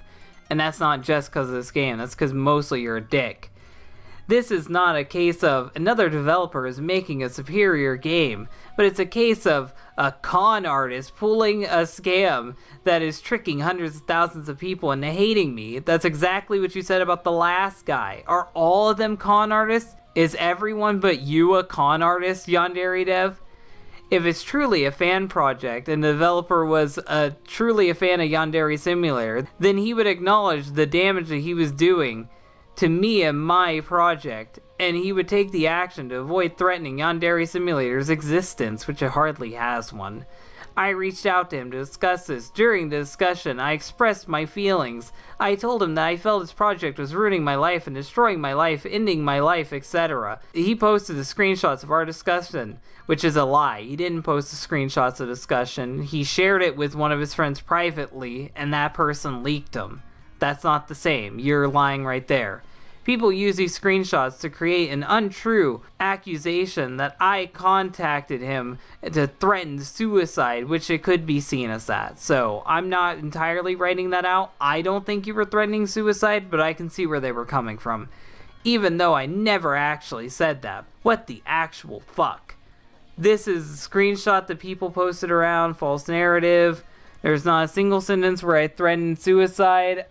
It simply doesn't happen. In case you need me to spell it out for you, the meaning of the last sentence is, if Yandere Simulator would ruin or destroy someone's life and end their career, I would cancel Yandere Simulator. And that is the whole drama between Yandere Dev and Apis. It is a crazy situation. Both of them have a lot of bad blood. Apis is now doing his game, and it's called Love Letter. And he's completely cut ties with Yandere Dev. I think he even blocked him. I think that's what happened at the end of all of that. He called him out, blocked him, and now he's moving on with his own life. If you guys want to support Love Letter, I'll have it linked in the description below. Go check that out. And now we have to move on to the final part of the video. That final part being the fact that Yandere Dev is going around copyright striking people. People have been critiquing him a lot during all this shit, and just like last time, he's striking people again. The Game Sleuth got a strike and almost got his whole channel taken down by Yandere Dev striking a lot of his videos, and Coco Nankins almost lost his channel too. He got a strike from Yandere Dev. So, yet again, Yandere Dev is going around striking the critics of his games. I'll have both of their channels linked in the description below too. Go check them out. Go show them some support. No one deserves to be falsely struck, and hopefully I won't be falsely struck either. And that was everything involving Yandere Simulator from 2020.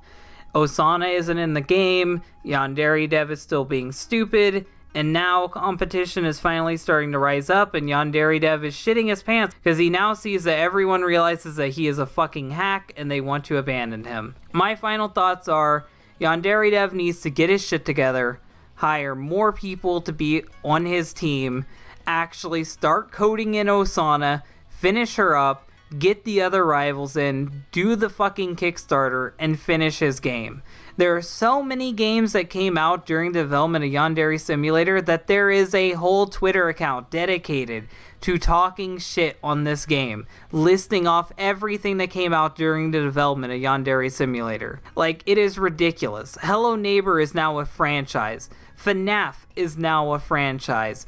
There are so many indie games that blew up and made their games creators millionaires. Meanwhile, fucking Yandere Dev is living off of fucking schmeckles, monthly pennies on his shit game. You need to get this game done. Prove to everyone that you deserve the attention, you deserve the fame, and that you're not a hack. If you guys like this video, hit the like button. If you really like it, share it. And if you want to see more, and subscribe. Bye, guys. Oh, excellent. The latest build and video are finished uploading. I put Osana into the game. Time to release them for the world to see. I hope that everybody likes the latest feature.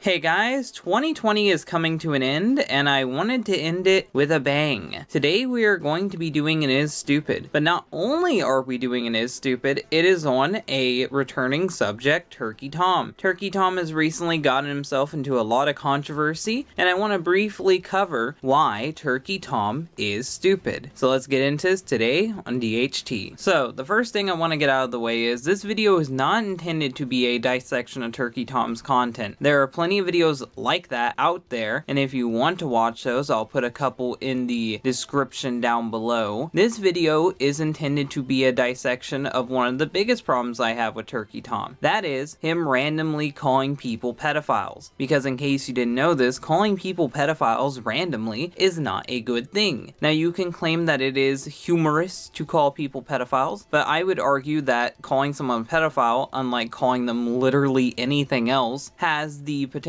of completely ruining their life and their career. So I would refrain from calling someone a pedophile unless you 100% know they are guilty. Unfortunately, Turkey Tom does not follow that advice. Turkey Tom calls people pedophile whenever he feels like it, and I have multiple examples to prove this. Now, the first example I want to give is Spoctor theory. Now, in case you didn't know about the whole Spoctor drama, Spoctor was a YouTuber who is accused of being a weirdo by a woman named Pentagrin and a couple other people. These rumors ended up being proven false, and Spoctor was proven innocent. So Spoctor slowly gained back the reputation he had lost. Well, let's watch this clip from Turkey Tom from a couple years ago. Well, there are various examples like Spoctor theory, the guy who was getting weird with little kids, Pentagrin, the girl who falsely accused that guy of being a pedophile. As you can see in this clip from Turkey Tom, it seems like he's insinuating that Spoctor is still declared a weirdo, and from his wording, it seems like he's saying that Pentagrin accused Just a Robot of being a pedophile falsely. So I don't know if it's poor editing on his end, I don't know if it was a setup to some joke, to which his monotone voice fucking ruined it. I have no clue what he was intending here. I can only take away that he is calling Spoctor a pedophile and saying that Just Robot got falsely accused. Maybe I'm wrong, I don't know. That's just what I take from it, from the images on screen matching up to the audio. Next, we are going to talk about one of Tom's most controversial videos that he's ever made. That being one of his videos on Mr. Enter. This isn't his first video on Mr. Enter, it isn't even his second. If I'm remembering right, it's his third video on Mr. Enter. He keeps deleting his videos, so I don't know which one it is. I could be wrong. But in this video on Mr. Enter, Tom decided to call Mr. Enter a pedophile. I have a feeling that Enter's idea of a thank you video was him stripping down nude and sending people pictures of his little Johnny to the kids who pay money to see his show. If it wasn't bad enough that he called him a pedophile once, he did it again. With not even 300,000 subscribers, for someone who has never made an animation his entire life and has never shown that he is capable of producing one piece of good writing, either from his reviews,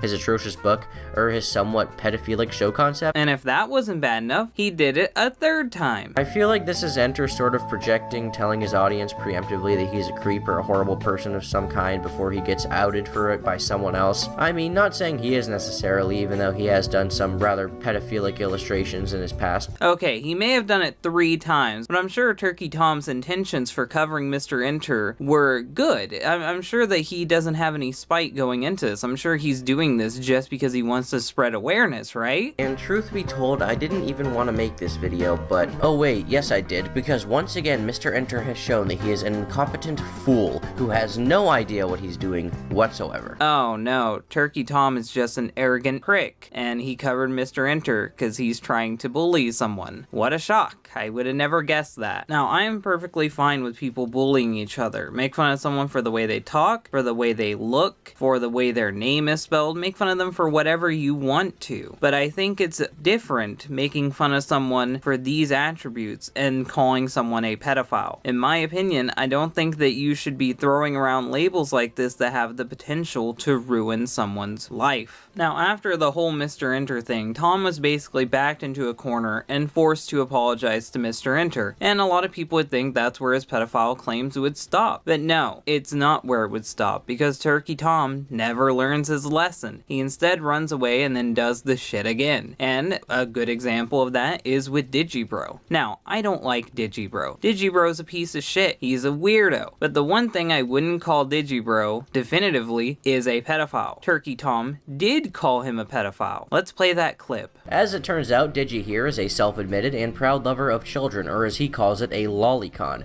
Essentially what this means is that he is sexually attracted to lollies, or little anime girls, something which he seems to proudly state considering that he posts about it so often on his Twitter and actively defends pedophilia as if it is okay and should be accepted by society. So Turkey Tom shows screenshots, and the screenshots does not actually show him defending pedophilia. It instead has him discussing lolicon. Now, the internet is still debating on if lolicon is considered pedophilia, and I know some courts have already decided that it does count as pedophilia, but there are plenty of countries in the world that doesn't consider it pedophilia and doesn't consider it to be a crime. So the fact that Turkey Tom is going to call Digi a pedophile definitively, despite him only admitting to liking anime girls, is a little bit dishonest. I don't think that's a fair thing to do to him, and I don't think that you should be willing to throw around this label so willy-nilly like you do. Now let's move on to the big thing that everyone wanted me to talk about, that being the pyro accusations. I have a lot of clips ready for the pyro accusations, and I've already decided that I'm only going to be covering one of Turkey Tom's claims from his pyrocynical video. That being the claim that I can 100% prove is false as of now. That being, Tom said that Pyro knew that the kid he was talking to was 15 years old. This is a very important argument because if Pyro knows that the kid was 15, that means that Pyro actually committed a crime. So let's hear what Turkey Tom has to say. And Pyro, I know you've been nice to me in the past, and I was very glad to see someone who I looked up to be friendly to me. And this is probably burning a big bridge, but I'm not going to sit here and lie about what you did. Pyrocynical, at age 19, was messaging a 15-year-old boy and using him as an opportunity for sexual gratification. He knew his age at the time, and after the fact, he lied about it in a terrible Reddit post because he knew it was exactly what his audience wanted. There really isn't any debate about that, and it is completely fair to call him a weird, creepy guy. He is by all accounts a freak, and the people who defend him are either extremely dumb or willfully ignorant. I don't know which is worse. As you can see, Turkey Tom gave no proof that Pyro knew that the kid was 15 years old. Instead, he just said it. And I guess that's enough for his audience to believe it. He doesn't have to have any damning proof that Pyrocynical knew he was 15. He can just say it, according to this clip from his first video. Well, that was just the first video in this 3-part series. Maybe in the second video, he will actually have damning proof that Pyro knew the kid was 15. Well, let's play a clip from his second video. Here, we see Ivory not only say that he is a minor, but also a message of him clearly sending his Twitter bio with his age in it to Pyrocynical, at which point he would have been 16 years of age, and Pyrocynical would have been 20. In the newer leaked messages between Ivory and Ida, before he turned 16, we see her acknowledge that he is clearly 15 years of age, showing that he wasn't lying to her at the very least about his age. Not only this, but the DMs seem to be alluding to Pyro and Ivory forming some kind of relationship at the time. Ivory says that Pyro is talking about more real life stuff, but okay, how bad could it be? We don't know the full intent of these messages, right? Well, it gets worse. Here, Ida clearly says that she doesn't think it is unrealistic for Pyro, at age 19, to be in a relationship with Ivory at age 15. They both clearly acknowledged Ivory's age just minutes ago in these messages. As you can see, he still has no proof that Pyro knew the kid was 15, and instead says because Pyro's girlfriend, who isn't even his girlfriend at the time, she would go on to be his girlfriend later, knew that the kid was 15, that means that Pyro had to know from her, because Turkey Tom is a mind reader, I guess. He is a psychic. He knows these type of things. He's the That's So Raven of the commentary community. He can actually determine if you ever had a conversation, even if there's no proof to that conversation actually happening. What I would need in order for me to believe this crazy idea is a DM from Pyro to his girlfriend saying that he knows, or a DM from Pyro's girlfriend to this person saying they told Pyro. But you don't show either of these DMs. So right now what you are doing is assuming, and you should never assume when it comes to situations like this, when it comes to labels like these, when it comes to accusations like these. So we've already established that Turkey Tom has no evidence that Pyro knew that the kid was 15. Well, instead of presenting us with some type of evidence, Turkey Tom instead tries to form a hypothetical. Let's play out his hypothetical argument. So, for Pyro to not know Ivory's age, 5 conditions need to be met. 1. Pyrocynical never once saw the initial DM from Ivory saying that he was a minor. 2. Pyrocynical never once saw the DM where Ivory sent him his Twitter profile. Pyrocynical, who at the time was expressing interest in a relationship with Ivory, which was corroborated by Pyrocynical's at the time soon-to-be girlfriend, still never knew Ivory's age, and an age which she thought would not dissuade him from being in a relationship with Ivory. 4. Pyrocynical never saw any of the tweets of Ivory explicitly saying that he was 15 years old on an account that he followed and interacted with very regularly. 5. Somehow, outside of these instances, Ivory never mentioned his age once in the presence of Pyrocynical. As you can see, these conditions are a little ridiculous, and they're kind of where I rest my case. When it comes to situations like this and accusations like this, you don't want to do this. This is probably the worst thing that you can do, is set up a hypothetical, because there's no way to 100% prove that Pyro didn't know. Instead, you're setting up a set of circumstances that will lead your audience to think that he knew, because you're convincing them that he did know. Now, I know that you'll hide behind the guise of, I didn't 100% say anything, but that's just a manipulation tactic, so then you can get out of accusing someone of doing something without actually having to accuse them. If you put on your big boy pants and did enough research, you should be secure in saying something, but instead you knew you were going to get called out, so you decided to be weaselly in this video and never 100% say anything. Or at least I would say that if you didn't 100% say something in your first video before you started being a weasel. Pyrocynical, at age 19, was messaging a 15-year-old boy and using him as an opportunity for sexual gratification. He knew his age at the time, and after the fact, he lied about it in a terrible Reddit post because he knew it was exactly what his audience wanted. There really isn't any debate about that. So, this hypothetical is worthless, and it seems like to me you're just too cowardly to admit to the thing that you think about Pyro. So now let's jump over to Turkey Tom's third video on Pyrocynical. In this video, he decided to respond to Pyrocynical's response to his Google Doc, and in this video, he decides to double down on his accusations. He decides to double down on his stupidity. So let's watch a clip from this video. Pyro's strongest point from the video comes from the idea that the minor DM came after Ivory had turned 16, which he claims nullifies it. As for the other message, I don't remember seeing this message, and I'm not sure why it's being used as proof that I knew he was 15, because if you compare the dates, this message was sent 2 months after he sent me his link with his age in bio. And I would concede on this point if Pyro had stopped talking to Ivory once he learned of the age gap, which he didn't, and Pyro admits this in the video.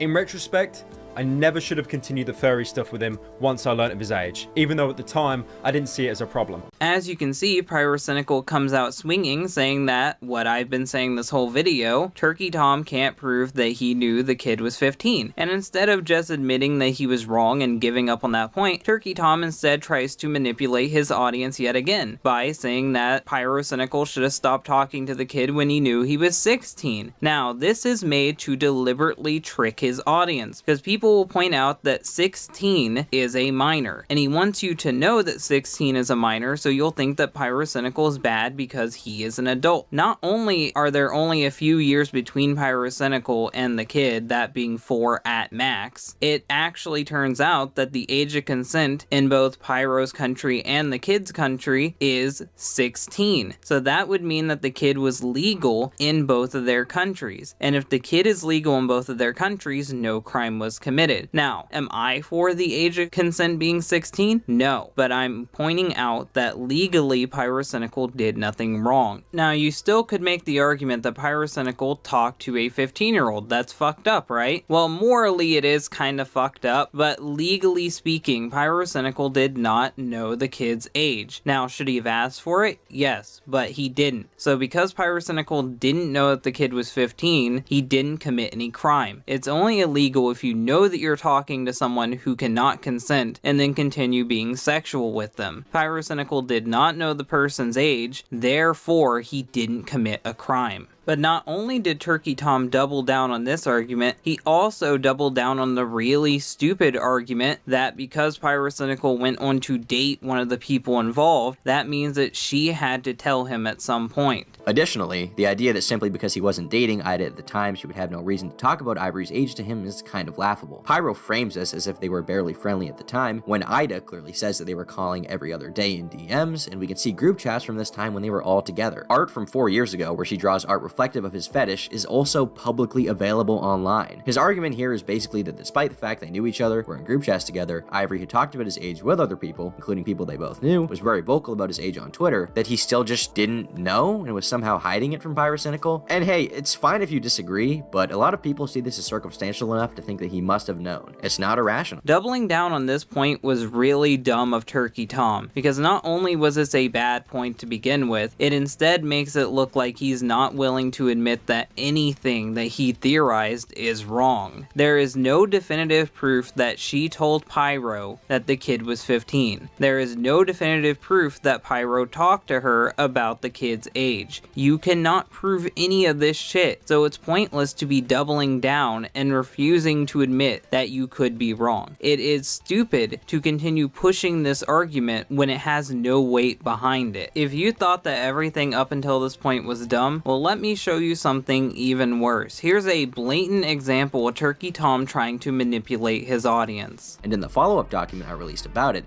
I made the claim that I didn't really know either way, leaving it up for the readers to decide. Is Pyrocynical a groomer? While I first stated no, after these new leaks, I don't feel comfortable saying no. That being said, Ivory's basic message can be legitimately proven to be true. When he was 19 years old, Pyrocynical messaged a 15-year-old sexually. Pyro frames this as a disingenuous move on my part. This document is cowardly. I mean, like, the ending is no exception. Like, they don't even definitively state if I groomed anyone. They just leave enough room for people to draw that conclusion themselves without openly saying. But in reality, this was me doing my best to put all of the information on the table and allow some room for interpretation for what people think. I intentionally didn't make a judgment call, and I tried to make more non-definitive statements in the document as more information was and still is coming out. I wanted anyone to be able to draw their conclusions about the topic. This is not malicious or cowardly in any way, as Pyrocynical claims. As you can hear by that clip, Turkey Tom says that he never made a judgment call. But what he actually says is, I never made a judgment call in that document. And the reason why he has to say that is he knows people will call him out on making a definitive statement in his part 1 video. Pyrocynical,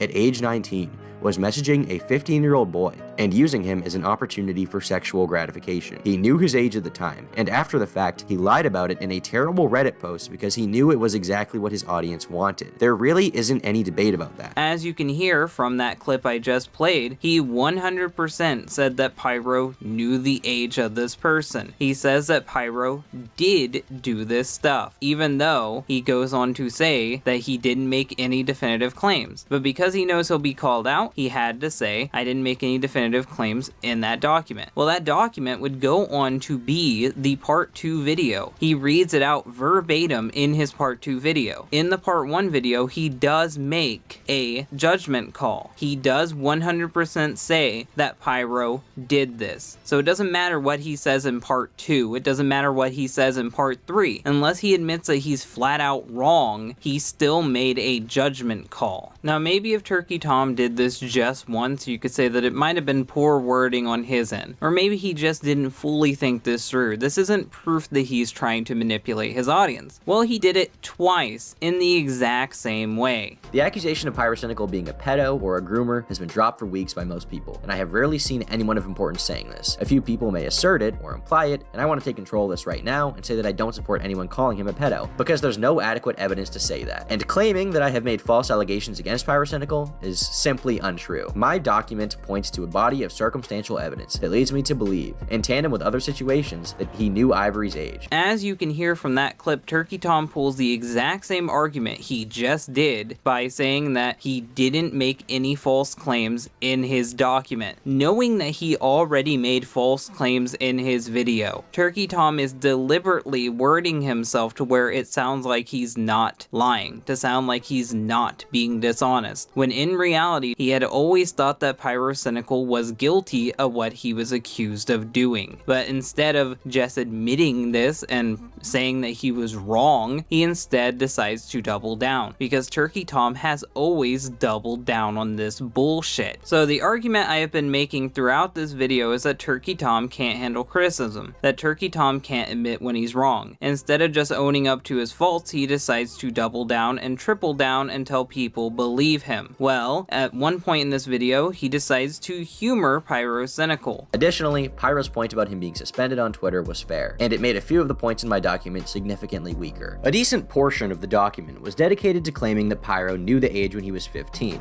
Admittedly, Pyro did a good job of defending himself from that in this case. However, when he was 16, Pyro admitted to having known about his age and continuing to talk to him in his video. And even apart from that, he doesn't even come close to making everything incorrect. At the time that the original screenshots were released, Pyrocynical never explicitly stated in his Reddit response that he kept talking to Ivory, simply that he didn't have his age in his bio until he had turned 16. This is because he felt he didn't have to, so his fans gave him the benefit of the doubt and assumed that he had stopped talking to him. But once more evidence came out in my videos, he had to admit it. There was no tiptoeing around it. And my document itself is a small portion of this greater picture. As you can hear by that clip, Turkey Tom kinda humors Pyrocynical's argument, but he doesn't actually admit that Pyrocynical is right. Pyro points out that Turkey Tom can't prove that he knew the kid was 15 when he was 15, but instead of just owning up to that and dropping the argument, he decides to continue to push that he talked to the kid when he was 16. And as I brought up earlier, 16 is the age of consent, and instead of just admitting that he is wrong, he decides to try to push that Pyrocynical is fucked up for talking to someone sexually who can legally consent. So this is obviously a manipulation tactic by Turkey Tom to convince his audience that he is right, even though he's been proven to be wrong by Pyrocynical multiple times now. And if those takes weren't bad enough for you, there's a point in one of Turkey Tom's videos where he flat out hypothetically calls Pyrocynical a predator. Are you so hung up on this idea that you will not put forth the effort to condemn someone who did something demonstrably more harmful? I don't know about you, but I have much more hatred for someone exhibiting predatory behavior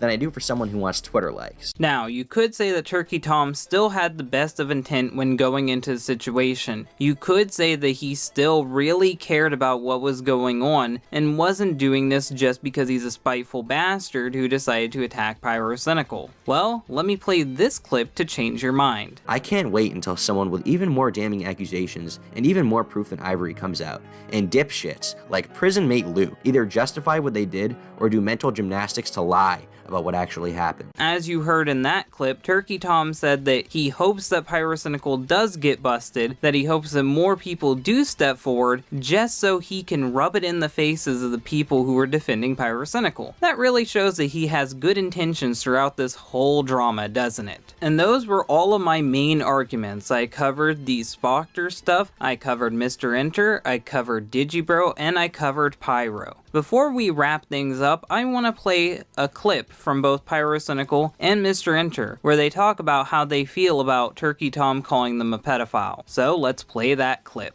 Now, really good closing note here for anyone that is still confused to any degree. If your accusation is solely Pyrocynical is a complete degenerate and should have not had these conversations with someone that he didn't realise was 15, you win.